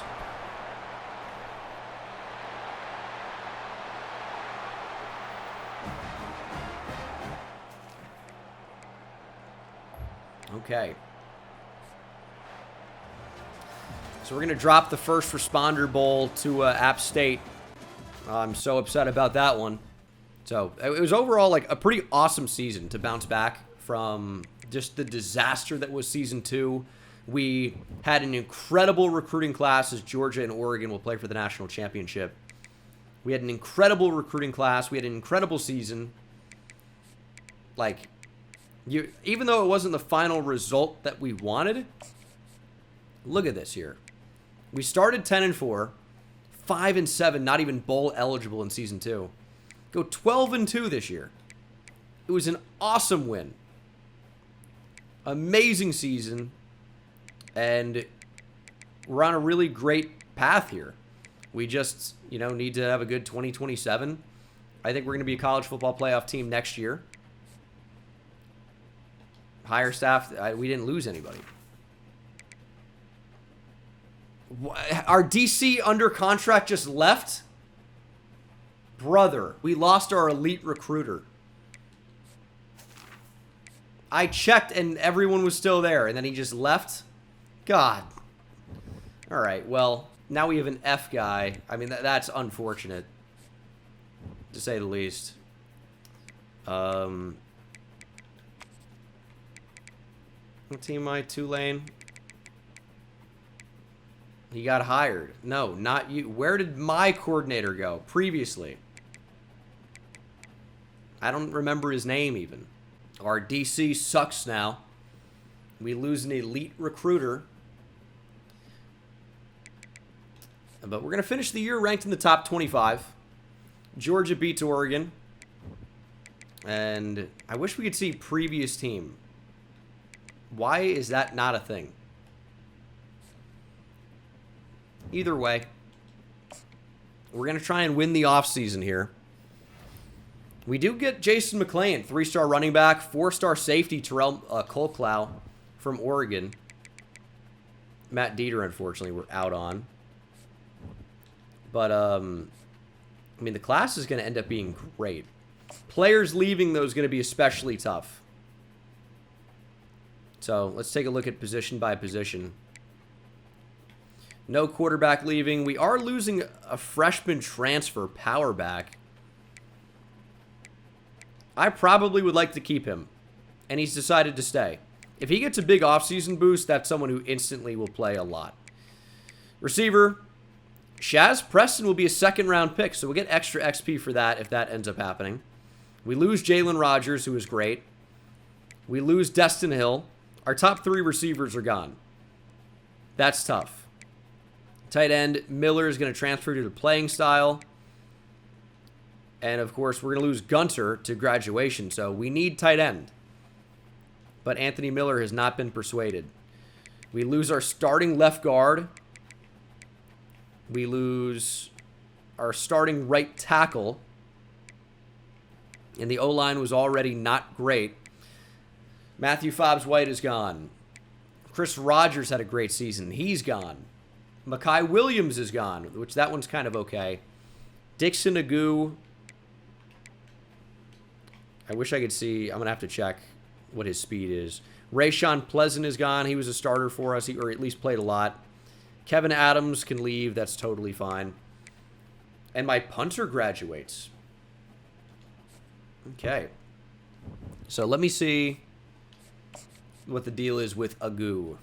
It is a great name. You don't want to lose Dixon Agu for that reason. He's got 80 speed. We can probably afford to let him go. Now, Gordon Spoon I might consider moving to inside linebacker. And in fact, that's probably what's going to happen. We'll need to kill the transfer portal. We do bring back the only guy we really wanted back, though.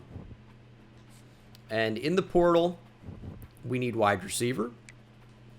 We need tight end, probably.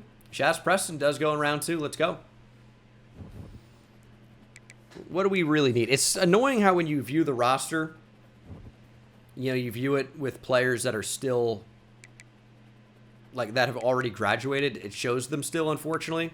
So most of our top players are just gone. If there's a good transfer portal quarterback, I might consider it. I might consider that. But we'll just see who's interested in us. We want the best players we can get. But we're going to have to really do a lot in the portal, probably. And it looks like we're not going to have interest from a lot of these top guys. We are not getting any interest from these top players. So we're going to be in a bit of a tough spot. Because the top 100+ players have no interest in even giving us a chance. Oh my God.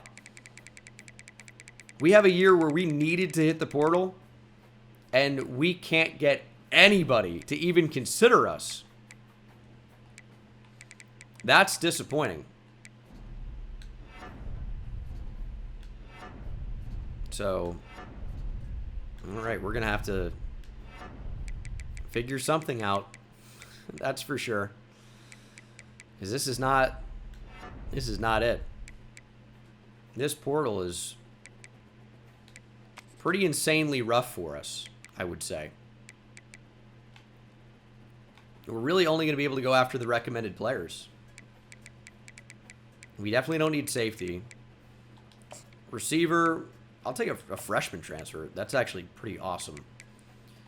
Defensive tackle, even though we recruited that, we need depth. And there are some players that do want to be here. Tight end. I don't even think we need quarterback. Linebacker's a maybe with Derwin Littlejohn.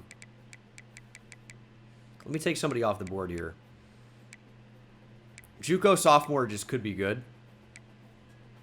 They're close to committing. Close to committing. We'll scout. We have more than enough hours. Yeah, so we don't need you. Transfer freshman, bad. I mean, the players that want to be here are horrendous. I don't know that we're going to add anybody in the portal.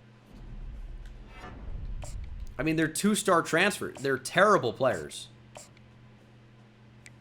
Jamarcus Shabazz might be okay. But other than that, I feel like we're better off just looking at the high school ranks unless one of these guys happens to be a big-time gem. And Charles Chancey actually doesn't look terrible, to be fair. And he's a freshman transfer, so we are going to go after him.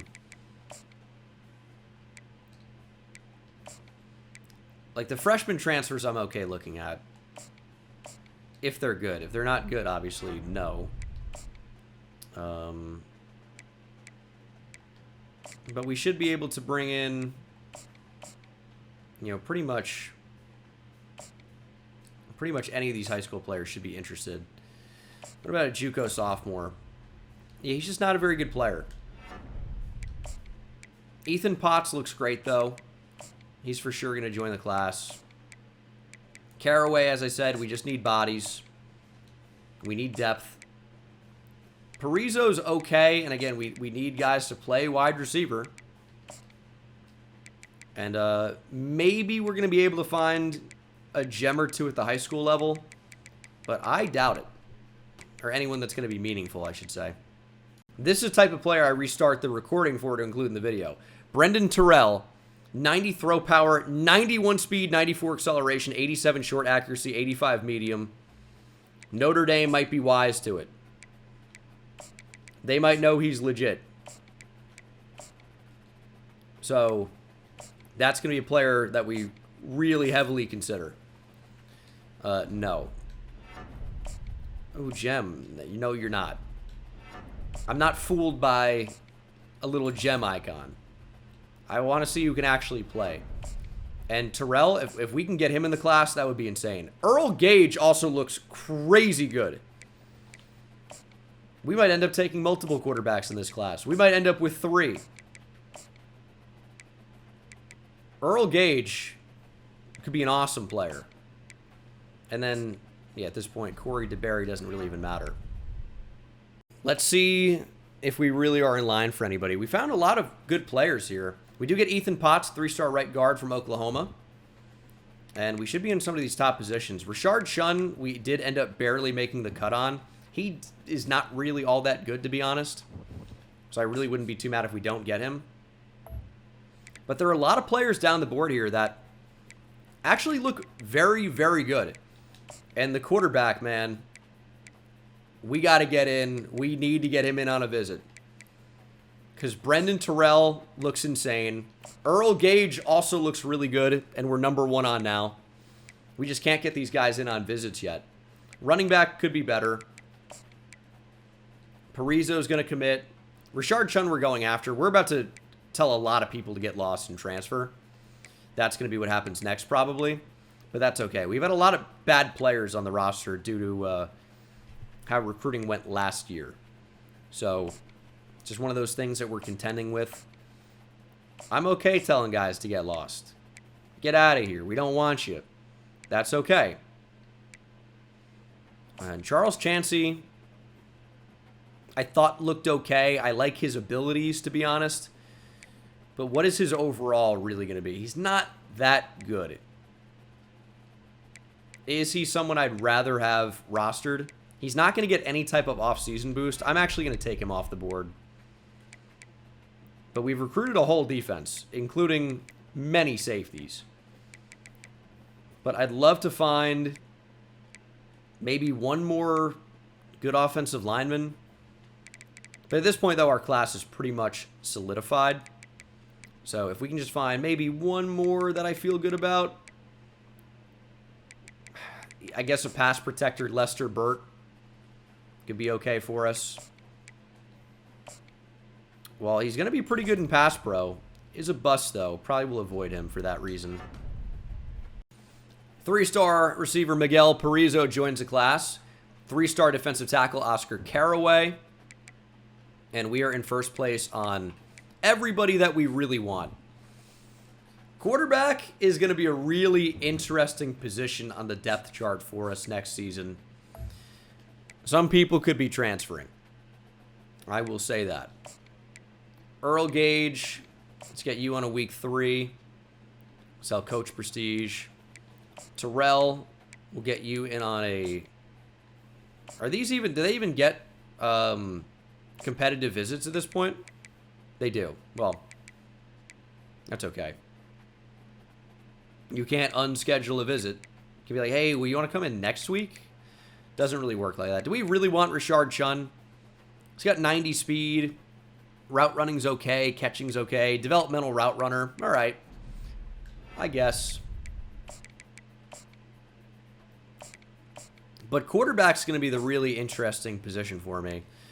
I wouldn't be shocked if we started a freshman.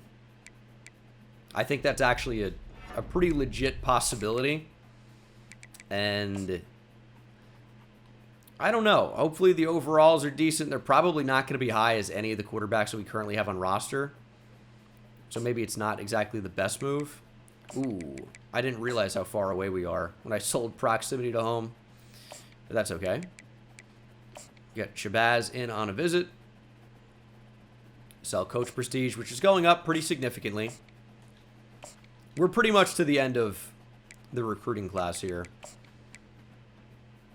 Yeah, we got a lot of really good players in the class.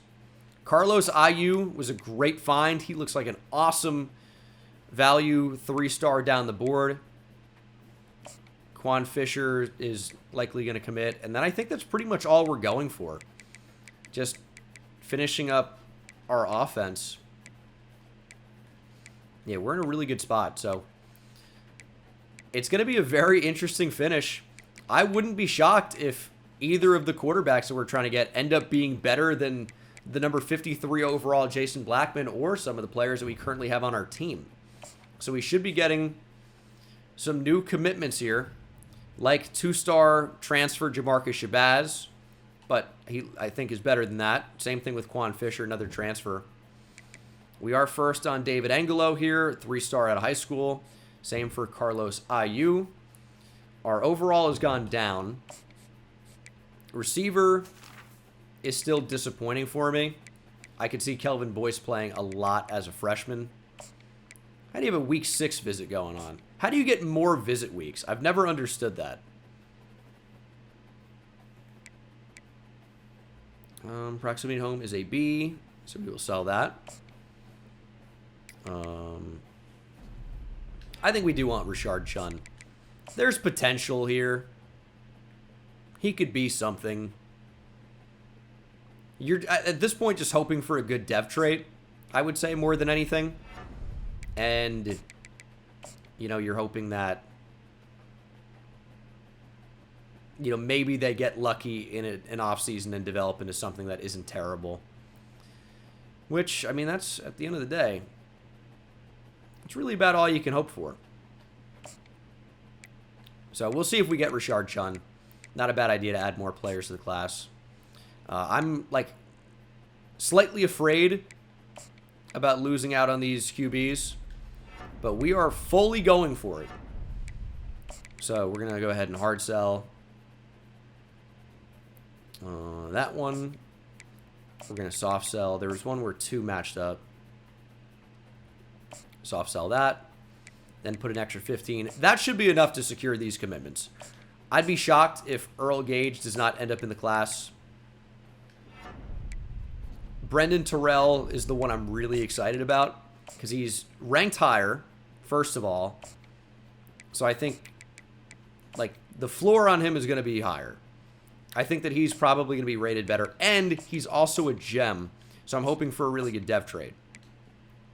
So things could end up going really well for us. It's going to end up being a huge class. Way bigger than I thought. Right now we have the #1 class in the nation. Oregon, 35 in the class. We're just ahead of them right now. But if we get more commitments, which we're going to, we should be getting these guys. There goes Stacy Madu, right tackle from Norman.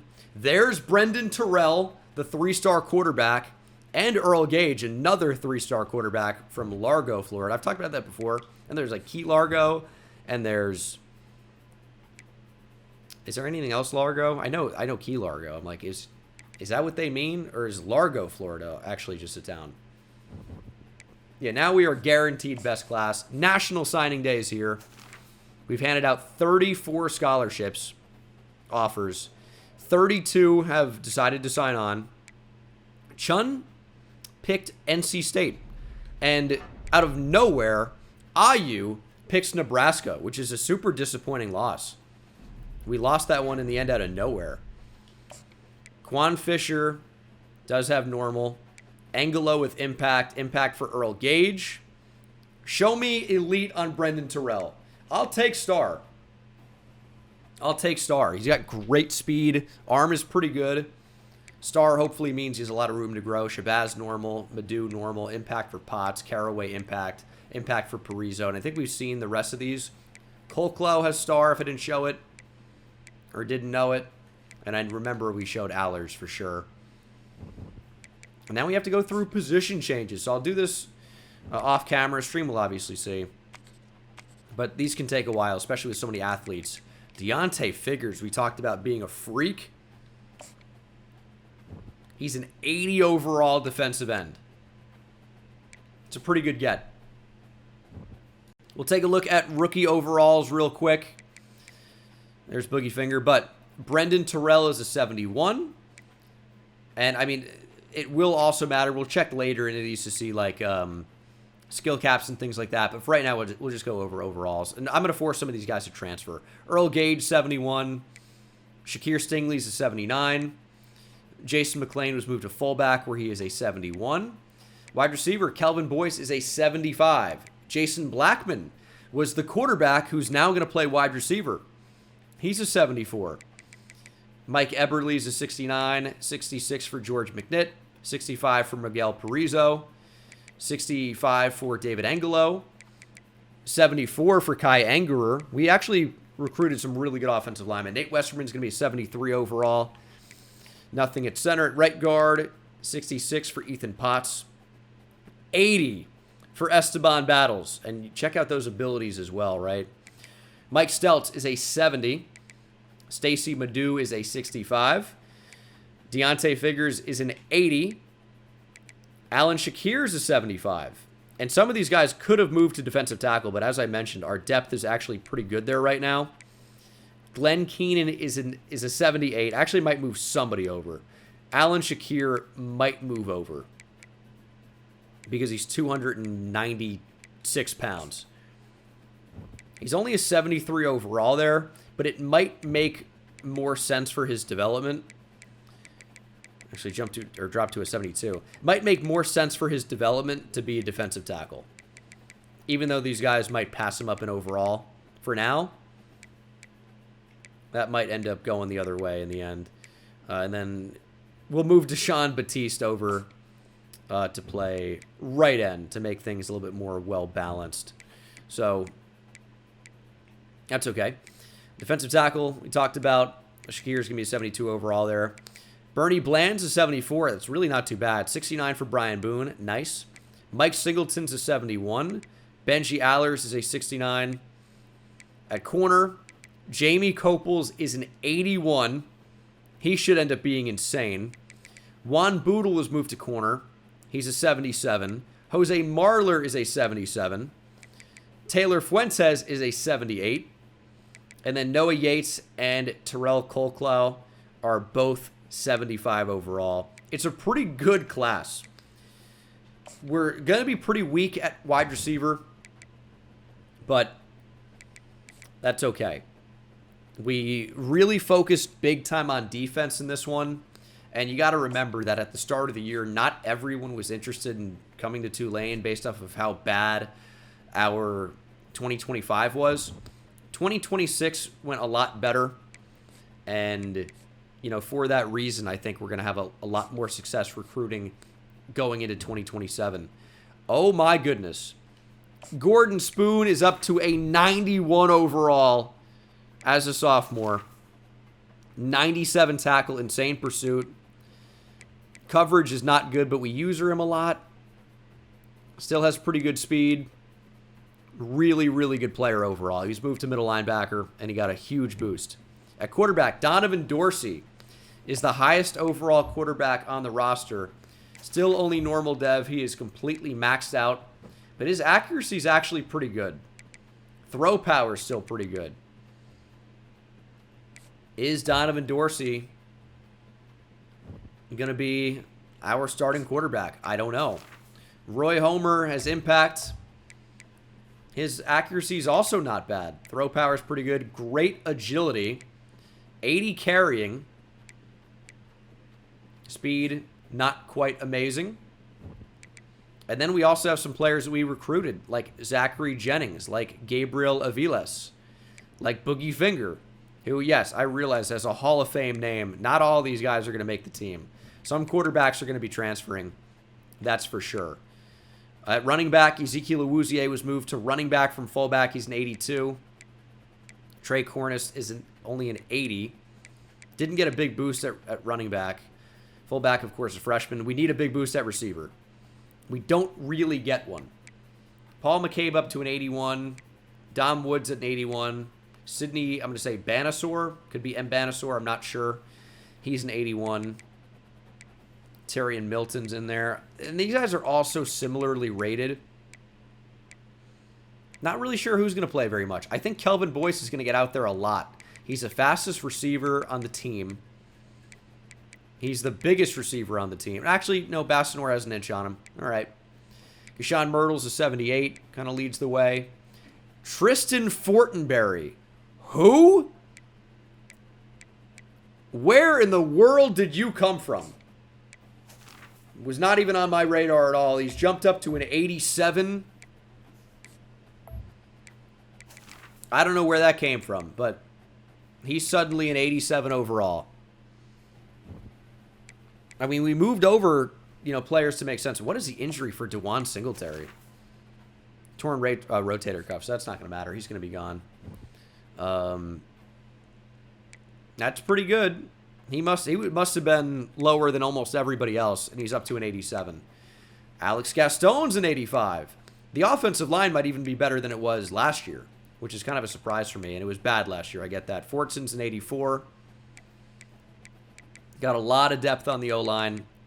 Somebody's going to be transferring. Dominic Stewart is an 85. He's got platinum quick step, which that feels like that could be a pretty good ability. Improved movement as a pull blocker.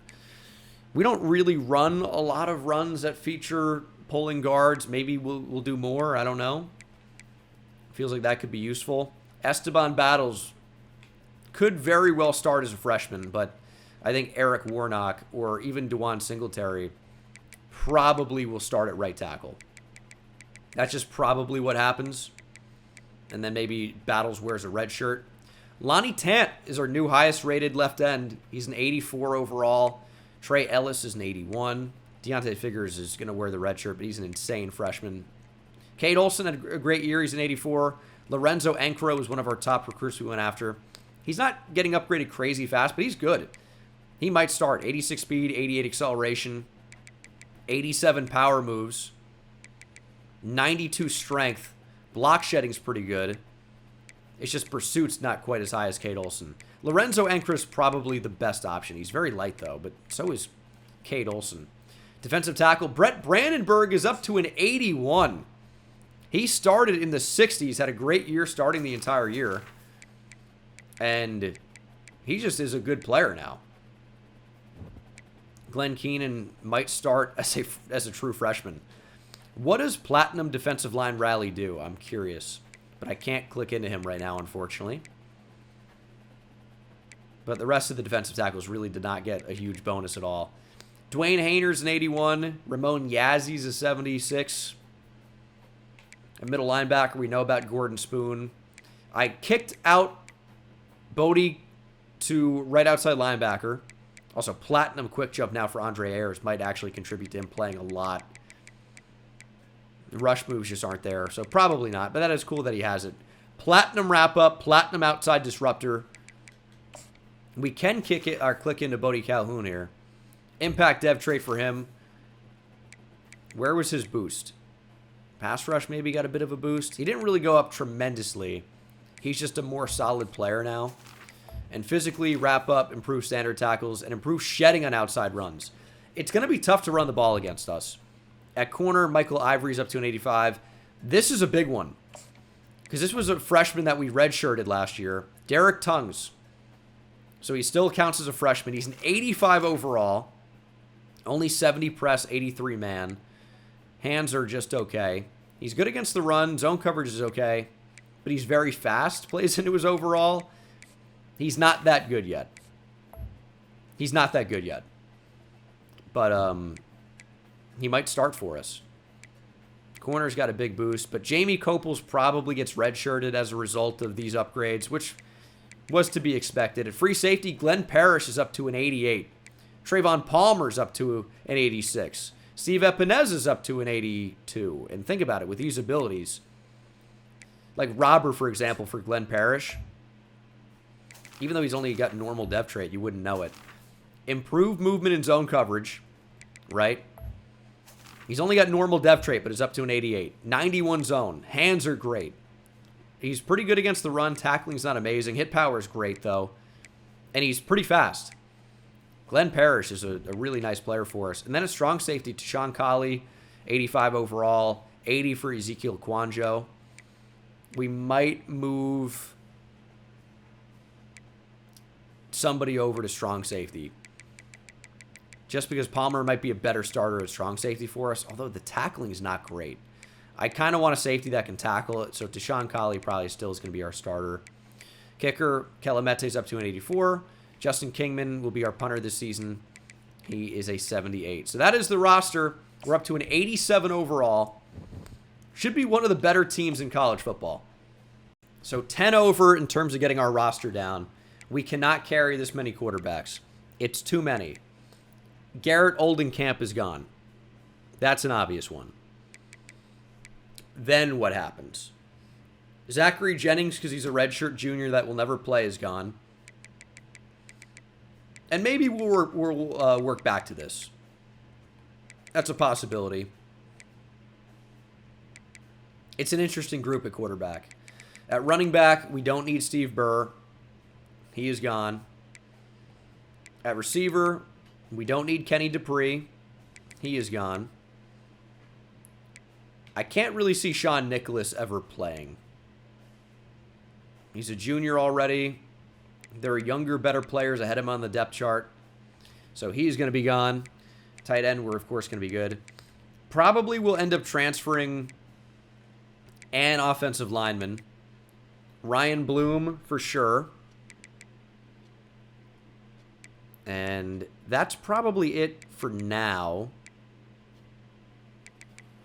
Probably get it right tackle. We don't really have to trim down a lot. Although Austin Rashad, he does have platinum abilities, which is crazy. But I really can't see him ever getting on the field again. So we're going to request that he transfers. Requesting is putting it nicely. You can't play here anymore. 88. Got to get down to 85. Corner. I think we're going to get Jacoby Briscoe out of here. There are freshmen that are rated higher than him. Although, will any of these seniors never play an impact? Jaheim Johnson. I said Johnson weird. Jaheim Johnson. 83 man.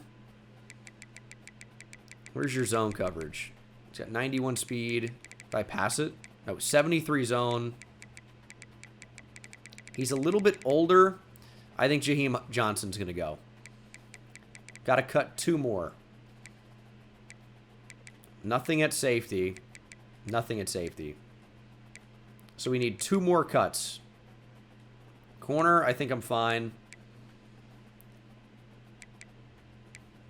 Not going to cut anything at linebacker. Yazzie maybe the one that could go, but he's a sophomore. But we have... Now we're going to recruit linebackers that are better than him. So Ramon Yazzie's going to be gone.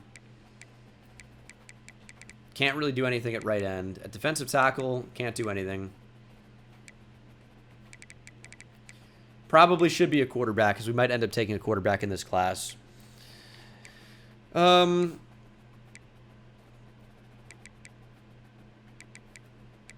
Is it just going to be Gabriel Aviles because of the name of Boogie Finger?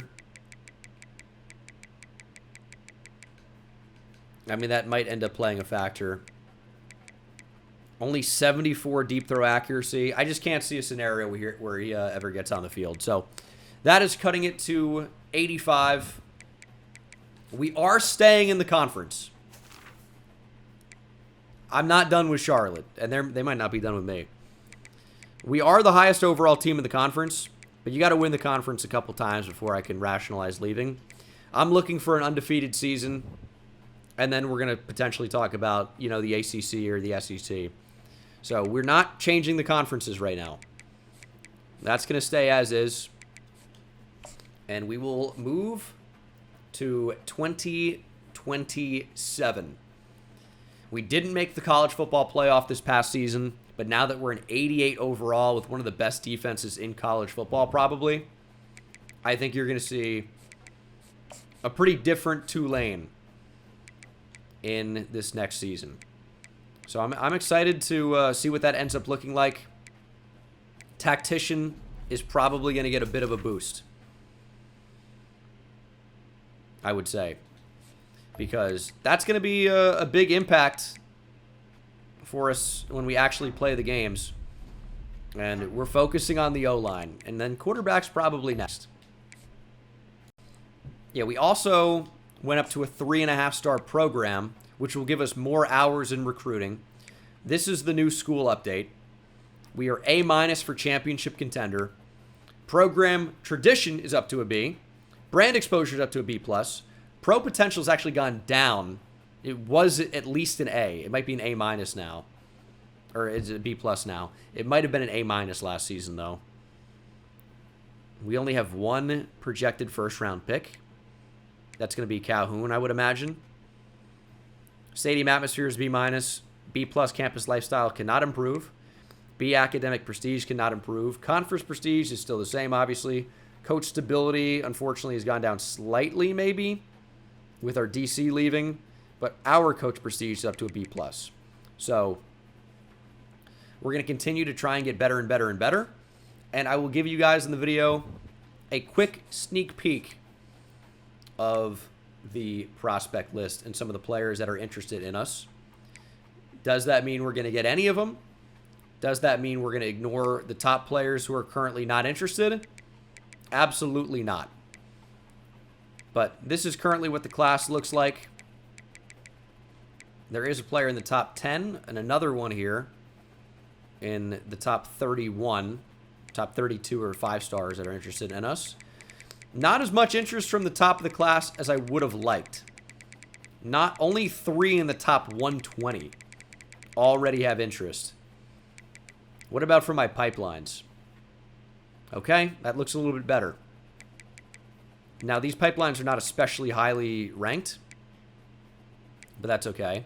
And then what about in the state of Louisiana? That maybe is a little bit more disappointing. There are some receivers, though, which we need receiver. Aaron Judge? Nope. Adrian Judge. Anyway, that'll do it for this video, guys. Thank you so much for watching. Hope you enjoyed. Hopefully you're glad Tulane Dynasty's back, and I'll see you in the next one. Take it easy.